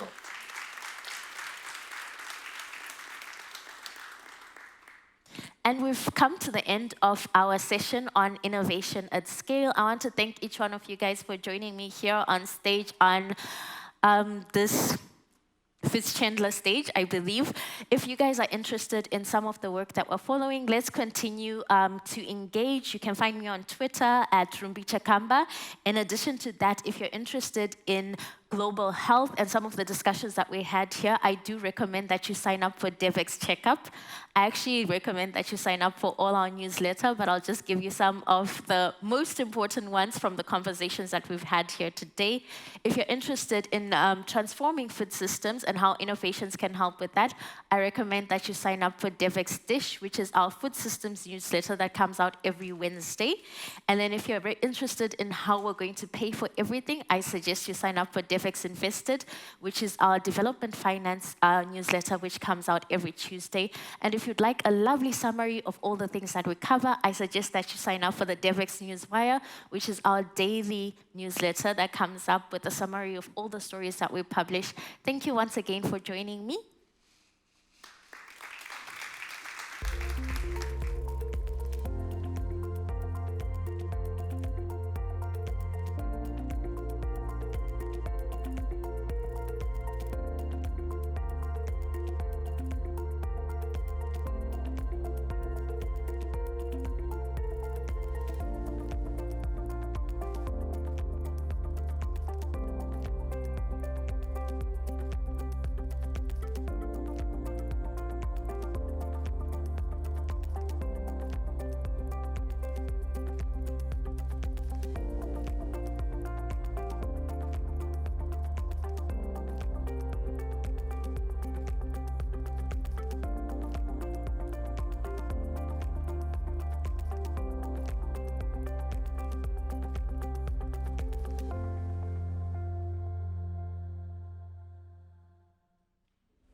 Please welcome senior reporter Teresa Welsh.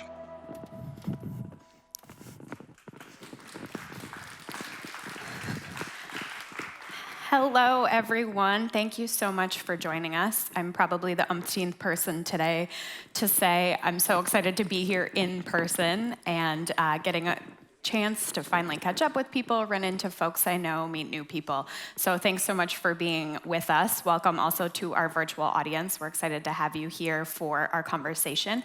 I'm Teresa Welsh. I'm a senior reporter based here in Washington. I write Devex Dish. Devex is food systems newsletter. You can follow us for all things food systems. We'll be talking a little bit about that later in this track. This is business transforming development. So we'll be talking about the role that the private sector has to play in meeting the SDGs.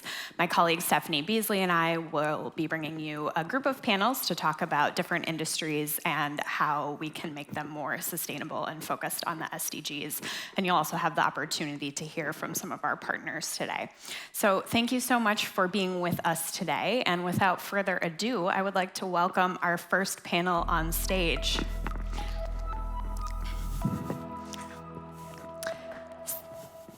So I'd like to welcome Stephanie Benedetto, who's CEO and founder of Queen of Raw, and Anshu Gupta, who's founder and director of Goonj. Thanks so much to you both for being with us today. Thank you for having us. So I'm really excited to have this conversation. My mother is an avid sewer, and so I was actually just visiting my family in Minnesota, and there are scraps of fabric everywhere in her house. My former childhood bedroom, we now refer to as the craft barn. And she's a quilter, and there's scraps of fabric. So I'm really excited to get to talk to you guys about upcycling in the textile industry and ways to avoid waste in that industry. So thanks to you both for being with us. Thank you. So Stephanie, I would love to start with you. We're talking about the circular economy today. What does that have to do with the textile industry, and why is that such an important attitude to have when we're talking about textiles? I love that you called this circular economy, because the key word there is economy. This is an economic principle, and I think I'm really passionate about how we can build massively powerful solutions that make sense for people, for planet, but also for profit. And so when you're talking about that waste that your family has in their own homes, add that up when you're also talking about enterprise customers, and it's to the tune of $288 billion a year worth of unused fabric that just sits in warehousing collecting dust or being burned or sent to landfill. And by some accounts, that textile industry and all that waste is the #2 polluter in the world of clean water globally, right? SDG 6. But if you flip that, it also means that fashion, textiles, supply chain has the power to solve the world's water crisis if we rethink how we do things. And that's why we've been really excited to build software and marketplaces to help businesses find all that waste and then do something with it. Reuse it, resell it, recycle it, with a record and proof of their actions. And by doing that, some of our enterprise customers have saved 15% of their bottom line in just 1 year, just by finding and selling this waste. And not only that, they saw 3 times the conversion rate in their online direct-to-consumer business just by talking about the good work they're doing. So that's what it means to me, and I know together we can change the world. Thanks so much for sharing that with us. For our audience that might not be familiar, tell us a little bit about Queen of Raw and why you started the company and what it is that you hope to achieve. My family has been in the fashion and textiles business for over 100 years. In 1896, my great-grandfather came over on a ship from Austria. He landed at Ellis Island, and he settled into the Lower East Side of New York, the original Jewish garment district. He was an immigrant chasing the American dream, and he had to make a living. So what did he do? He found materials and supplies nearby, old fabrics and furs and things immigrants had brought over on the ships with them, but they weren't using anymore. And he repurposed them into the most beautiful fashion garments, and he sold it to local customers. And it was an incredibly profitable, successful business. Now, he didn't talk about it as circular economy. At the end of the day, that's very much what it was. And that's truly inspired how we think about the technologies that we're building. How do we build massively powerful software and marketplaces to help businesses do just what my great-grandfather did and empower everyone from enterprise companies to people like your family, students, makers, crafters, and quilters, so that they can reuse, resell, and recycle all this waste, keep it out of landfill, and turn what would be pollution into profit. And to date, we've already saved over 1 billion gallons of water, and we're just getting started. Really proud of that because it's enough clean water for 1.4 million people to drink around the world for 3 years. So. Wow, yeah, I can definitely say after witnessing my mother, quilting is a great way to reuse unwanted fabric. She's got boxes all throughout the room of different color palettes, so when she needs a certain color, she can go in and find the little teeny tiny piece that fits with what she's working on. Anshu, I want to bring you into the conversation. You know, your model focuses on exchanging material for labor and skill. Tell us about why that is important for Goonj. You know, I think the most important part is the circular economy, to be honest, comes later. What the world is not realizing is the need of clothing itself. When you say that half the world does not get 2 meals a day or 1/3 of the world, whatever the number, okay, it's in billions. With a very narrow vision, we think that people are hungry, which is absolutely fine, it is visible. What we are not understanding that the people who are hungry also do not have access to the basics. And basic, when I say, I talk about clothing also. Right? You talk about 3 basic needs of humankind, you say food, cloth, and shelter. When you talk about MDGs, SDGs, you will never find clothing written as a subject. So I don't know how we ignored it, how we forgot that clothing is a very basic need of humankind. There is abundance, but there's also a huge amount of need. So when we talk about upcycling, when we talk about circular economy, I think the first part of the circularity is that it goes to the people who need it, who desperately need it. In many, many countries, you have more deaths in winters due to lack of clothing than earthquake or floods. Wow. And we are not understanding this as a subject, right? It is, so when we started years back, so now it's been 24 years of this work, we only focused on this particular basic need. We said people suffer due to lack of clothing. People get into a debt cycle forever because they need clothing.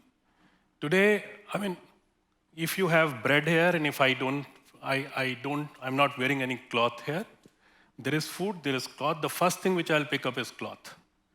But people like us are not understanding that. The other thing, the cloth has always been a disaster relief material or a charitable subject object. I mean, you need a flood to be flooded with clothes. Why so? So we said that it needs to move out of charity, because charity kills dignity of people, right? And it can be used as a currency. The barter economy can come back, where on one side you have the urban, underused, unused retail chain wastage, which still has life, and the optimum utilization has not happened. On one side, that is a currency. On the other side, it is the wisdom of the community. So community will decide that they need to make a village road. They will make a road, and they will be rewarded in kind. So barter economy is revived. Dignity is maintained.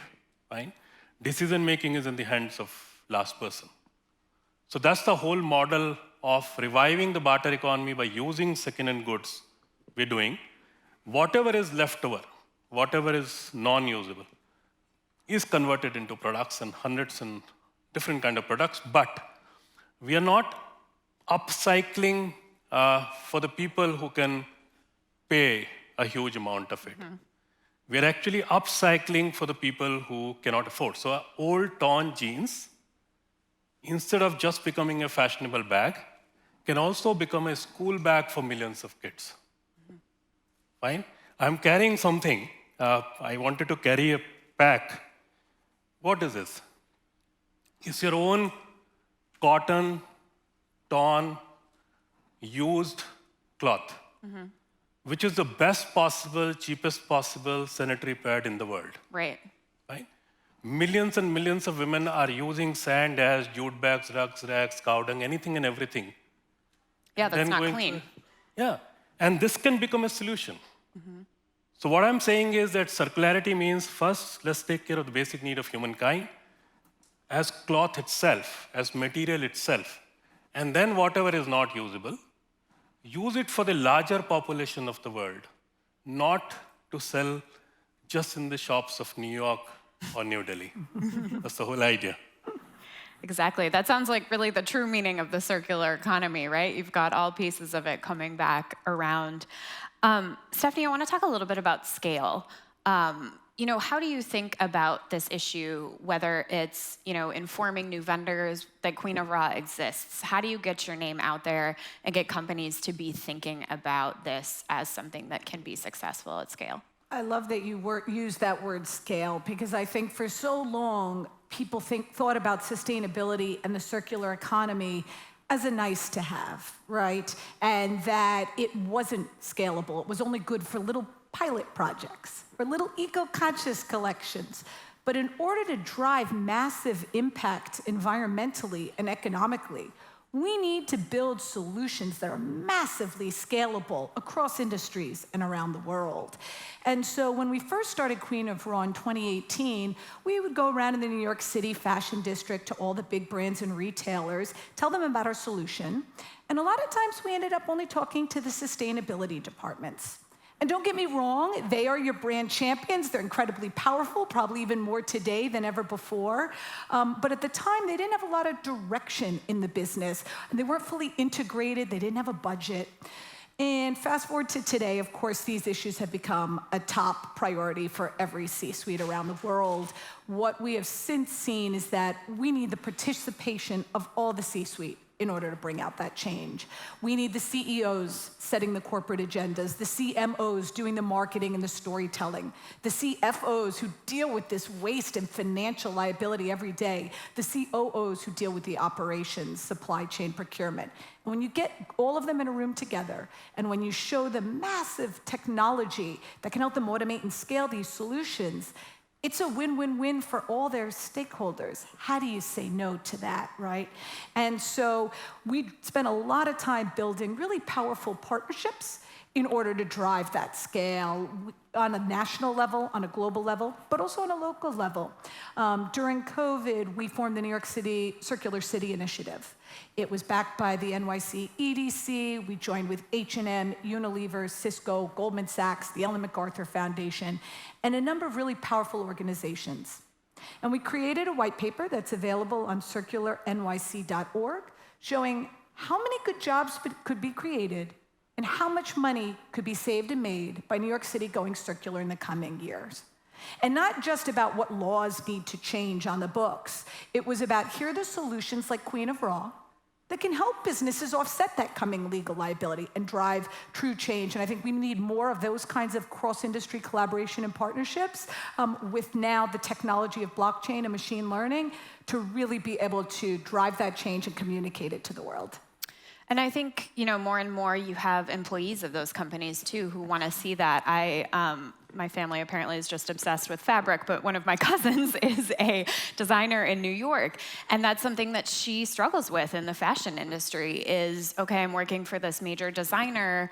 What role am I playing in this? What role can my company be playing to make this more sustainable? And she's really thinking about her future in that industry and the ethics behind it. Everyone can be a part of it. We deal from 1 yard to 1 million yards plus, right? We're all part of the problem, but also all part of the solution. Anshu, tell us a little bit about the reaction from the communities that you work with to, be able to have these opportunities where they have the dignity to do these projects, improve their own circumstances while also contributing to the circular economy. When you value people for what they are, the moment they feel valued, they're a part of it. So what we are saying is that we need to stop the words like donor beneficiary because you need to take people as a stakeholder. Mm-hmm. And this is very ironical that when I give time, I am a donor, and when the community gives time, there is still beneficiary. Mm-hmm. When I put my skill, I am a donor. When the community puts a skill, there is still beneficiary. So that language has to change. I think in the last 2 decades, we have just done that. We've changed that language. We go and we say that we don't know how to dig a well, fine? We don't know how to weave bamboo to make a bamboo bridge, fine?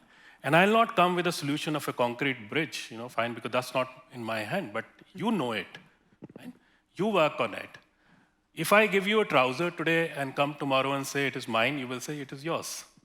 But when you make your own road and you get a trouser, and I come and say it is mine, you can say that it might be yours, but I've earned it. So we're changing that language. And that is the reason people are becoming a part of it. And there are very few concepts where the decision-making is in the hands of people for whom decisions are made, right? Otherwise, people like us go and say, every village will have a road. No, they don't need a road. Maybe, their priority is a water body or something. That's why it is accepted, fine. It brings dignity to people for sure, because we are not sitting on the top and then talking about it, or we are making decisions on their behalf. That is why it is accepted, fine. They have a sense of earning. They have a sense of respect. That's why it is accepted. We are also, saying that it also creates a huge amount of employment, right? Because imagine the hundreds and thousands of people converting hosiery into undergarments for all the people, converting jeans or trousers into bags for all the people, converting this cotton cloth into sanitary pads. So that's how this entire ecosystem which is building up. And that's why it is acceptable. And I think because this is a new way of doing it. It's not a top-down approach. Exactly, and I think that's something we heard from our speakers this morning as well, right? Is how the entire development industry needs to be flipping that mindset of I'm the donor, you're the beneficiary, I know, you don't, I tell you what to do. No, I'll just one more point. What we have been arguing from the day one, that whenever we say we are donating cloth or utensil or footwear, whatever we have, that itself is a wrong notion. I mean, if I have used this for, say, 4 lectures or 3 months, with what right I'm even saying it, I'm donating it? I'm actually discarding it.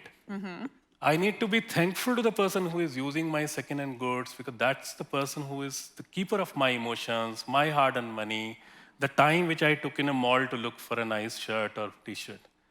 So, and that's the reason it is accepted, no other reason. So people are actually not working for that family kit which we give to people. That's just one small part of it. People are working because their problem is solved and the dignity is maintained. Exactly. Well, I think that's a great way to end. Thank you so much, Stephanie and Anshu. Please join me in thanking them for their time today. Thank you all. Thank you. Thank you.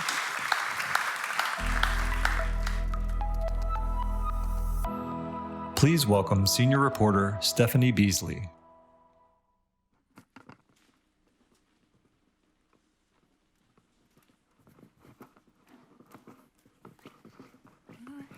Hello.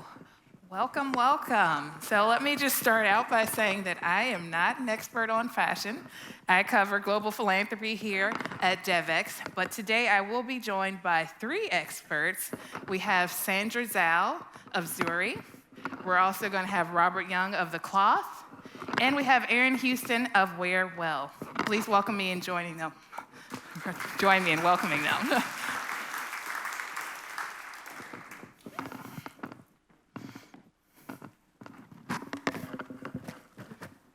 Hello.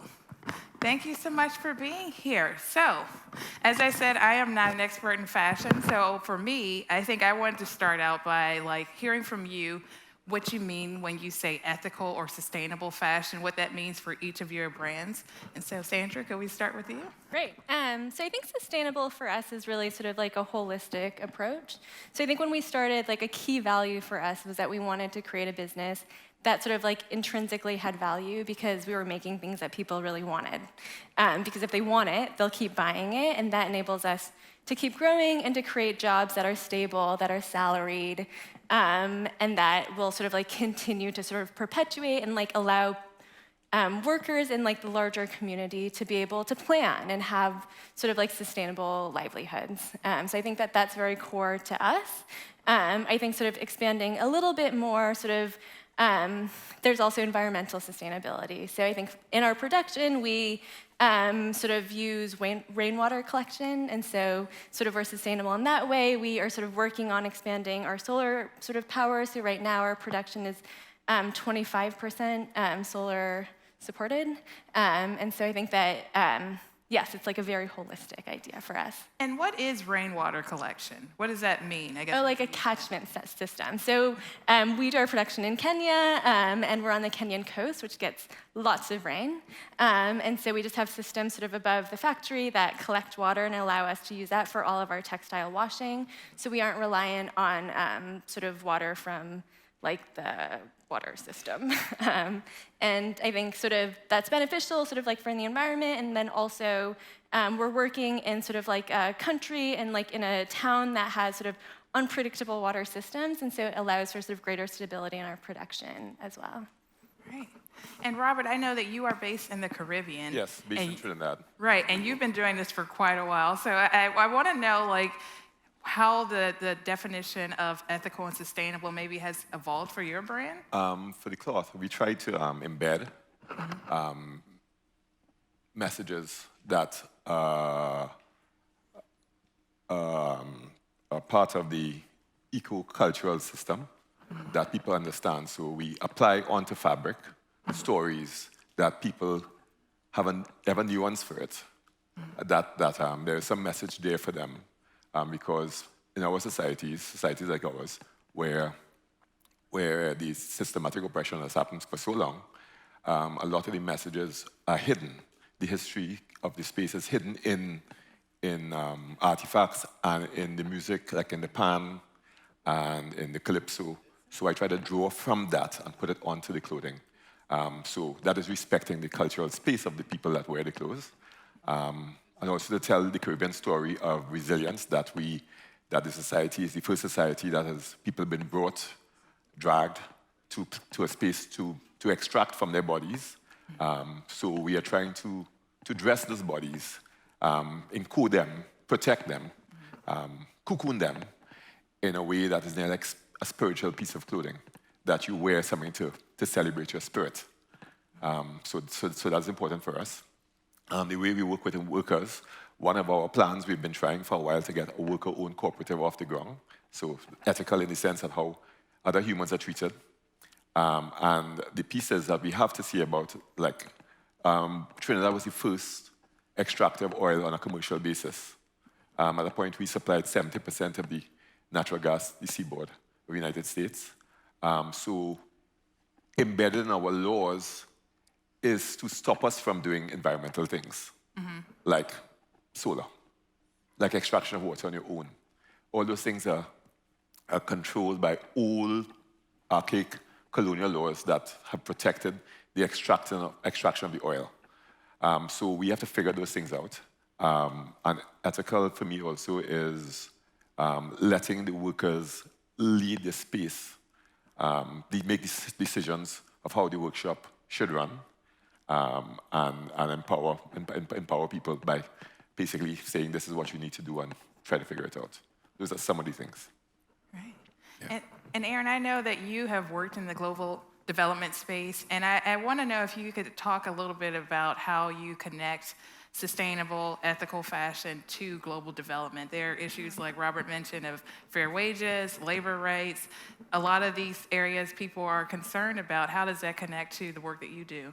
Yeah, it's such an interesting question. You know, when the average person hears sustainable fashion, they just think about the environment, they think about maybe the end of the life cycle of that piece of clothing. But really, when you think about the industry as a whole, you have to think about the environmental footprint, things like using rainwater. You have to think about how you respect the cultures in which they're being produced in. You have to think about fair wages, access to a safe work environment.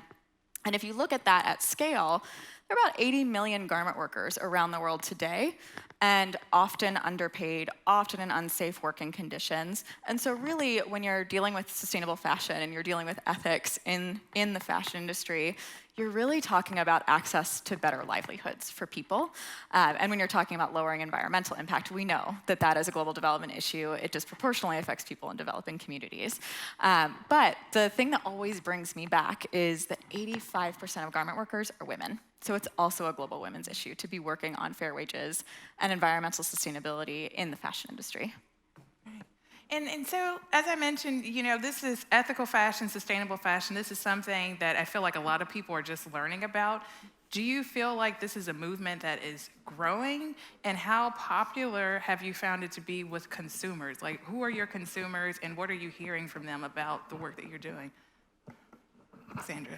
Yes, I think it's definitely growing. I think that as our consciousness and sort of feeling of sort of being empowered as consumers continues to grow, I think that consumers realize that like they can dictate in many ways like what companies do, and I think that increasingly we're worried about climate change and we sort of like care about workers' rights, and so I think that we're definitely seeing that, and I think our customers, like we hear it loud and clear, like they want the product, they love the dress, but also it's really important to them that their clothing is made in a way that they feel proud of, and that they know that they can sort of walk out, tell people about it, sort of live their lives and feel like they're not necessarily contributing to a better world because it's just a piece of clothing, but at the same time, like they're sort of living those values in a way that's sort of spreadable. I think that they're communicating and their dollars are making a difference. And Erin, I know that you all have actually done some research into consumers, and I wonder if you could sort of talk about what you found in terms of what people are looking for. Yeah. So it's definitely, the interest has picked up. We know this. We see it. We see every company using the word sustainable, whether they actually are, greenwashing or not. But what we have found time and time again is that the consumer cares. They want to shop in a way that's aligned with their values. But really what motivates them is finding something that is stylish, that they can put in their closet, which I'm sure both of you have experienced this, and they care about just alleviating the feeling like they've done harm in some way.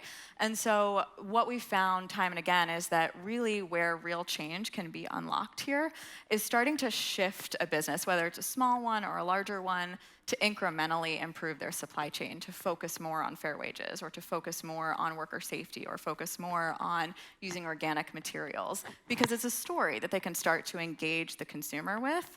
And then the really great brands that are changing a lot of what they do, and they're really making a strong effort here, they'll do more, and they'll continue to do more, and that story will get stronger. So what we've seen is that the consumer interest has grown, the consumer behavior has started to change, but we're also seeing that brands are changing as well. The ones that are really walking the talk are doing the work to change what their essentially what their supply chain is built around and the values that it's built around. And you're starting to see that consumers are backing that up, and they're actually shopping in that way that allows them to make a real business case to grow the business in a sustainable direction. And Robert, earlier we had an interesting conversation just about your supply chain, and I wonder if you could sort of talk a little bit about how, you source the material, how it is made, and the role that the community has in that for the cloth. Well, the clothing I'm wearing is made out of Sea Island cotton, West Indian Sea Island cotton. This is the first time I'm wearing it in my life, but it's grown only in the Caribbean. But all of it is extracted and exported to Japan and to Italy. To get this to wear, I had to spend $600 US to get this raw materials to make this garment. Our intention is to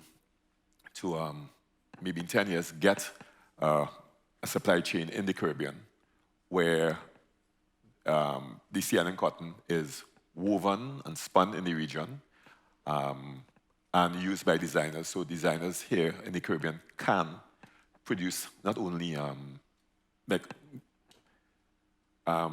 only means of production, but also produce something from, so it's like from farm to table, farm to closet in the region, right? And that is difficult because this Sea Island cotton has a long history, a long colonial history.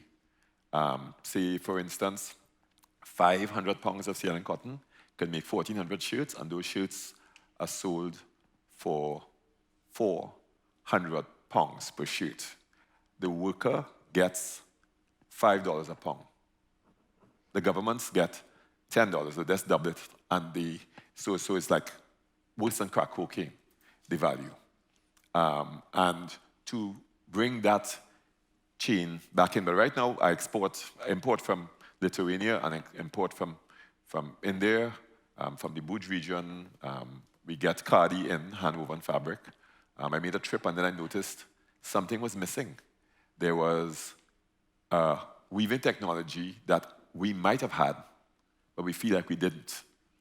And then I said, that's a missing piece, because Indians in Trinidad and in Guyana were part of the communities that lived in India who would have woven fabric, but they don't weave it.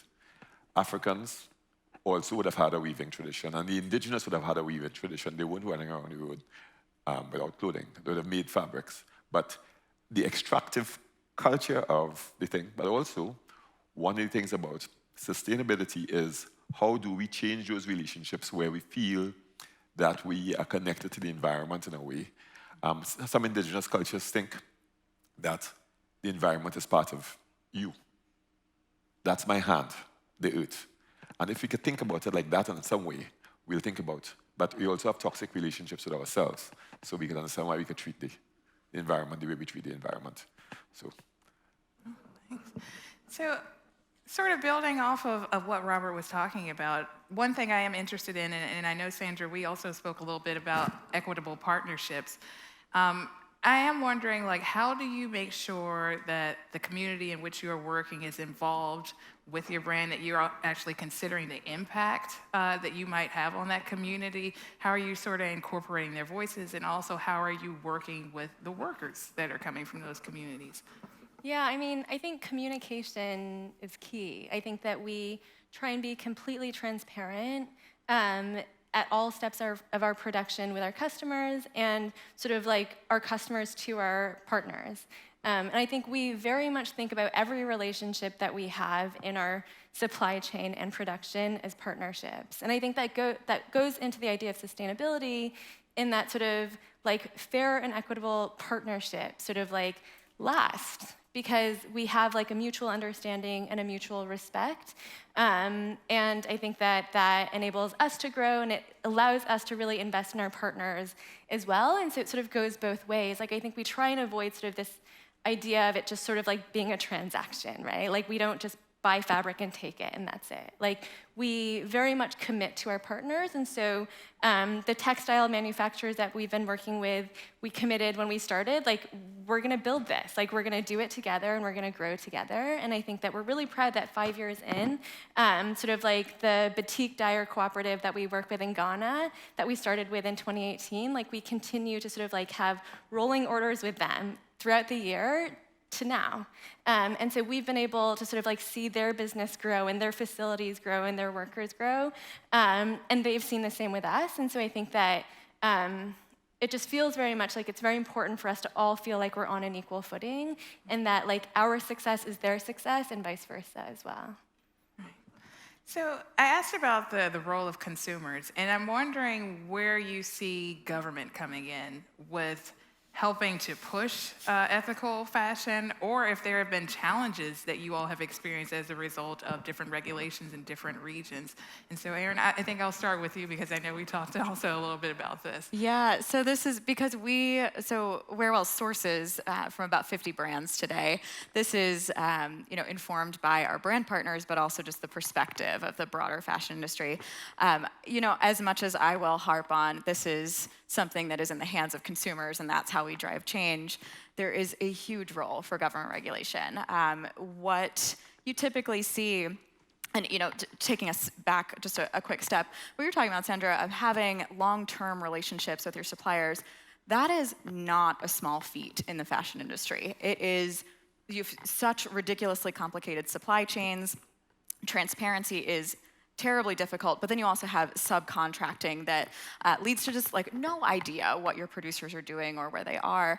And that can lead to disasters that happen, like what happened in Bangladesh many years ago now, 7 years ago, I believe. We just passed that anniversary, where a major factory collapsed, killing over 1,000 garment workers. And what happens when the government doesn't regulate in the ways that it should is a collapse like that happens, and then a lot of government regulation comes in, and then the industry moves to Vietnam or to another country. They move to Vietnam from Bangladesh, and so on and so forth. And so if governments aren't coalescing in a way to create standards across the entire industry, regardless of where they're producing, you're just going to have this continued race to the bottom until that happens, until people get on the same page. We're seeing a little bit more movement right now with government regulation here in the US that I think is really, really promising, but until it happens in major garment producing countries, we've got a long way to go. So I do wonder because, as you're talking about different regions, there are different places, of course, where it is cheaper to make clothing. And for you all as people, who, of course, you're business people as well as ethical fashion designers and fashion, manufacturers.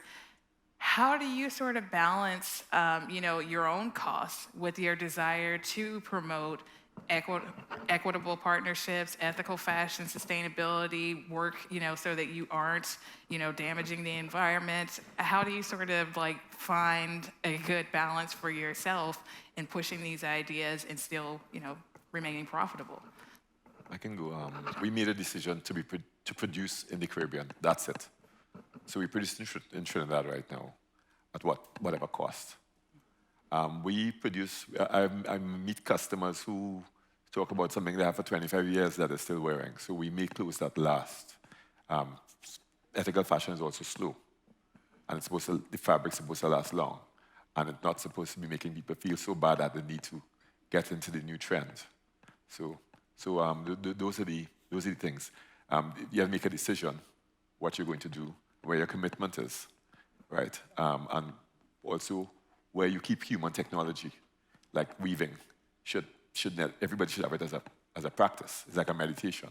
I don't know it, but I would love to understand it. So the idea of moving to the cheapest place, where would we go next, right? Because you go to the dollar place, and it doesn't solve the problem. It only solves a supply issue, and it doesn't keep a tradition that sewing is a human tradition, right? And there's one way to do it.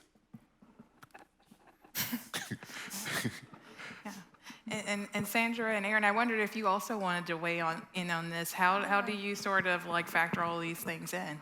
Yeah, well, I think like Robert, we made a commitment to place. So we started in Kenya, and that's where we will continue to grow. And I think, like you said, the costs are the costs. I think that sort of what's really important to us is sort of we acknowledge that there are costs, and we want to work fairly. And I think that in order to be able to fund those costs, we have to tell the story. And I think that that's really important. I think our customers, once they understand, sewing takes time, right? And it's slow, and it involves a lot of people. And there's movement of goods and everything. And if you want to do it well and thoughtfully, it's going to cost money. But if you're willing to pay for it, which I think increasingly customers are, we can keep doing it. And I think that it's possible to sort of grow an industry in this way if we're communicating sort of every step that we're taking and sort of why does this cost so much? And I think also sort of back to the government question, I think also sort of when you're committing to working in countries where there's instability or there's sort of government, sort of lack of government oversight and also lack of sort of government investment in people, it becomes more expensive. And so I think that sort of one thing that sort of we sort of believe very strongly in is sort of if there were sort of better infrastructure, sort of if there was more investment and sort of having continuous power available, then sort of businesses would be able to sort of come in and sort of work the way that we do. And I think that it's not necessarily that costs would come down, but I think that it would normalize a lot of the costs that we have. And so I think for consumers, it would be more sort of understandable. And I think we just get more used to the idea of paying a little bit more or sometimes much more, but whatever it costs to know that you've paid for something that someone made and they were paid fairly and treated with respect. Yeah. I'll add to that. I think educating the consumer is the most powerful thing a brand can do. There's been a huge effort from some large brands around transparency. That is not enough. You have to tell the story of the person who made it, and you can't tell someone they're going to change the world by buying a shirt or a dress.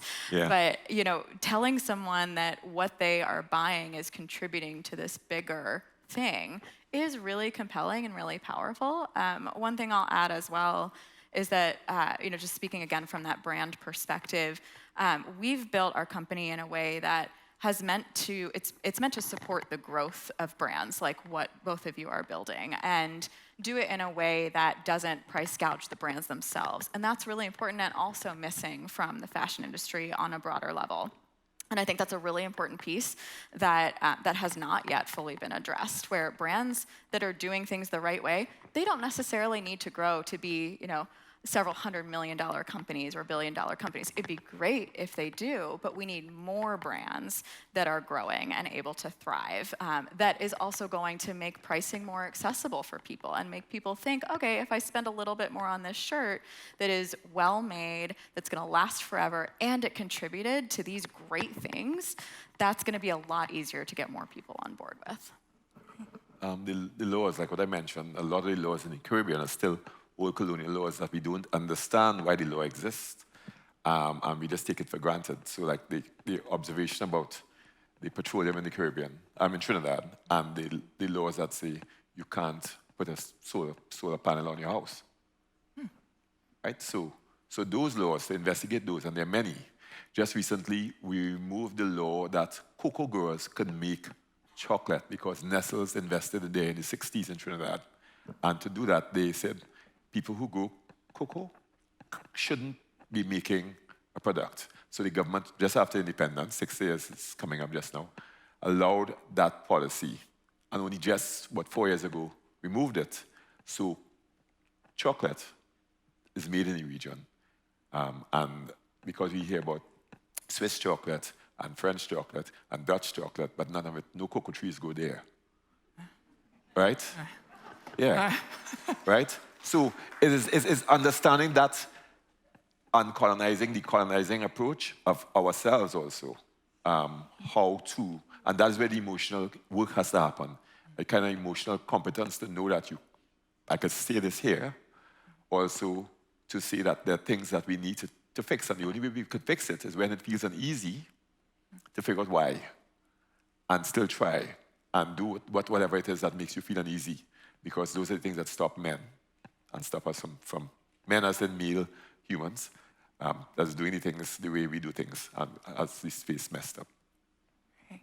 Yeah. Well, we are about at time, but I want to thank you all so much for being here today and for informing us about ethical and sustainable fashion. I guess if you had to make a short pitch for why somebody should maybe pay a little bit more for their clothes than to buy fast fashion, I'm curious what you would say, Sandra.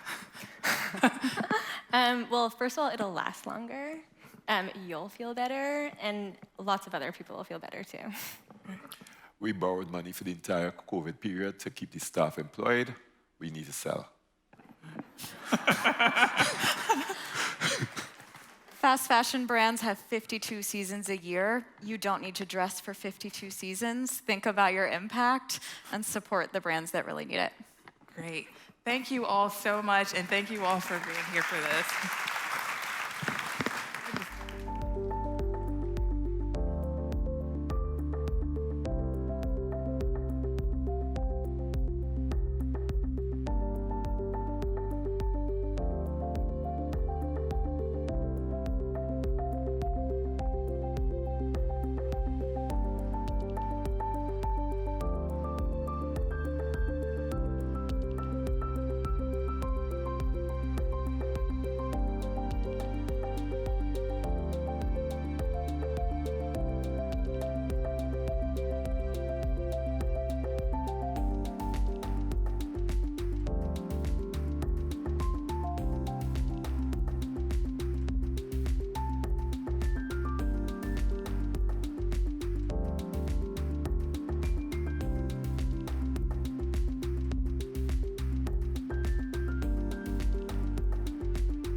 Hello, everyone. I'm pleased to be back with you for another session.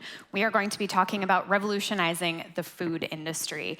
And I'm so pleased to welcome to the stage virtually Amy Chen, who's with us, the COO of Upside Foods. And we also have joining us Marcela Flores, who's the CEO of Tira Foods, and Bruce Friedrich, founder and CEO of the Good Food Institute. Welcome to the stage.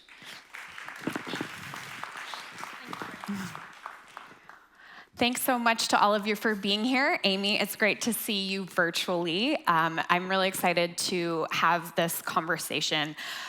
We all know what a polluter the agriculture industry is, huge source of CO2 emissions, and we know that the food industry must change. So we are here to talk about how we need to do that. Marcela, you have a focus on nature and connecting agriculture to nature. Why is your approach to changing the food system different? Thank you, and hello, it's a pleasure to be here today. We start from the point that 75% of our calories come from 12 plants and 5 animals, when we could be eating 300,000 plants, and that wreaks havoc really to the system. It makes it very dependable, very fragile, and what we need now is more resilient systems that can absorb carbon and can be good for biodiversity and also for social justice. So we're looking at this trilemma that we're facing in a way that is holistic. And I think that's a really staggering number. 300,000 is what we could be eating, and it's what we're not doing. And the system needs to change to really be diversifying that. Amy, I want to bring you into the conversation. Why cultivated meat? Why is this the answer to our agriculture problem? It's a great question, and thank you so much for allowing me to join you virtually. It's a first to be in a hybrid panel, so very exciting. So Upside Foods is the first and the leading cultivated meat company, and we make real meat from animal cells. So it's real meat, it's not plant-based or vegan or vegetarian, but we essentially grow real meat that people love in a way that's better for animals, for environment, and for our taste buds at the same time. And I think your question is a really good one, because there's a question, why do we need to reinvent meat? I think we start with a very fundamental premise. I'm from Texas, and I love meat. And it turns out that people all around the world love meat and have always had a really hard time giving up one of their favorite foods. It's so integrated to who we are as cultures, as people, into our culinary traditions. And so we've really taken the approach of saying, how do we give people what they love, but reinvent the way that meat is made?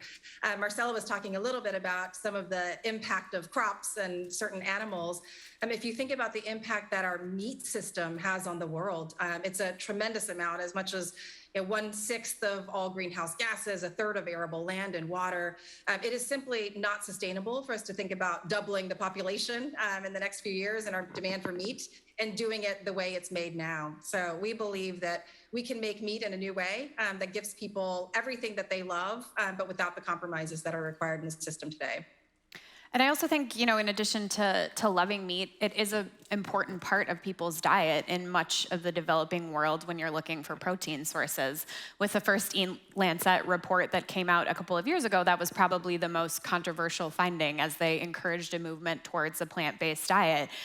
Obviously, there's a huge meat industry in the world that was not interested in hearing that we shouldn't be eating as much meat. So, not only do, people from Texas love their barbecue, but you have people who perhaps their only access to protein is from a chicken, from that meat, from eggs, et cetera. So I think that's something that we also have to keep in mind when we're talking about where this industry is going and why these shifts are needed, but also who we might be leaving behind while we're doing that.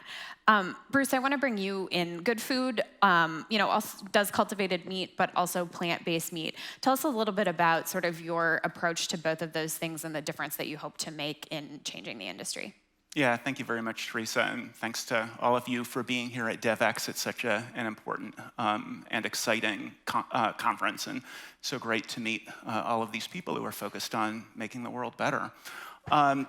building on what Amy said, Amy's products require a 20th of the land relative to beef. They cause a fraction of the direct climate change, and they cause a fraction of the inputs. So we're all living through the war in Ukraine and Russia at the moment, and we're reading on the front page of the newspaper about massive starvation as a result of a grain disruption.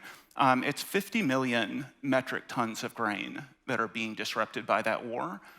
Even as we feed more than 20 times that much grain to chickens and pigs and other farm animals in this fantastically inefficient system, even before you get to the more than 75% of soy that is fed largely to chickens and pigs, a fraction of that is turned into plant-based meat. But your observation is a good one, and Amy's observation is a good one. We're not, you can't blame the rain for being wet. The UN FAO says we're going to have to produce 70 to 100% more meat by 2050, 50 years after people started, essentially begging people to eat less meat, right. Years after the Eat Lancet report, and per capita meat consumption, even in developed economies, continues to go up. So basically, alternative proteins, plant-based meat and cultivated meat, they are the one food and ag solution that analogizes to renewable energy and electric vehicles. We're not going to convince the world to consume less energy, and we're not going to convince the world to drive less. But what we can do is change the external costs of energy consumption by shifting to renewables. We can change the external costs of driving by shifting to electric vehicles, and we can change the external costs of meat, a fraction of the inputs, a fraction of the direct emissions, a fraction of the land required. If we basically give people the exact same product, so let's science this thing. Let's make meat that is indistinguishable from plants. Let's make meat that is literally the exact same thing through cultivation. Because it's so much more efficient, it can cost less, and we can win in the marketplace. I'd be interested in hearing from both of you.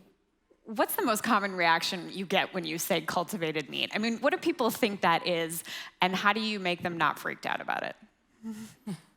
Yeah, I think it's a great question. I think probably we still get a lot of questions around like, wait, what is that? And I think there's maybe less of a freak out and just more of a curiosity. Part of what I think has been really promising as we've looked at consumers and how they're reacting is over the last couple of years, a lot more understanding about the need and a lot of the statistics that Bruce and Marcella talked about for alternative solutions, and urgently so. People understand that science and technology are part of their daily lives, whether it's the phones that are in our pocket or things that we experience in other ways. And so I think there's less of the factor of, oh, this is so scary. And I think what we've really found, which is incredibly exciting, is that the more people learn about cultivated meat, the more excited they are about trying it. And it's not only about the impact on the environment or on the animal welfare or even on human health. It's also just understanding the process, right? I think when you think about cultivated meat, a lot of people don't know what that is. And it goes by things like cell cultured meat, cell-based meat, some other more scientific terms. But when you say, hey, you essentially take cells from an animal, you feed them essentially what the animal and the nutrients would have gotten from grass or other kinds of feed, just in their constituent parts. You do it in a stainless steel tank that might look a little bit something like what you would see in yogurt factories or in beer brewing. And then at the end of it, you have this unbelievably delicious, tasty meat that you've always loved, but that is better for the environment and the world. And I think people start getting the wheels turning and saying like, wow, why wouldn't I want that? And so I think the education process is incredibly important, but I'm encouraged by the fact that the more people hear about it, the more excited they are. How about you, Bruce? Yeah, I mean, I think I have basically the same experience that Amy has. I would say early polling on cultivated meat is extraordinarily good. And when you ask people, the people who are in the no, I wouldn't eat it bucket, why wouldn't you eat it? People say, well, I think it's going to be too expensive, or I think it's not going to taste the same. The early adopter market for this is colossal. I mean, we think about the fact that plant-based meat is just 1.4% of meat consumption right now, and it's a billion plus dollar market. So Amy and the other cultivated meat companies are going to have a lot of people super enthusiastic in the early days. And then as the prices come down, as it scales up, as people realize, wow, this is the same thing, but without these external costs, already consumers are excited about it. They're just going to get more and more excited about it once it's actually on the market and people have the chance to try it. Mm-hmm. And Marcela, we were talking a little bit about food security. You sort of alluded to it earlier, and we were talking about how we can solve some of these problems if we are actually cultivating much more of a diversity of crops. You know, you mentioned the position we find ourselves in because of Ukraine and all of the grain that's stuck in that country. What sort of a solution can expanding the different kinds of foods that we're eating provide for food security? Mm-hmm. Yeah, thank you. So, following up from the points that Amy and Bruce make so well, so those solutions are great, and I think that they are doing a lot to kind of get consumers to engage in the carbon reduction pathway, right? But I say that also we can encompass supply chains that also encompass nature. And one of the solutions that we have found that is very highly scalable at Tierra Foods and other friends, such as Terviva, are doing a very good job of bringing agroforestry-based supply chains that not only explore underutilized crops from rainforests, that aid conservation and aid restoration of landscapes, but also are highly nutritious and can be the next step of ambition of us business leaders to really reach the Sustainable Development Goals, because we cannot reach our climate targets without nature. So we must also increase our ambition. Where does every single bit of our supply chain come from? Is it regenerative? Is it nature positive? Is it good for the foundational fabric of our supply chain, who are our growers? Is it just all those really important things? So in terms of diversifying, we have found that agroforestry-based solutions at scale can be achievable and can be very compatible with what we all are doing. Mm-hmm. And I think this is a moment where people are thinking about that supply chain perhaps more than they ever have before. We saw it with COVID, where all of a sudden, people in the Western world went to the grocery store and what they were used to buying was not on the shelf. And that was the first time many people had to think, like, where is the food that I typically buy? Why isn't it on this shelf? Where is it coming from? Oh, that's because, the field it grows in, the farmers are on lockdown in that country and they can't make it to the field, and the whole thing. Exactly. How does this actually get to the consumer? And we're of course seeing it exacerbated right now with the war in Ukraine and the cost of fuel and lockdowns in China and all of that. I think it's people are more conscious about it perhaps than they ever have been before. Exactly. We have our eggs, vegan eggs, all in one basket, so in very few baskets. They are only a handful. 60% of our calories are made from wheat, maize, and rice. And so that is just crazy. It just drives this monoculture system that's destroying our soil. And we're in the adoptive home of President Roosevelt, who said the nation that destroys their soil destroys themselves. So we must build that resilience, both for the planet, but for our supply chain systems, to be able to cope with those shocks and be able to still feed ourselves. And there are many underexplored sources in the rainforests. This is another area where alternative proteins, like once people start thinking about it, it just really clicks. Mm-hmm. The most efficient animal at turning crops into meat is the chicken. It takes 9 calories fed to a chicken to get 1 calorie back out. So like everybody in this room, I'm sure, sees food waste as a moral issue, and it is a moral issue. We waste 40% of everything that's produced. But just in the physiology of the chicken is 800% food waste. It takes 9 calories of crops to get 1 calorie back out. And then to the supply chain issue, so you need 9 times as much land, 9 times as much water, 9 times the pesticides and herbicides, but then you're shipping all of those crops to a feed mill, and you're operating a feed mill, and you're shipping the feed to the farm, and you're operating the farm, and you're shipping the animals to the slaughterhouse, and you're operating the slaughterhouse. It's multiple, that's where the climate numbers come in. With beef, it's 40 calories in to get 1 calorie back out. But at the end of the day, most people, they're just not going to eat less meat because of these issues. People want taste, and people want, they want it to be inexpensive, and they want it to be delicious. So with plant-based and cultivated meat, you can condense that supply chain to one factory.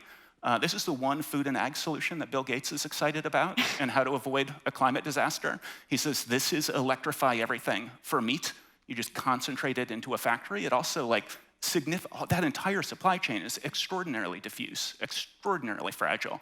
Put it in one factory, and it just has lots and lots of benefits.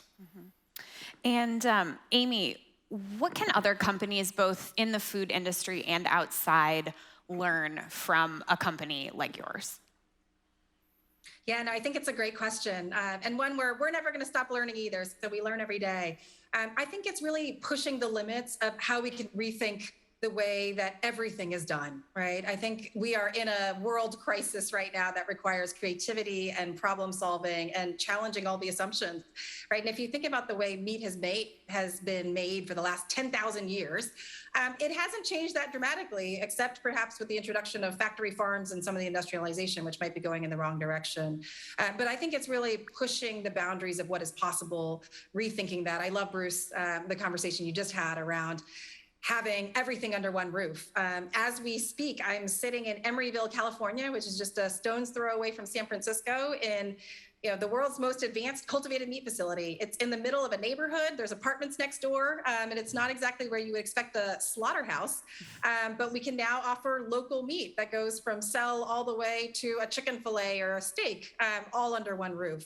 And so I think it really requires us challenging a lot of the assumptions that we've made. I think it requires consumer education, where we started the conversation, right? This is new and different, and consumers, I think, are excited about choices that they can make that will have a better impact on the world, but we've got to do our part to be transparent and explain how our processes work, open up our doors as we are starting to here, to allow the public to come in and see what cultivated meat looks like, and ask questions and experience it for themselves, and then ultimately produce products that are incredibly compelling and delicious, right? We need to give consumers a reason to vote with their morals, and their taste buds have to agree, as well as their hearts and their minds. So lots of exciting work, but I think the building of the ecosystem as we create a compelling set of alternatives for consumers, many of which you've heard about today, is going to be an exciting part of the next journey. I think that's something that's really important, is it has to taste good, right? Like, no one's going to eat it if it doesn't taste good. And that's tied so closely to the consumer demand. And Marcela, I've had a lot of people tell me, oh, we're thinking about different kinds of crops we can cultivate now because of Ukraine and because of the wheat, and perhaps parts of the world where wheat was not traditionally such a big part of the diet, but has become that. They import a lot. What other kinds of crops can we be farming instead, whether it's sorghum or millet or teff? But I've had people say to me, we don't have the demand for that. People have gotten used to eating this certain kind of food. This is what they make their bread of. How do you convince a consumer that this is the kind of food they want to be eating? Because the farmers aren't going to grow what people don't want to buy. Yes, absolutely. I think that one key thing here is to go directly to large supply chains and to put some of those ingredients in stealth. So you're putting carbon negative ingredients that are forest positive, that are grown in a fair way, but you don't have to necessarily say, oh, and it's got this ingredient that you don't know. So that will make people a bit skeptical. So this is what we're doing first with Tierra Foods. We have developed a delicious flour, but most people don't know that flour from the Ramon tree. It comes from the rainforest seeds, highly nutritious, fantastic for health, but people don't know it. So we are putting it in supply chains, in cookies, in delicious protein bars and things like that. And so we're going to be doing a bit of a test. One of them is going to be products that people already know, and we're not going to say much about it. And another one is going to be an innovation product. And we're going to see which one of the two are going. And we're doing that jointly with B2B, amazing, aligned launch partners. I love that. I think the way to get anybody to try something new is sneak it into a cookie, and then they'll just never even know that they're eating it. Doesn't like a cookie. Yeah. I'd love to hear, from you both, if that's something the cultivated meat industry is thinking about too, kind of how, I don't know if trick is the right word, but either, you can sort of be really upfront in branding about this, or you can just kind of quietly replace what people are already eating. Are you, thinking about what strategy is most effective, Bruce? I think because they're going to enter the market at high price points, we have to be thinking about saying, here is the value proposition for this product. Over time, the products are going to, just like we want electric vehicles to replace combustion engines and like we want renewables to replace fossil fuels over time. We're super gratified that, for example, Tyson and Cargill are invested in Amy's company or invested in Upside Foods over time. The products, because they are so much more efficient, as production scales up, will get to a place where they taste the same or better and cost the same or less. But early on, I would hypothesize, and interested in whether you agree with this, Amy, that it's going to be, look at this product, it's better, here's why it's better, help us make this the future of meat. Mm-hmm. Amy? That's exactly right, Bruce. I think what we've seen from consumers and talking to them is that they want to know. They want to know that it is different and that this is made in a different way. They want to know about the benefits, but then they want it to taste extraordinary, right? And ultimately, when we try our products, I think the highest compliment that we can give is that, oh, this tastes exactly like the meat that I expected and have always loved, but that I can feel really good about. And so we're excited about that journey. There's still a lot of work to do on scaling things up, but I think putting this in consumers' mouths as soon as we have regulatory approval is going to be a first step in that journey. All right. Well, thank you so much for joining us. Marcela, Bruce, Amy, thanks for taking the time to be with us. This was a great conversation. I really enjoyed it. Thank you. Great to meet you. Thank you. Great to be here.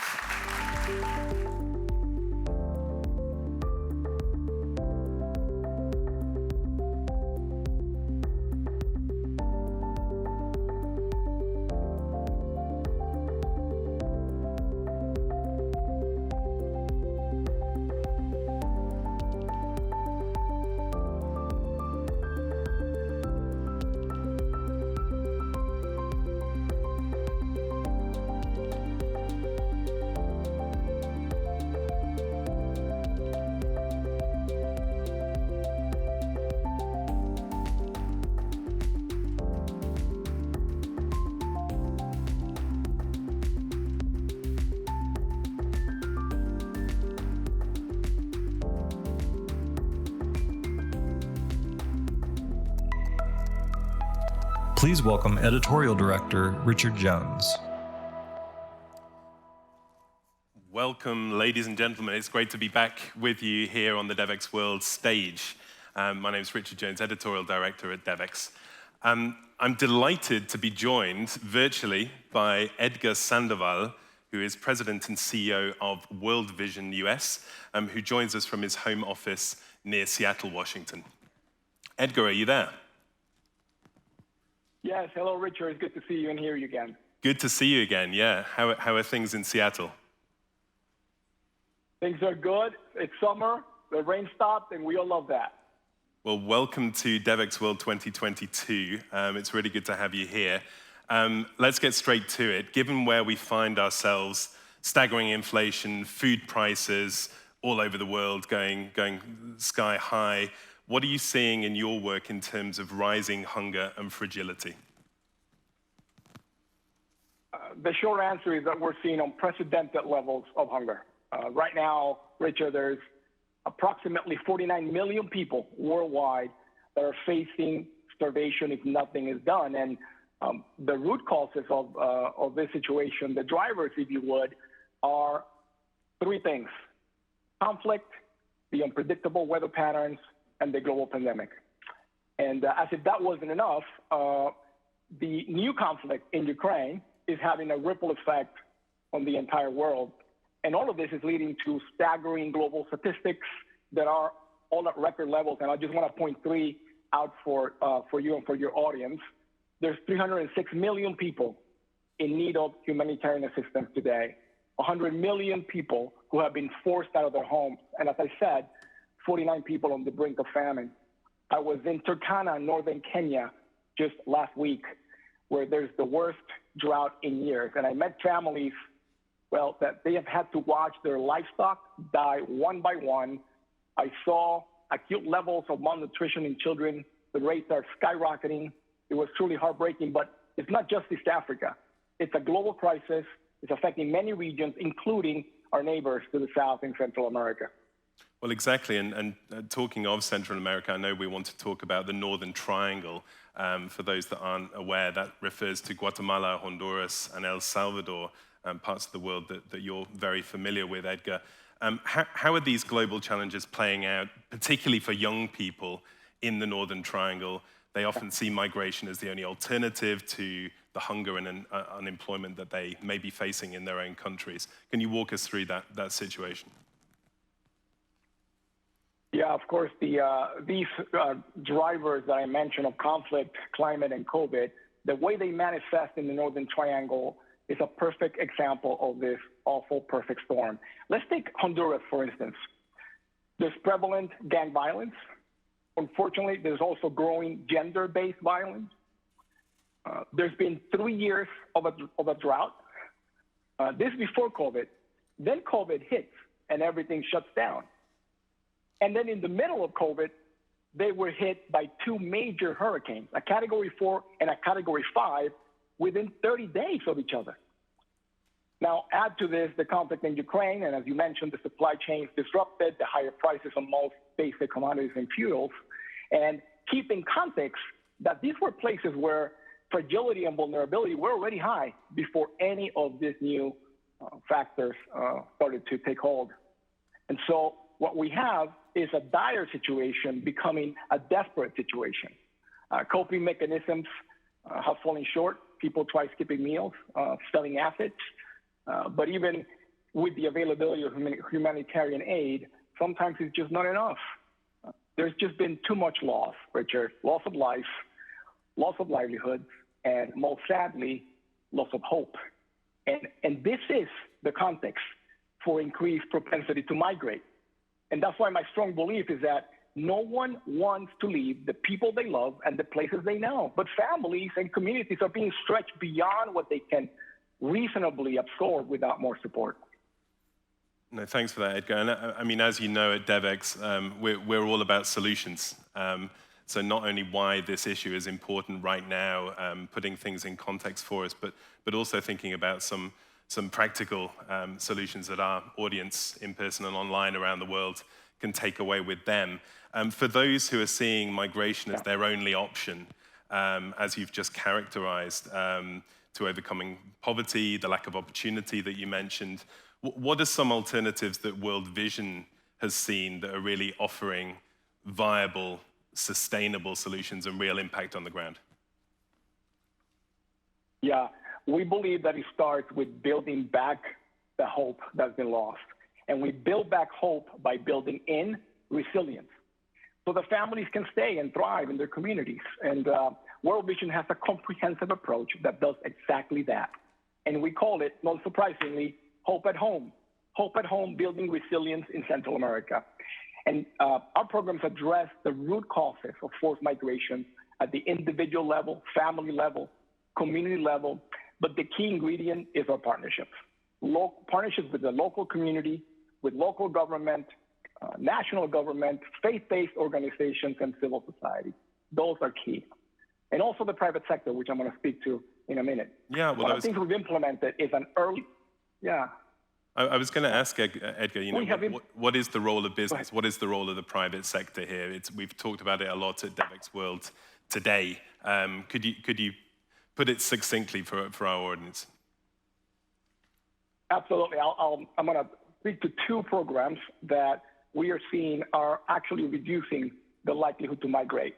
In one of our communities, Honduras, we saw a 33% decrease in the number of families intending to migrate.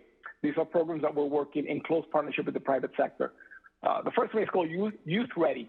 And this is a program that bridges marginalized and at-risk youth into productive and economic and civic participation. Each one of them develops a pathway that bridges them into the world of work. And participants in this program include youth facing violence, unemployment in Honduras, also youth in trouble with the law in El Salvador, seeking an alternative to incarceration. As far as private sector, the role of private sector in Youth Ready, we partnered with 125 private sector companies in the Northern Triangle who are offering internships to the participants in our Youth Ready program. Another program we have is Thrive, which is transforming farming from subsistence agriculture into profitable, sustainable livelihoods. This program is based on the principles that we all know work: disciplined savings, proven agricultural techniques, income diversification, and access to the market, to markets and finance. And again, we're working in partnership with the private sector, with the entire sort of value chain, as the previous panel was referring to, including buyers and retailers who make this program a priority. And I'll close by saying this.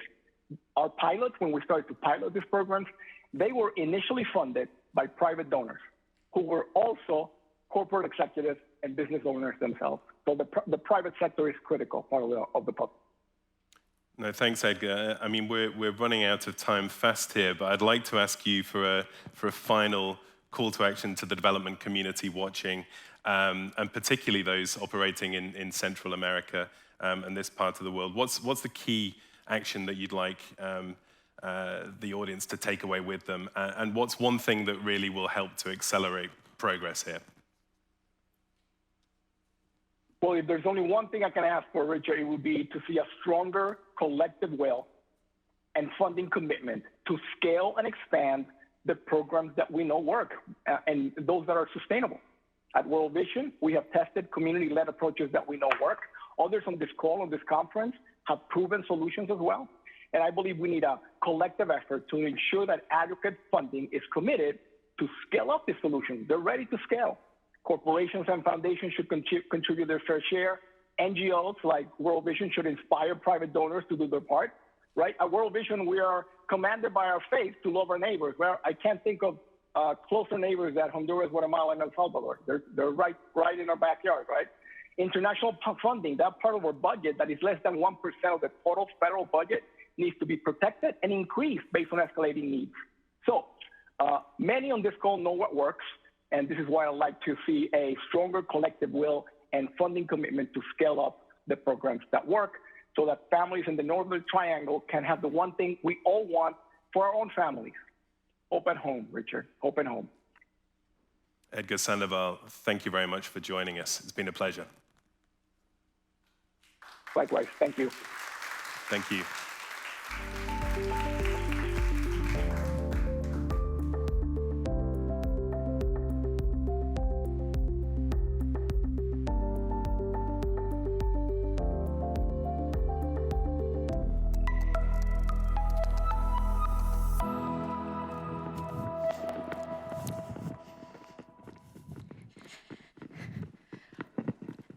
Hello, everyone. It's been such a pleasure to be your host for this session, Business Transforming Development. Thanks so much to Stephanie and Richard for co-moderating with me.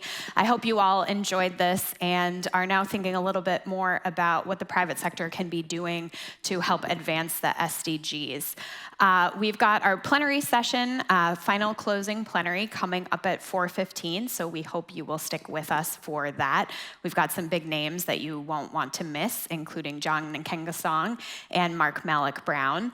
Again, I'm Teresa Welsh. It's been such a pleasure to be with you. If you enjoyed our conversation about sustainable agriculture, I invite you to subscribe to my newsletter, Devex Dish. You can find it just by Googling Devex Dish. Every week, we are covering issues like the ones that we talked about today. So it's really been a pleasure being with you. Thank you so much.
Please take your seats. The program will resume shortly.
Once again, Devex President and Editor-in-Chief, Raj Kumar.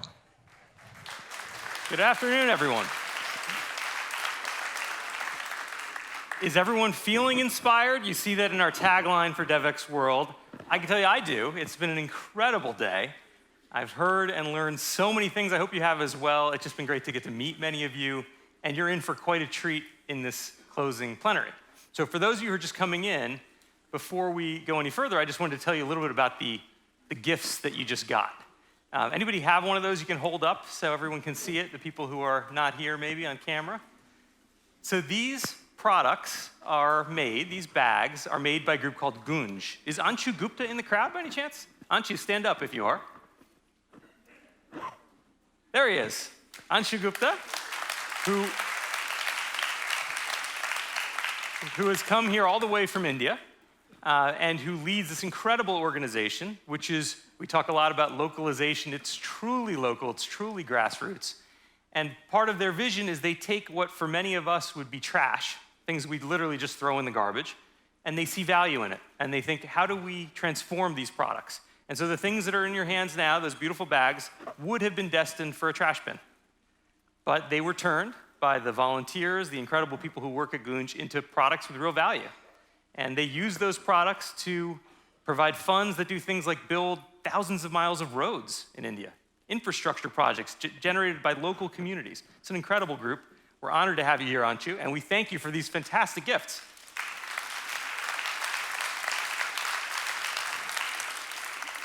Nowhere near as exciting, but in the front row, you will find a copy of my book. If you were willing to come and sit in the front row, there are signed copies of my book under every single chair.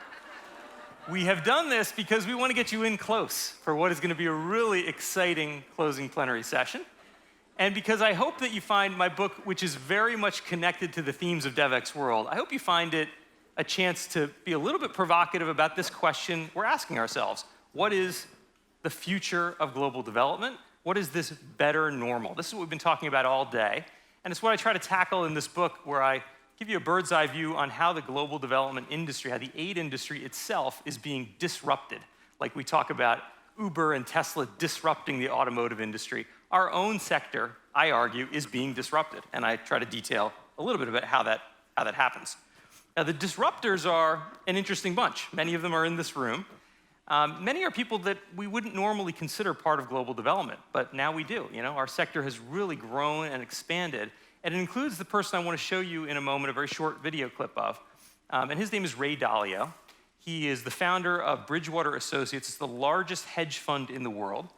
And Ray himself is a very wealthy man. He's a signatory of the Giving Pledge. He's a philanthropist. He's a big thinker about the future of the global economy. And I asked him in a wide-ranging interview for Devex World about a number of different topics about the emerging markets and low and middle-income countries and what's in store for them. But I just wanted to show you a really brief clip about his take on philanthropy. My immediate reaction to your question is it's woefully inadequate.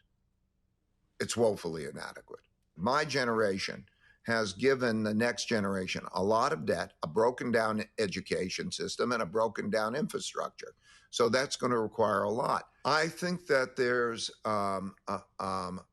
something like a 40% probability that you will have a type of irreconcilable differences by the system, leading to a type of civil war, meaning that law and democracy and our system as we know it doesn't rule things. We're right at the brink of that. We're dangerously close. But we have to remember that it's really up to us. It all depends on how we are with each other. We can do this. So this is not just Ray's opinion. It's based in his latest book on significant research across the history of empires. And he lands at this conclusion that's pretty stark, that there's a 40% chance of civil war in the United States. It's pretty stark, it's pretty grim. But he also talks quite a bit about, in our interview, which those of you who are part of our virtual experience can watch, and those of you in the room should watch later when you get a chance, he also talks about how we get out of that moment. And a big part of it is what we're going to focus much of our conversation in the closing plenary on. And that's what's the future of philanthropy and what's the future of private sector investing in the global development space.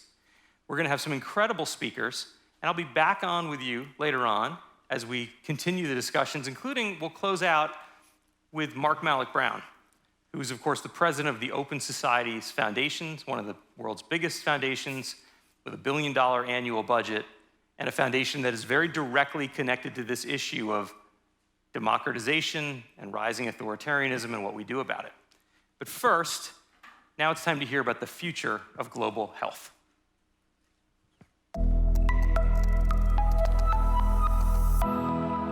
Please welcome back Amruta Biatnal and Michael Igo.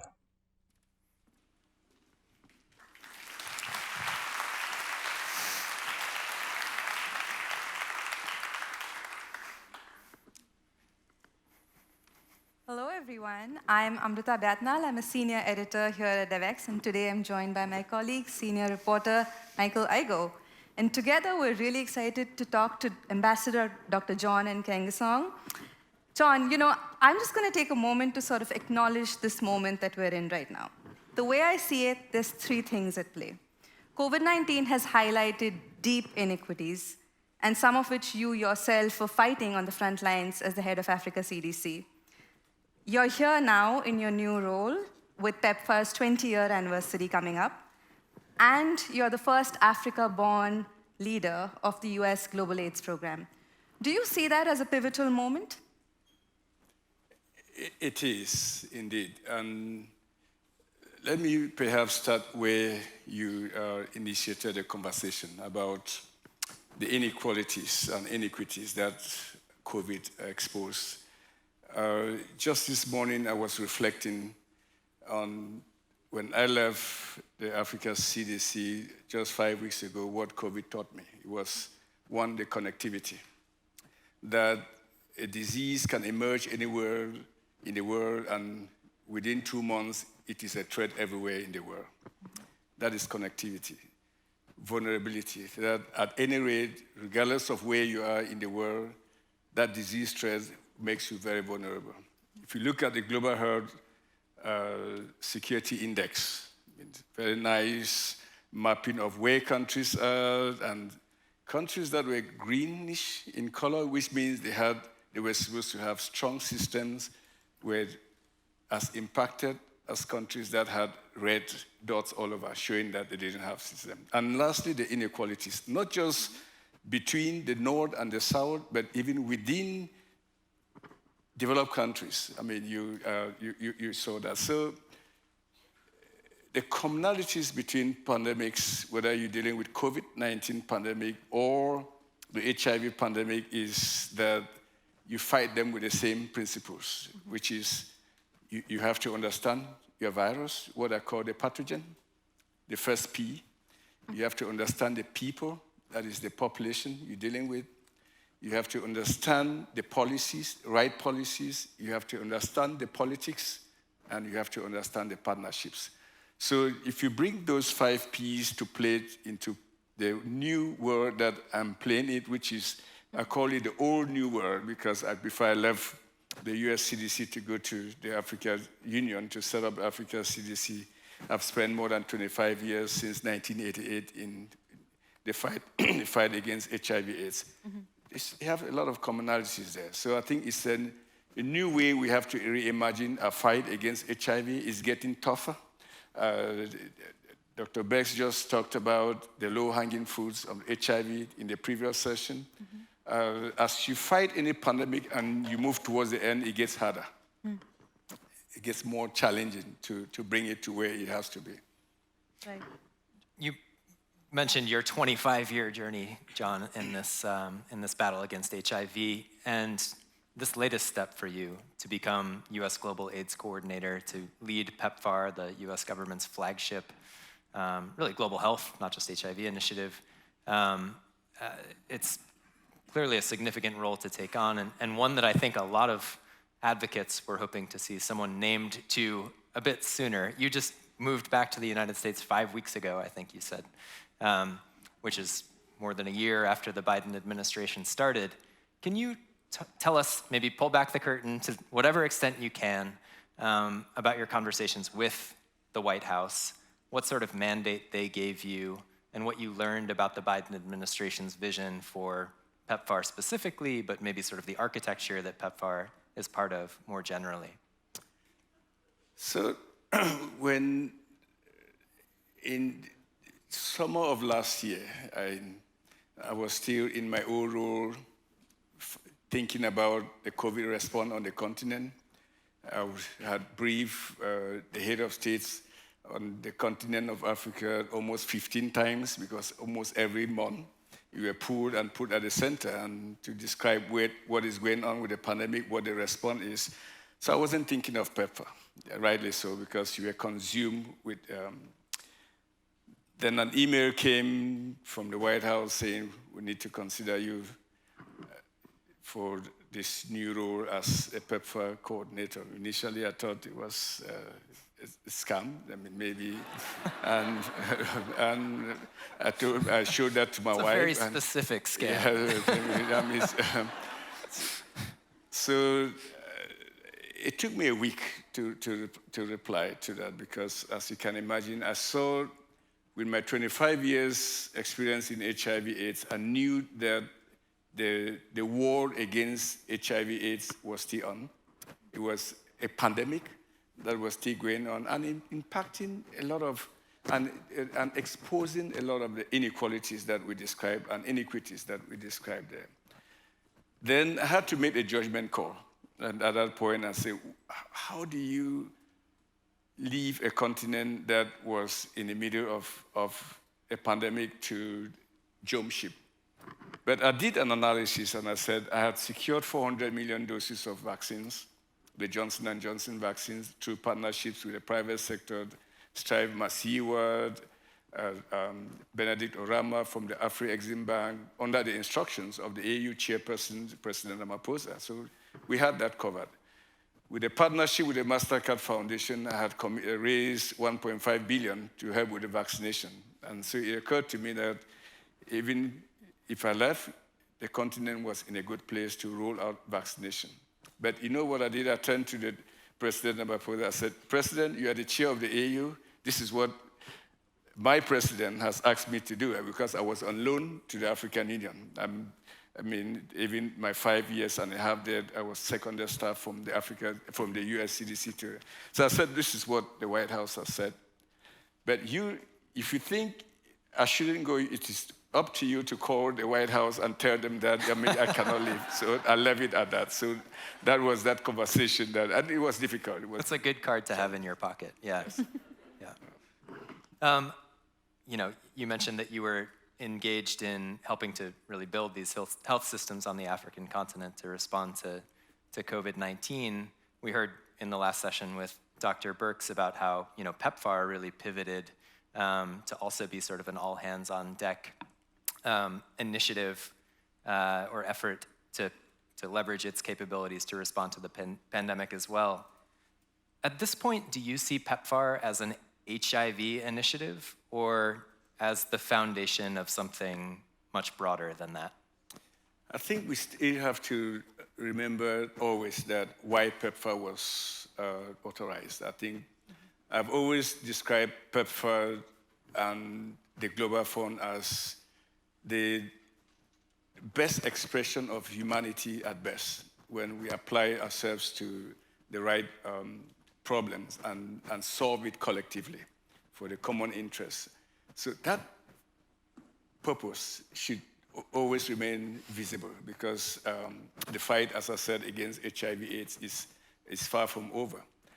Having said that, we also have to celebrate the progress that has been achieved in the fight against HIV/AIDS over the last close to 20 years, where the rates of infections have come down significantly.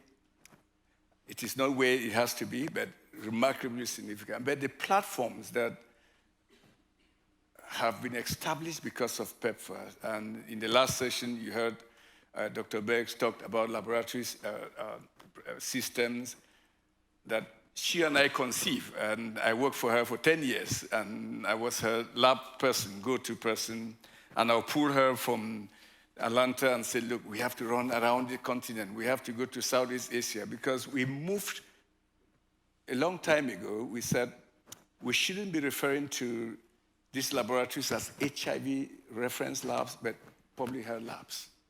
That was a significant shift that we did so many years ago because we thought that an integrated platforms will be critical to fight any emerging disease. And those platforms are there today in a significant way. So when I hear people say we have to develop systems and tools for pandemic preparedness, I say they are there.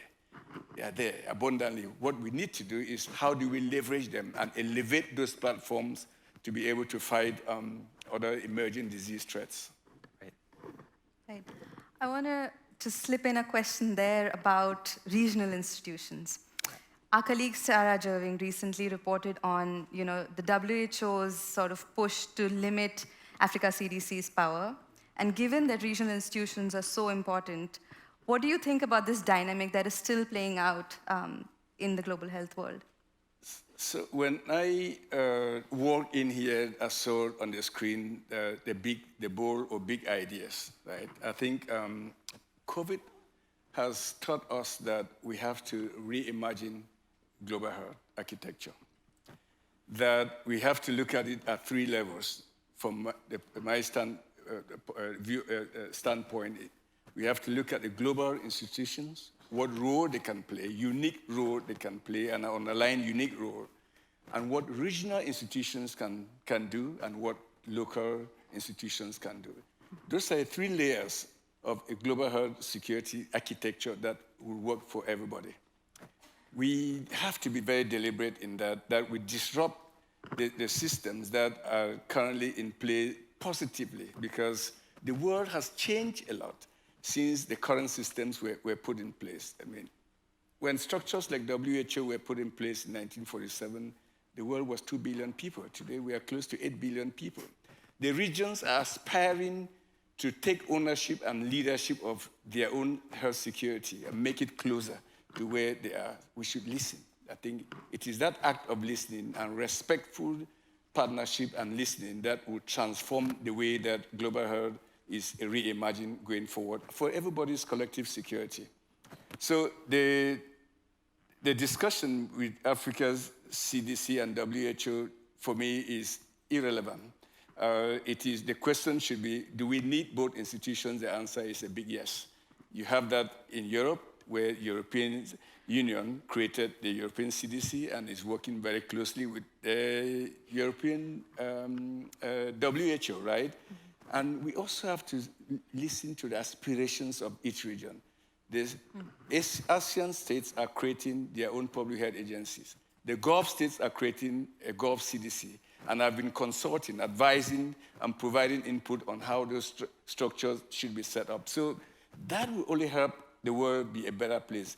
There's nothing wrong in identifying a regional institution to identify an emerging infection, squash it before it becomes a threat globally there. That is what we want, isn't it? Right. You mentioned working in respectful partnership with other countries and with regional institutions. I actually have the phrase respectful partnership in quotes on this card because it's a phrase that you've used before, including in your testimony, in your confirmation hearing. You highlighted that would be sort of a guiding approach that you think PEPFAR should take under your leadership. It would seem to me that based on your previous position, you would have a unique sort of insight into what health ministers in Africa or heads of state in Africa, what they think of PEPFAR today, what they think of US global health programs today. Given that you've highlighted it a couple of times, is there a sense that respectful partnership has been wanting, or is something that, that the initiative needs to improve? I think from where I just left, that is the Africa CDC, which is a specialized agency of the African Union. When my nomination was made, ambassadors after ambassadors after ambassadors came to me to say, we support your move because we know what PEPFAR is. We know what, and we have seen what it has done in our countries. I was in Geneva just last week, as I was telling you, and I met with Dr. Tedros, and we chatted, and I asked for his help to support the US as we push forward for the replenishment. And I also asked for his wisdom on how do we reimagine PEPFAR. You know, the first word that he said was, when he was Minister of Health of Ethiopia and PEPFAR started, he offered hope to the patients. It offered hope to the family. It offers hope to the countries. Remember, we should celebrate the journey we've walked and see HIV/AIDS 25 years ago or 20 years ago. It was a desperate situation. It was scary, and that situation has been transformed. PEPFAR has transformed all of that. So it has the respect of the countries that we are supporting. We should always remember that. It's, as I said earlier, the greatest gift of humanity that, or imagination of humanity that I can think of. So when I use the word respectful partnership, I've been on both sides. I've been on the side of the US government crafting and supporting ideas to support countries.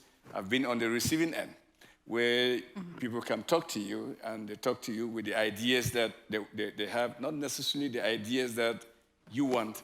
So that is disrespect. And I think what I'm preaching is co-creation. So you go to a country and you say, where are your priorities?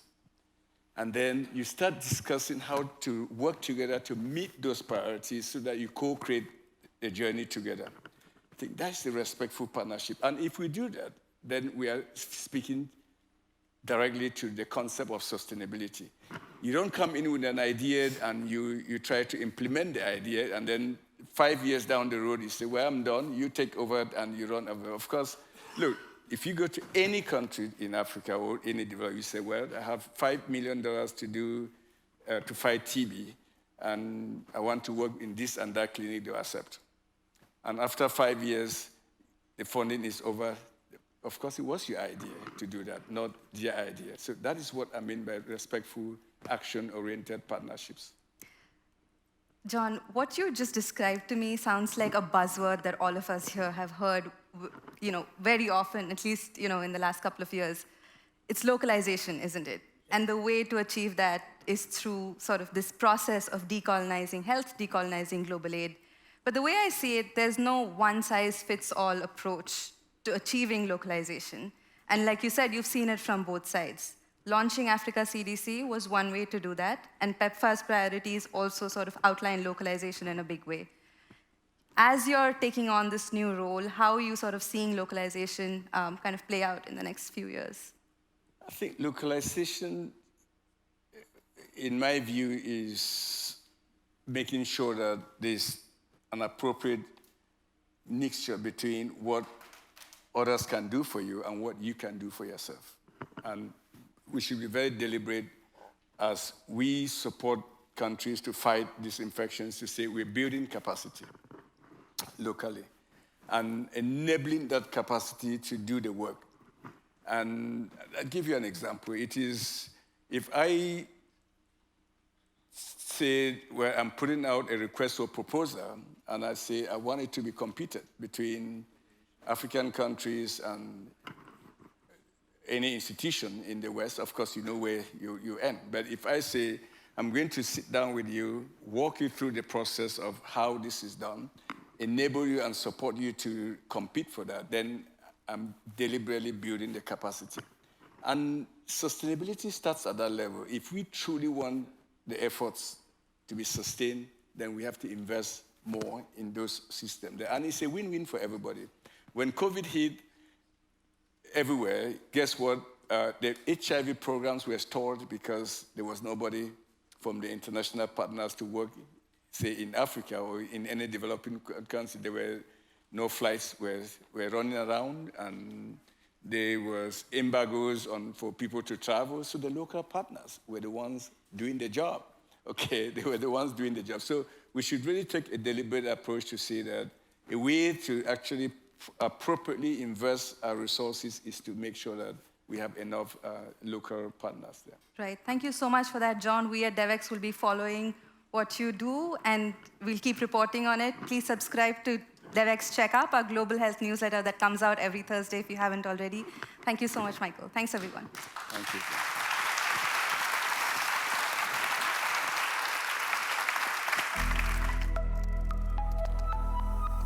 Please welcome senior reporters Shabtai Gold and Adva Saldinger.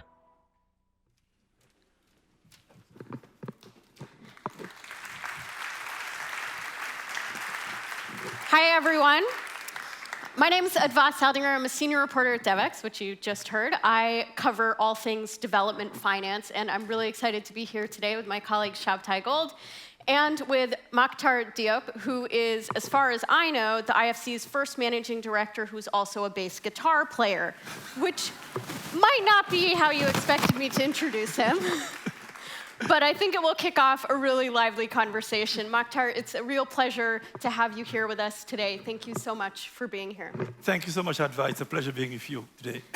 So I wanted to jump right in. You just wrapped up your fiscal year, and you haven't publicly released the numbers yet on what you did, how much you invested last year, but I'm hoping you can give the audience here a sneak peek. What does that top line number look like? What were some of the benchmarks you were trying to hit, and did you hit them? Yes, we reached our targets. We were able to land slightly below $33 billion, of which 1/3 is going to Africa. 9.7 is going, another third has been going to trade finance because it was very important. And 35% of our lending is going to climate change. So it's a great year, and we've been able to have the impact that we are hoping to have during a time where we needed to seize the moment. Great. I wanted to follow up about Africa, because you made a strong commitment to increase lending to Africa to $10 billion a year from about $6.4 billion a year. How close are you to that target after this past year?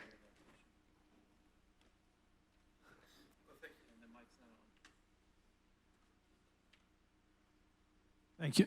Hello, can you hear me? No, we have reached our target of $10 billion. It was slightly less as a target. And we are planning to ramp up next year and to be much more aggressive. But let me just give you some highlights of things that we've done in Africa and the impact it had. We just had John from, we used to be at CDC Africa, and now he's working for helping the US government in the health sector. And he has been one of our big partners, because one of the big things that we did is to help the production of vaccine, mRNA vaccine in Africa. At the beginning of the crisis, nobody would have thought that it was possible not only to produce vaccine, mRNA vaccine against COVID-19 in Africa, but even more to do it using the latest technology, which is mRNA.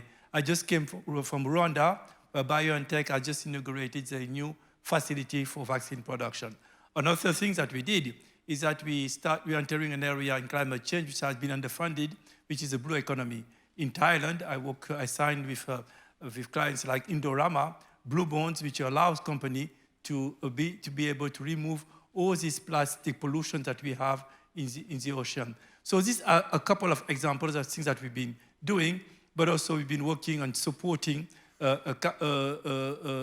disruptors, and particularly startups. We have an interesting startup in the fintech area that we have been financing through JV, and now with that, we've been able to really reduce significantly the cost of fees which are paid for financial transfer to Africa. So good news for us. Great. Yeah, I wanted to just touch on one more issue, because when you came in, you said, okay, we need to focus on Africa, but you also said, let's focus on a broader range of industries, maybe industries that IFC hasn't focused on in the past. We've talked about this before. So you said, let's look at what IFC can do in housing. Let's look at what IFC can do in the creative industries. So tell us a little bit about those priorities and what that looks like in this next year, and if we're going to expect to start seeing more of your portfolio going to a greater diversity of industries, maybe less focus on infrastructure or something else. Absolutely. The conversation that we are currently having is, are we reaching the right demographics? And that demographics that we haven't really touched, that we need to touch. Let's take the case of housing. If you think about it, the demand of housing for low-cost housing in Africa is very high, but most of the input are imported. Beside cement, which is the main input produced in Africa, glass, aluminium, pipes, and those are imported.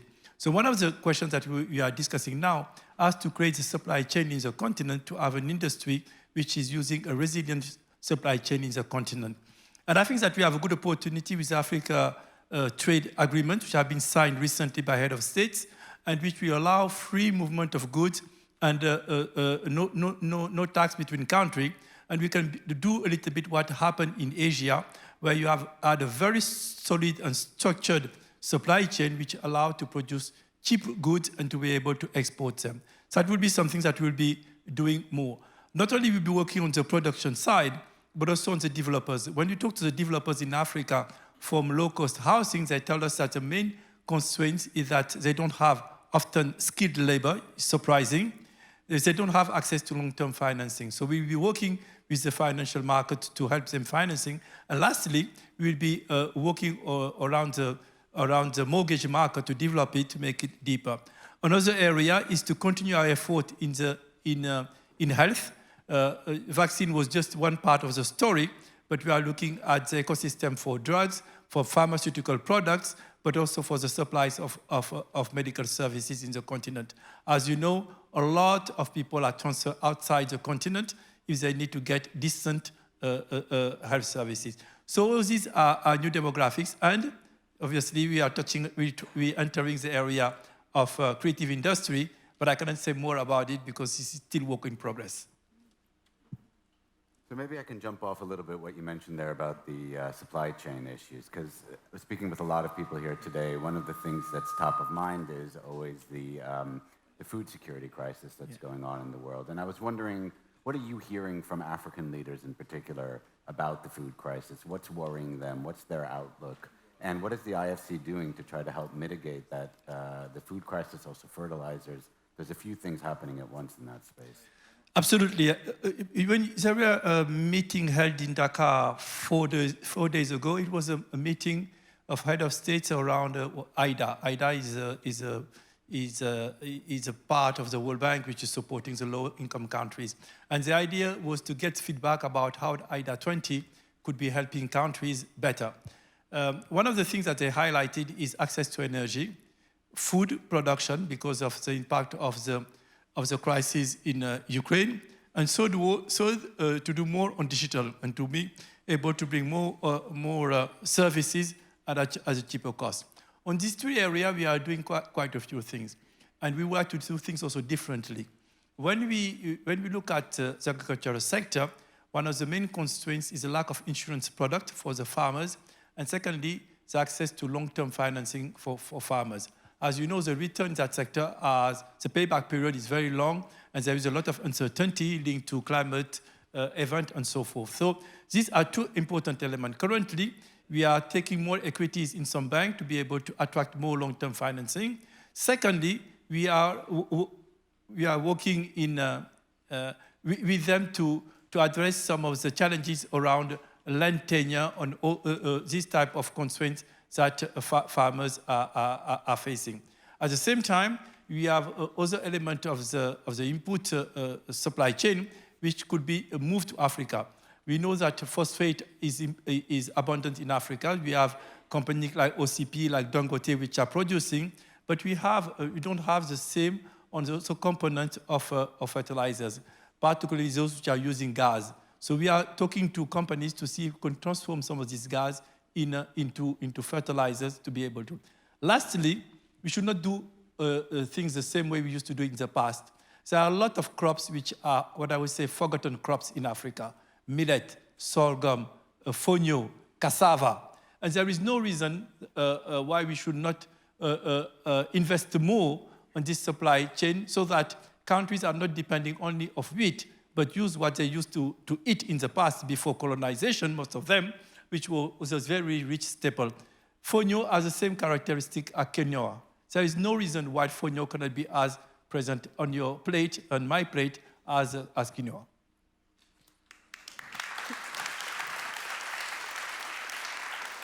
One of the other changes that's taking place right now is the cost of capital is rising. And for a lot of entrepreneurs, this is going to be a more difficult time, perhaps, as the cost of raising capital in markets goes up. Are you worried that innovation in Africa, because there's a lot of amazing innovation, we've heard some of it today at the various forums at Devex World, are you at all concerned that some innovation might be stifled by this rising cost of capital? And again, what is the IFC trying to do in that space to make it easier for entrepreneurs to get their ideas out there? Great question. I just came from Vivatech in Paris, which is the largest meeting on the tech space in Europe. And we have given an award called Africa Tech, which was trying to recognize the innovation in the continent. Let me give you an anecdote. There is a Nigerian-born person who studied in Nigeria, who lived all his life in Nigeria, who developed a startup which was bought by Silicon Valley, $200 million. That person did all his career or his work in Africa. So just to illustrate the creativity I'm talking about, what is my goal is to have more billionaires from Africa to invest in that ecosystem. Because as we go, we see that most of the funds investing in the startup innovation space are funds from the US or from Europe. Not enough African billionaires are investing in this space. So one message for those who are listening: billionaires from Africa, invest in that sector. It's important. Second message is that we are just in the process of presenting to our board, in addition to what we are already doing on venture capital and so forth on the tech space, a new dedicated fund on Africa and another one on Middle East, which are tackling that. Challenges that we all face is how to reach the SMEs. The model that has been often developed is to ask banks to wholesale it because they supposedly have more granularity. The results are mixed. So we need to think about it more carefully and try to be more innovative. We think that the digital space and the digital fintech innovation will help us in assessing better the credit risk for SMEs and to be able to channel resources. So this is a link that I see between innovation and some of the challenges that we are seeing on the continent. Great. I want to talk to you a little bit more about the sort of linkages, your call to billionaires, but a key role that IFC plays is also linking to capital markets and linking to private investors. And I think, you are sometimes criticized for your lack of crowding in additional capital, or people say, well, you're just crowding in other DFIs or IFIs into the space, but not those private capital players. I know that you've talked a lot about wanting to increase your sort of leverage and bring in more capital. So tell me a little bit about how IFC can and is doing that. Do you need to go to the board and say, I need the ability to take on a little more risk to do the deals I want, to bring in this additional capital? What do you need, and how do you convince the board of that? Now, there are two elements to what you said. Is what attracted private capital in developing countries. And I think that one of the things that have been successful is blended finance. For blended finance, basically, is to take the money which is cheap and to mix it with market price capital. And we are seeing a big coalition now between foundations. In the past, 20 years ago, foundations had their own approaches and they didn't look at the capital market and the private sector suspiciously. But now more and more, and the movement started a couple of 3-4 years ago, foundations are really seeing that they can leverage a lot of resources by using their money. And to give you an example, for every dollar of blended finance which is put in IFC, we are able to mobilize $7. So the leverage is huge, because what's happening? When I want to invest in a country which is coming out of a conflict, and I don't really want to risk the money of the pension or fund in the country, I need to have some guarantee that the money will be well used and will be paid. So we are using our political guarantee tools, which is MIGA, which is guarantees political risk. We are co-financing and co-investing, and we're trying to buy back some of the first losses that investors we have. So we are doing it. So I know you say it's been criticized to bring it back. Yes, it was a new business. And the people who were more accustomed to work with us were maybe DFI. But things have changed a lot. It's a bit dated, what you're saying. So I talk to a lot of people, and I would argue that there's still people out there who, not that you're not changing, I think people give you credit for the work that IFC is doing, but I think people would like to see you often take a bit more. We're trying, but it's not easy, particularly at a time where today we see outflows of capital from developing countries. So first of all, sustain not to have a negative flow, but secondly, to increase it. And I see new avenues. That's why I'm trying to take some verticals. For instance, housing is an area, I think, if you get it right, we'll be able to mobilize a lot of money from the capital. You just need to get it right. And to get it right, you need to touch different buttons. Today, nobody wants to put money in houses which are not net zero, who are not helping to reduce emissions. We have a product called EDGE, which certifies houses and says this house, or this project is helping in reducing emissions. That would be attractive for pension fund where people want to put their money in green. We need to develop more of the targeted green bonds, and we are doing it as well. And lastly, in the reconstruction of the last bonds that we are issued, we are mobilizing a lot of the money from the institutional investors, and we are doing it because we are able to de-risk it by bringing blended finance, particularly from some bilaterals, and now I hope more and more from foundations. Great. Well, we are unfortunately out of time. I know we could talk for a lot longer, but Mokhtar, thank you so much for being with us. We will continue to watch what you're doing at IFC and how all of these new initiatives unfold. If you're interested in development finance, and even if you're not, subscribe to our newsletter, Devex Invested, that comes out every Tuesday. If you have been reading it, you'll know that we've talked to Mokhtar and plan to continue to do so in the future. Thank you so much. Thank you so very much. Thank you. Bye.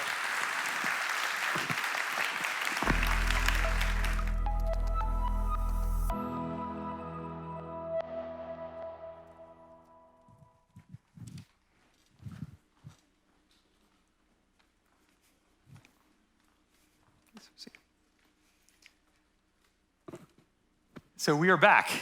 I'm Raj Kumar, President, Editor-in-Chief of Devex, once again with you, joined by my colleague Stephanie Beasley, a senior reporter at Devex who covers philanthropy. And we're really honored to have Nidhi Sahni with us, who is with Bridgespan. I find, Nidhi, when people talk about philanthropy, everyone tends to lean forward a little bit. They're interested in the topic. People in the know, when they hear Bridgespan, they really lean forward, because you guys are at the center of this industry in so many ways as advisors to some of the biggest, most influential foundations in the world. It's probably easier to list the ones you don't work with than the ones you work with.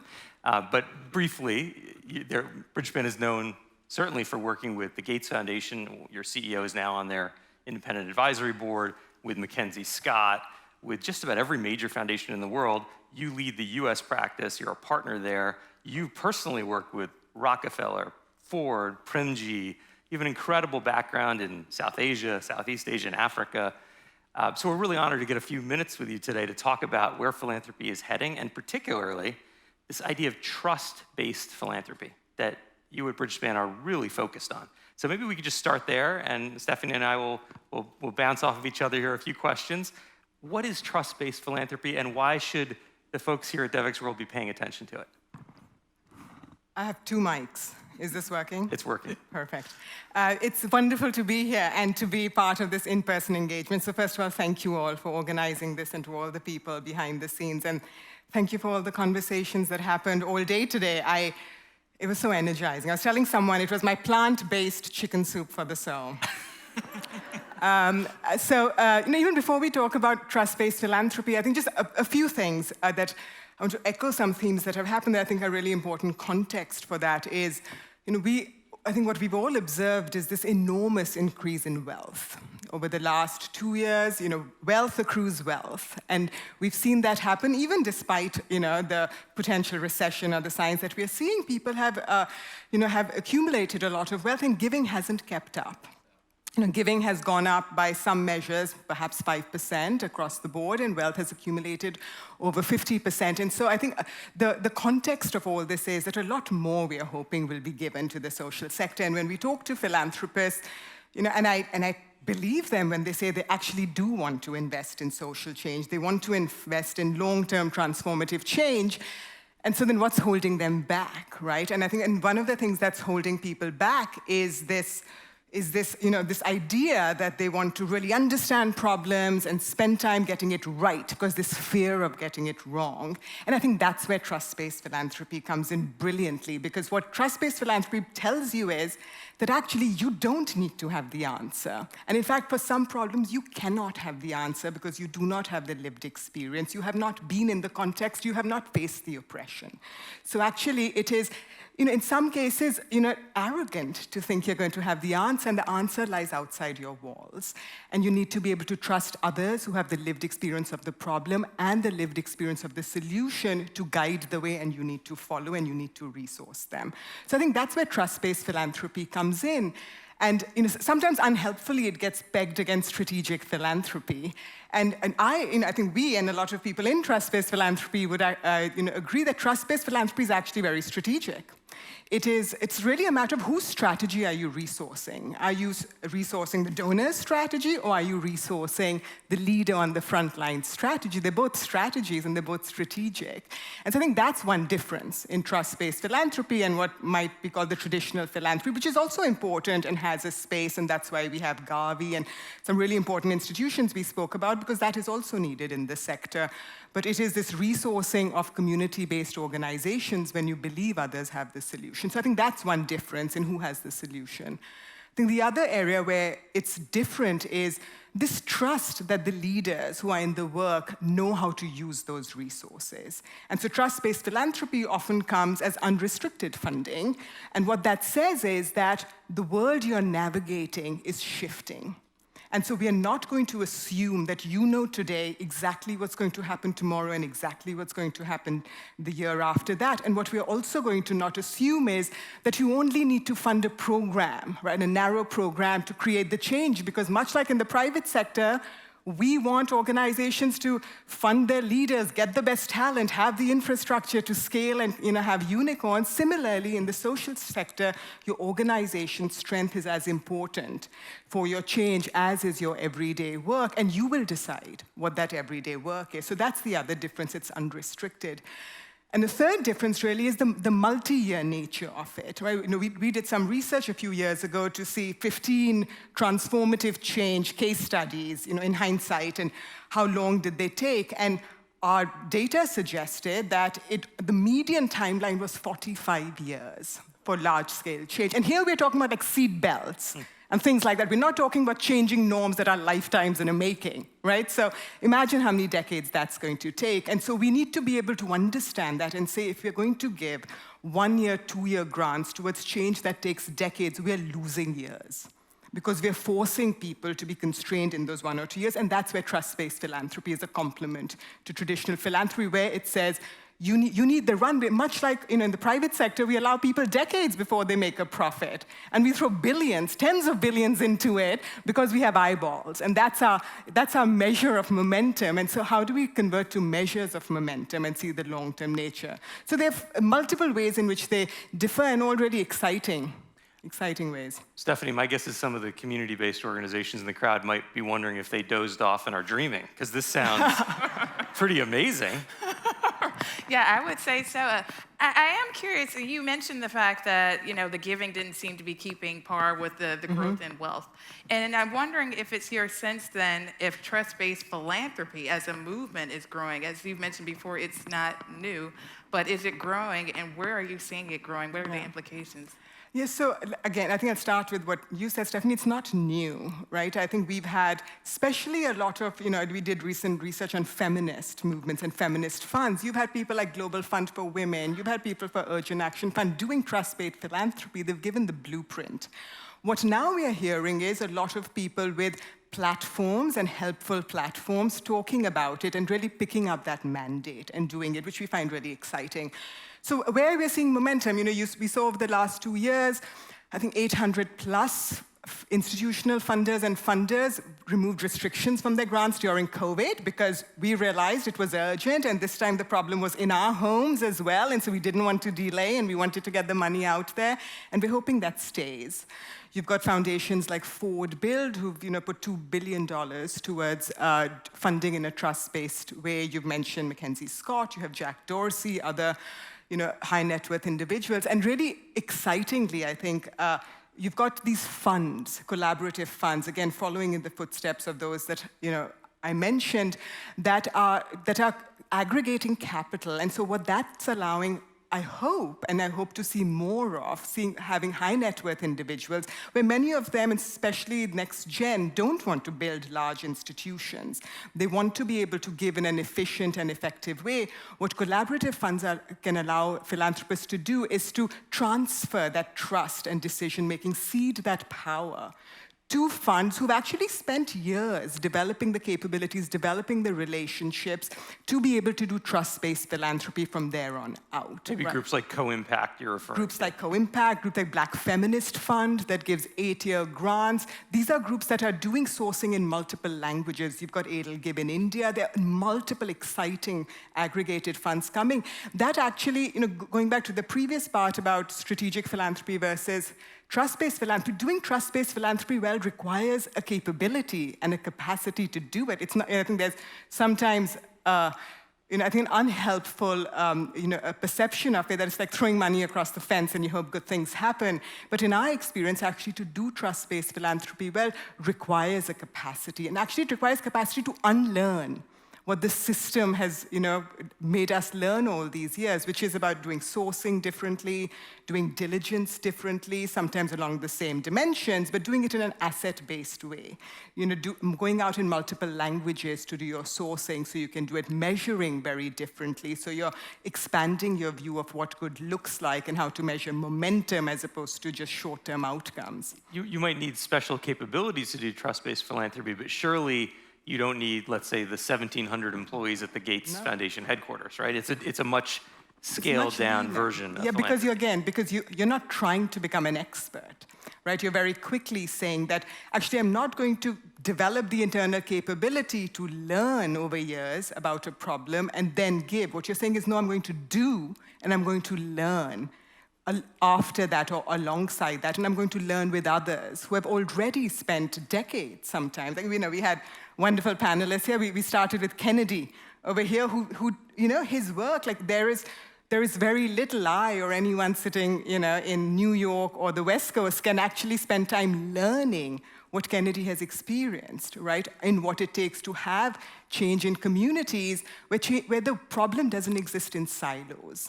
right? And so they are able to work across silos in an intersectional way. And when you have the resources, you're actually able to address the full complexity of the problem. And sometimes, one of the constraints of traditional philanthropy has also been this working in silos, which then you kind of miss solutions that actually cut across silos. And some of the root causes of a lot of the problems, you're going to hear about democracy soon, right? Like some of the root causes of all our problems actually cut across silos.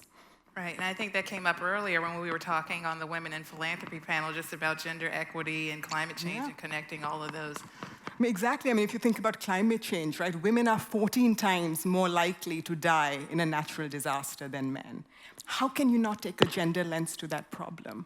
Where you are going to get it wrong, because the reason women are 14 times more likely to die is different than why other people are impacted. It's because some societies don't allow women to swim, where information is given, is in public spaces, women are in private spaces, and so to be able to address that problem, you need to understand the causes of that problem, and often the causes of those problems are because of power structures and because of patriarchy and because of racism and other forces that the problem manifests itself very differently. And when you're in the community and you've experienced that, it's very natural for your solution to embed aspects that address that problem. But when you're studying a problem, it's hard to really be able to understand how deep that goes. I know we're getting short on time, but I do want to ask you, we have philanthropists watching this session, and I'm trying to imagine their pushback or objection to this idea.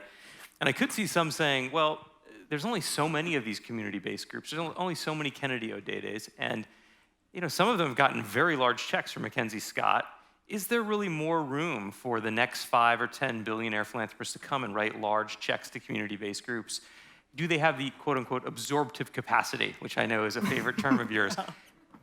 Tell us why or why not. So I'd say yes, there is a lot of room. Absorptive capacity is a donor problem, not a nonprofit problem.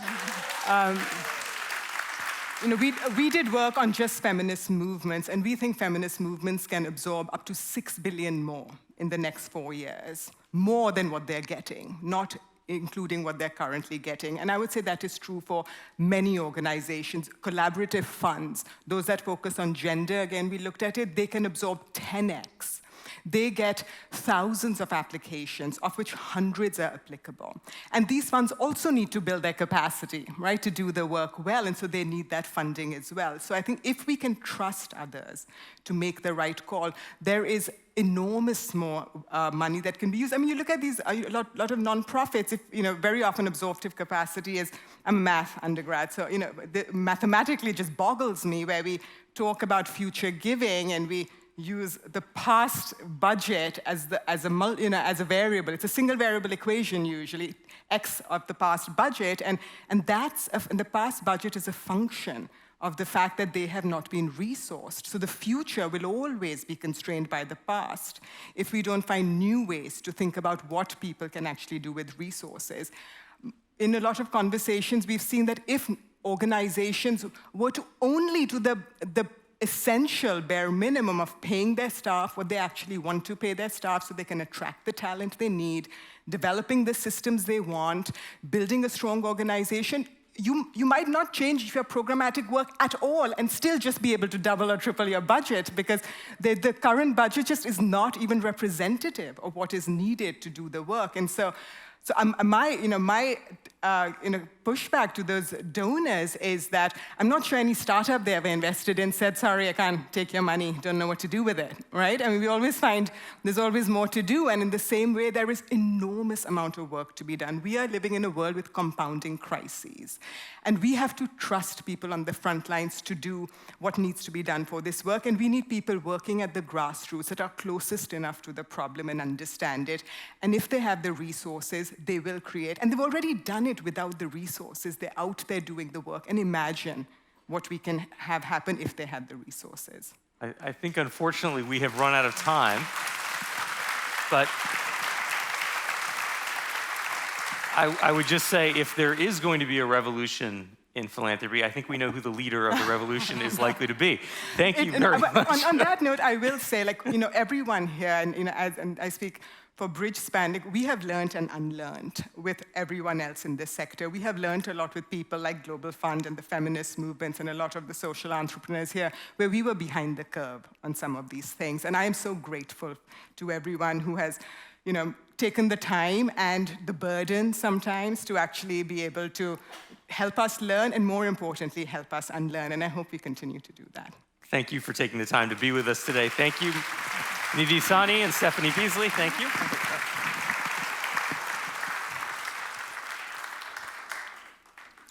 Well, I think that was a fantastic conversation, and you would have already known that $6 billion figure had you subscribed to Stephanie Beasley's Twitter feed and read her article on it on Devex not long ago. I would like to welcome our final conversation for Devex World, my friend, Mark Malik Brown.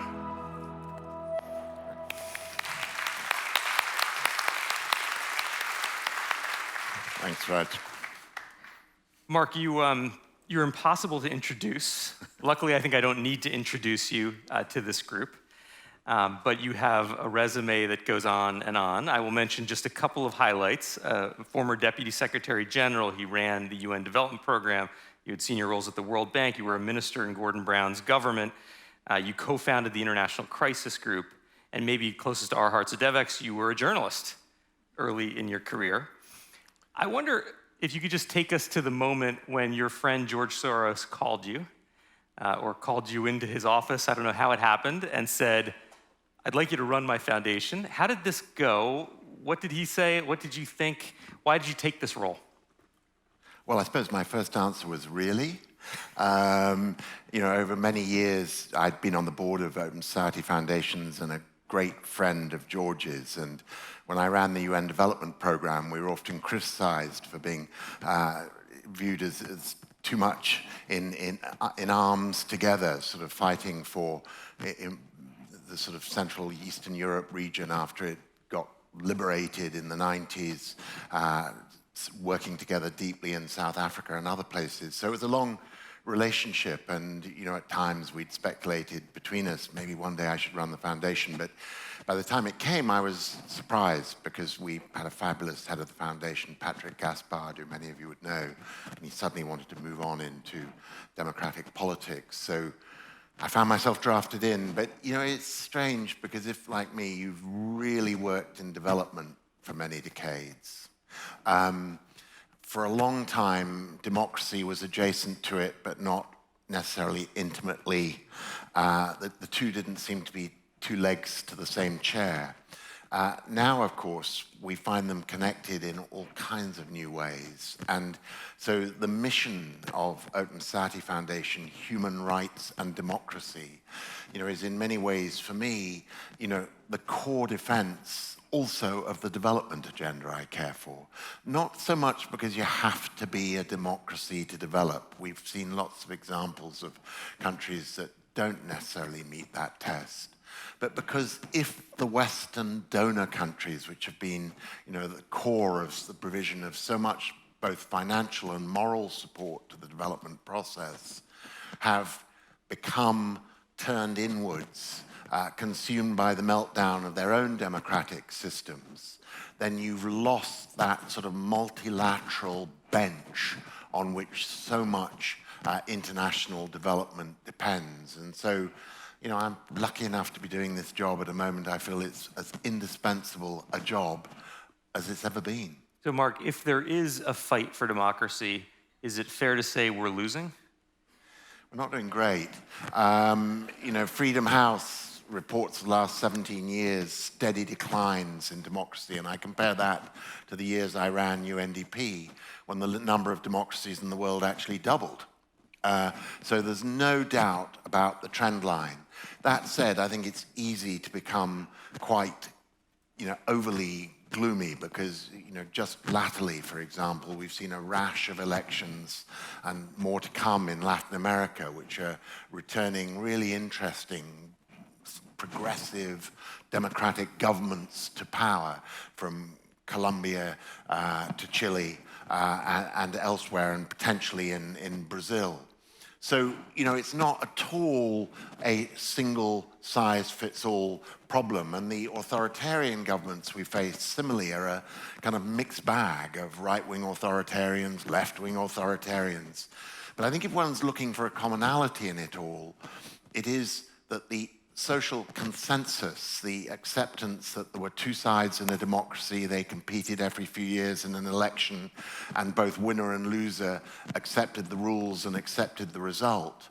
That has been fundamentally breached in a lot of countries. It was dramatically here with the events of January the 6th, but in many other countries as well. And, I think for us, who have been such champions of democracy, we have to step back and be quite self-reflective about why. And there are lots of theories and a massive and growing academic literature on this and policy literature. But I think what we're seeing in the dozens of countries where we operate, and most recently last weekend in Sri Lanka, is that it's no longer a matter of one party still capturing the support of people because it's viewed as standing up for them, and a party of the other side of the spectrum who's kind of sort of thrown its luck behind a sort of populist appeal.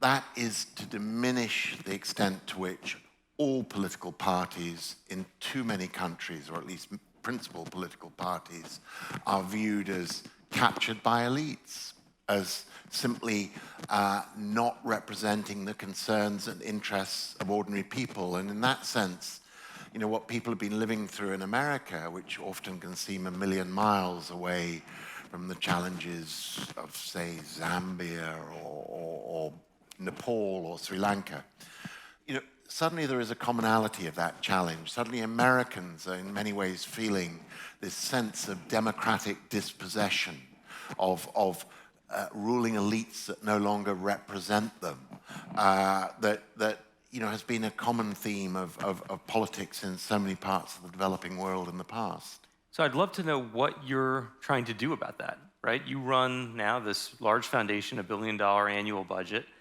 You came in, you wanted to make some changes to it. I think one of the known changes is that the OSF approach was to give lots of small grants, and I think now you're considering how do you be more strategic. Relates a lot to the conversation we just had with Nidhisani. What is the new strategy of the Open Society Foundations under your leadership? Well, I mean, it was a fascinating conversation you've just had, and we're a Bridgespan client.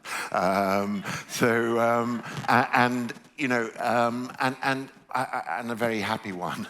I'd say that, in a strange way, when George Soros started the foundation in the mid-'80s and was very quickly blessed with a dramatic success in countries like Hungary, Czechoslovakia, Poland, and then subsequently in South Africa, it was a sort of trust-based philanthropy. It was a lot of small grants to human rights defenders, to small media outlets, to, black organizations in South Africa. And it was already sort of reaching down way below where the more traditional foundations went. And at the time, because, it fit what you just heard about, you don't have to be a large foundation to do that. George found people he trusted, he supported them. And it was dramatically successful, and in a way we continued that model. We've always done a lot more small grant making than other foundations of our size, and in a lot more places. But of course, over time, that becomes very labor intensive, actually, seeking out those organizations. And if we were at fault, we weren't doing nearly enough multi-year grant making. But I am now going to risk the wrath of everybody because, we are not pulling away from trust. And as Nidhisani said, it's not that it's one or the other, but we are stepping back in a deliberate, purposeful intent to be much more strategic around this issue of democracy. And why? Because we're spending hundreds of millions in this space. And I look at the variety of things we're doing from, in a country like the US, supporting critical voter registration, voter organization issues, supporting vital advocacy groups, ACLU, Planned Parenthood, many others. And it's a magnificent portfolio, but very hard to evaluate which bit's working, which bit isn't. And then we look elsewhere in the world where we're doing much more of a kind of institutional take on it. So there are countries where we've been trying to build a credible, independent election commission for many years. And often, for example, we did this in Ethiopia, and it was swept aside by the events of the civil war and an election which lacked basic legitimacy. And so, in many other places, we support civil society groups who are either election observers or advocates for a full-fledged democracy. But, I see it as we've got to be a better learning organization. We've got to look at this total portfolio and recognize that geography to geography, it'll be different. But we owe it as the biggest foundation in this particular space of democracy and human rights to be a lot more tough-minded with ourselves about learning what works and what doesn't, because we're in the fight of our lives, and you don't save democracy on a wing and a prayer. You do it with some decent social science and measurement and a theory of change which stands up robustly to the tests you put it under. And so for me, it's a sort of strategic professionalization of the organization that we've set about. It sounds like you'll be making maybe fewer but bigger bets. Yeah.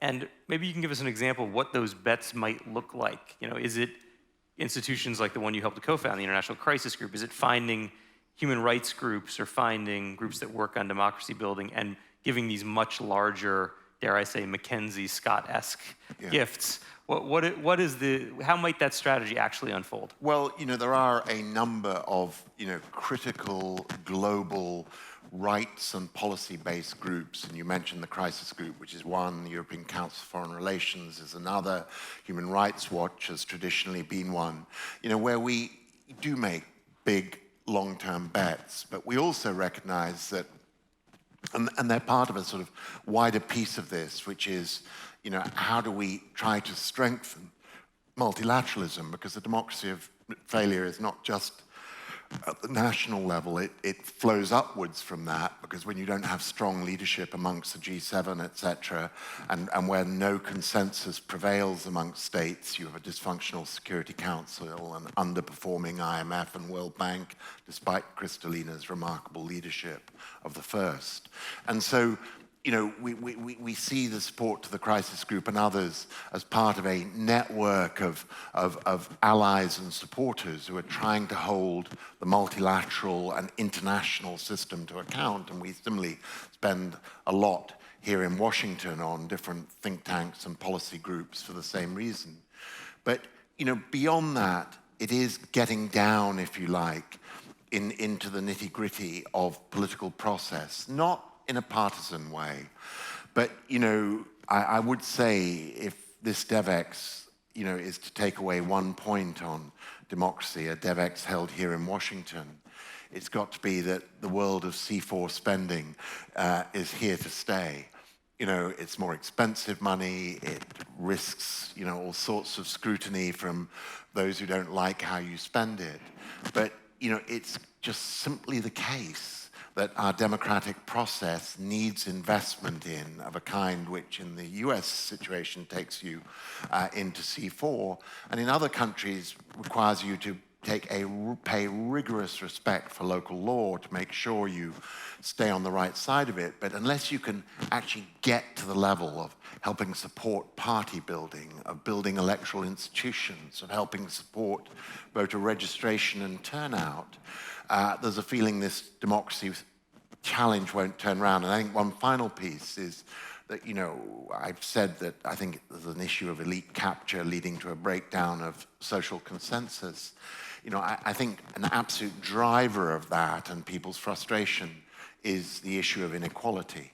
And again, in the same way, those years I was running UNDP and the number of democracies was happily, coincidentally doubling. it was also years when economic inequality was in a lot of key places falling. You know, I had a big hand in the original Millennium Development Goals, for example. And, you know, and it's no coincidence, I think, that, you know, now there's a lot of debate about how to measure it, but within a lot of key countries, you know, inequality is growing very, very sharply. And I think, you know, that is the driver of a lot of this dismay and disappointment and sense of democratic betrayal that is cursing so many democracies or bedeviling them. And there, you know, we're not a development agency. We can't start pouring World Bank style or USAID style funding into development. But I think we can be a strong policy voice on this. And I've recruited our first chief economist at OSF, a Brazilian economist, a young Brazilian economist whose, you know, main area of work, Lara Cavallo, is inequality. Because, you know, unless we get the policy ideas out there and a debate around them, we just let this sort of Gini coefficient go wild. You know, I think we're never going to redress this sense of democratic betrayal that, you know, is at the root of the democracy crisis. Brings us full circle, really, to the conversation with Kristalina Georgieva this morning and her talking about social safety nets, something you don't often hear the IMF talk about. I wonder, in the same way I discussed with her, she's off to the G20, you're in many of these same rooms, the international policy-making elite, let's call it. You're meeting with world leaders, you're talking to finance ministers.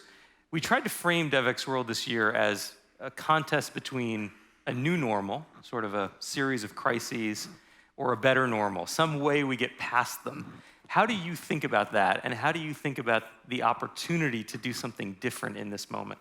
Well, look, I think the crises are as fundamental as, and probably I'm one of the older people in the room, so I can say there's any of us have seen, you know, in our lifetimes, and I think people really need to recognize that. What Kristalina was describing this morning, you know, is 94 countries with this triple crisis of food, fuel, and debt.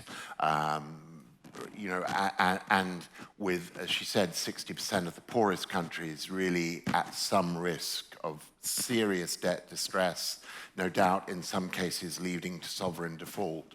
So, you know, it happens at a moment that, to use trust in the global context, rather than, as it was used in the last conversation, trust is broken.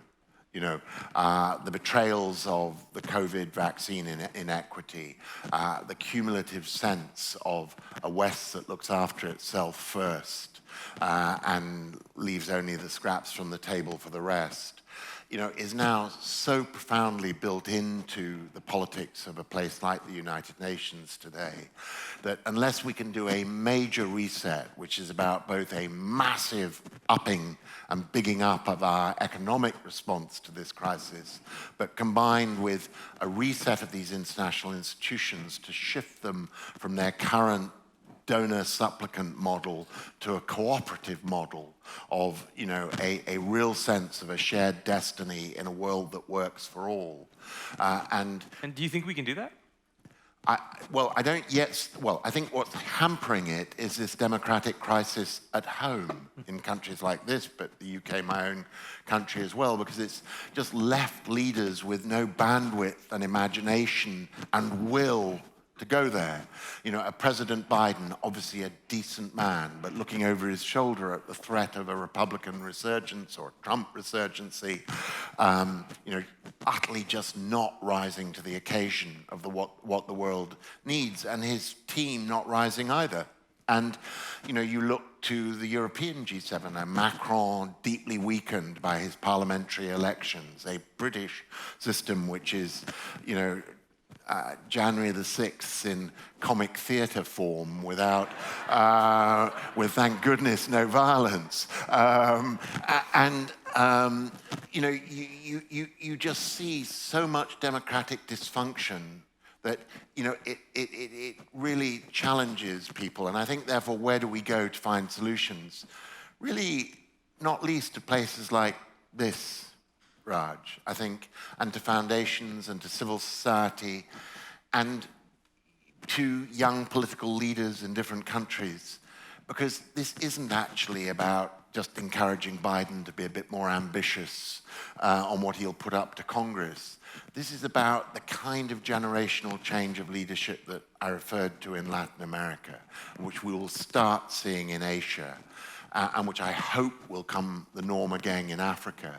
You know, it needs new leaders with new kinds of visions for their countries, and a new and renewed hand across to the oceans to each other around multilateral collaboration to solve problems they can't solve alone. So, you know, I think we're the wrong side for now still of a generational shift in our politics, which will deliver that renewal that the system so evidently needs. And I think that issue, that renewal, that democracy, that fight, puts OSF right in the center of the conversation, and it's certainly one we're going to continue to cover at Devex. It's been a real honor to have you close out our closing plenary session today. Please join me in thanking Mark Malloch Brown. Thank you. Thank you. Thank you. Thank you. So it's hard to believe, but our final sessions have ended. We have lots of exciting things ahead of us, including a little surprise to come. But first, I want to bring out Anna Goel, the managing editor at Devex, my colleague, to just talk a little bit about what we learned today. Hey, Anna.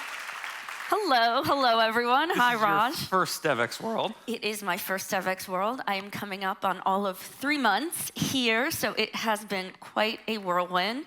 It has been quite a day, a lot of learning. I learned that a lot of people like coming to Devex World, and I can certainly see why.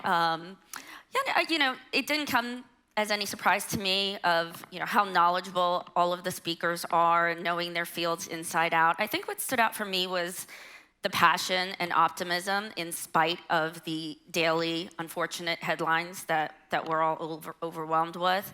But it wasn't just about passion, it was talking about the tangible impact on the ground. So for instance, Anshu Gupta, who runs one of the largest NGOs in India, and he's talking about, obviously, the NGO specializes in various programs, relief, disaster, aid, but it also takes on taboo topics such as menstrual hygiene. And I think it falls under this guiding principle of that development is about the recipient's dignity and not the donor's pride.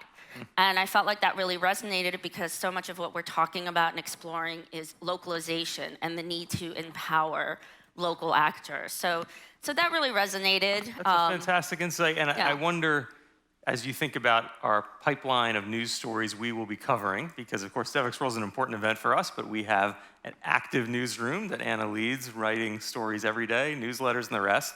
What are some of the themes that our audience here can look forward to? What are some stories that Devex might be writing?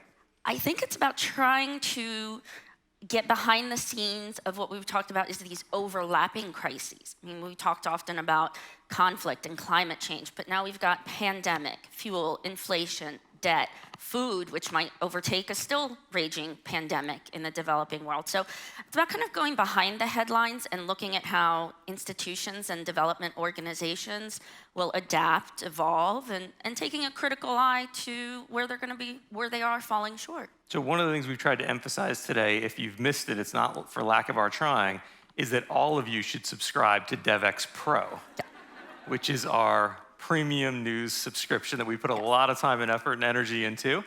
Maybe you can just say a word about Devex Pro and what people who subscribe to that get. Why is it worth doing it?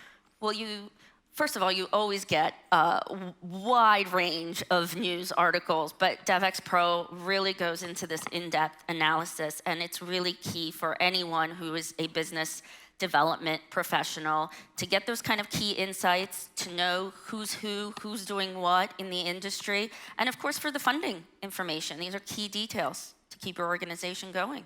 So you will be seeing some communication from us soon on this. If you are one of the few who have not signed up for Devex Pro, use this as your opportunity to do that. I also wanted to use this chance to mention the calendar of events we have coming up beyond Devex World, our flagship event. Give us a sense, Anna, of what are some of the things that people can look forward to? So we have a lot coming up. I can't believe it's already July. We will be at UNGA in September. We have the Future of Development Finance in October. And that's in London? Yes. COP in Egypt in November, and then going right into the new year, Prescription for Progress, and many more. And many more. Our coverage that will in keep Davos our in very January. good events team busy. There is lots to do. Our small but mighty newsroom is at all of these events, and we welcome you to join us at the many side events and dinners and conferences like this one that we host. None of which would be possible without our incredible sponsors, and I want to thank them again. And we will get a chance, hopefully, to thank them in person and all of you at the reception, which is coming up soon. But before we go, I want to welcome back the person who leads our coverage at these big moments, these big conferences that we host, Kate Warren, our executive editor.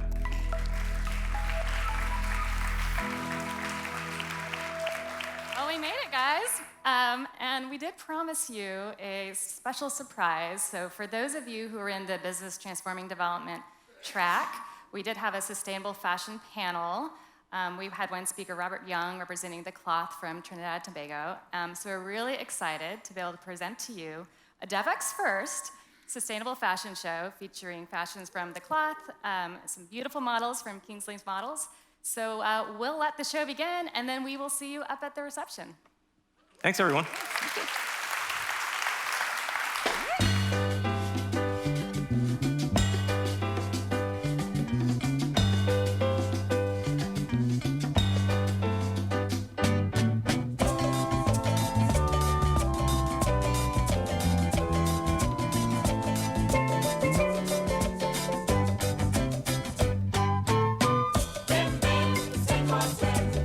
All alone in deep river water. Jump high, jump low. You ain't got no place to go on the street where the hunter becomes the hunted. Not even the lion can sleep in peace. Monday, what you say? It don't pay to live your life on the run. Run quick is the policeman. The other way the preacher man with his talk about what is right and what is wrong. You never have to stop in this Christian talk. Yeah, yeah, lava, lava, hey. Lava, baby, lava, boom, boom, ba.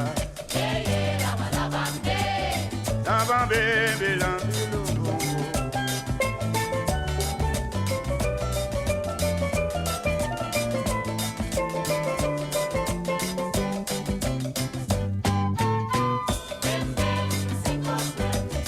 All alone in deep river water. Jump high, jump low. You ain't got no place to go on the street where the hunter becomes the hunted. Not even the lion can sleep in peace. One day, what you say? It don't pay to live your life on the run. Run quick is the policeman. The other way, the preacher man with his talk about what is right and what is wrong. You never have to stop in this Christian talk. Yeah, yeah, lava, lava, hey. Lava, baby, lava, boom, boom, ba. Yeah, yeah, lava, lava, hey. Lava, baby, lava, lava, boom.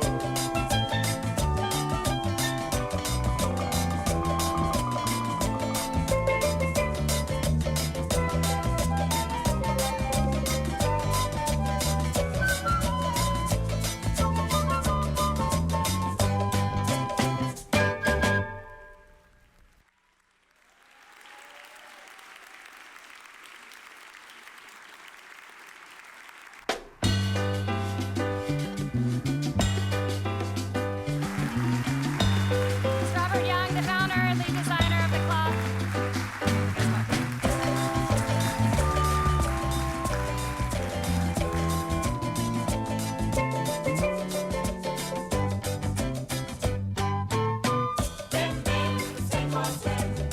All alone in deep river water.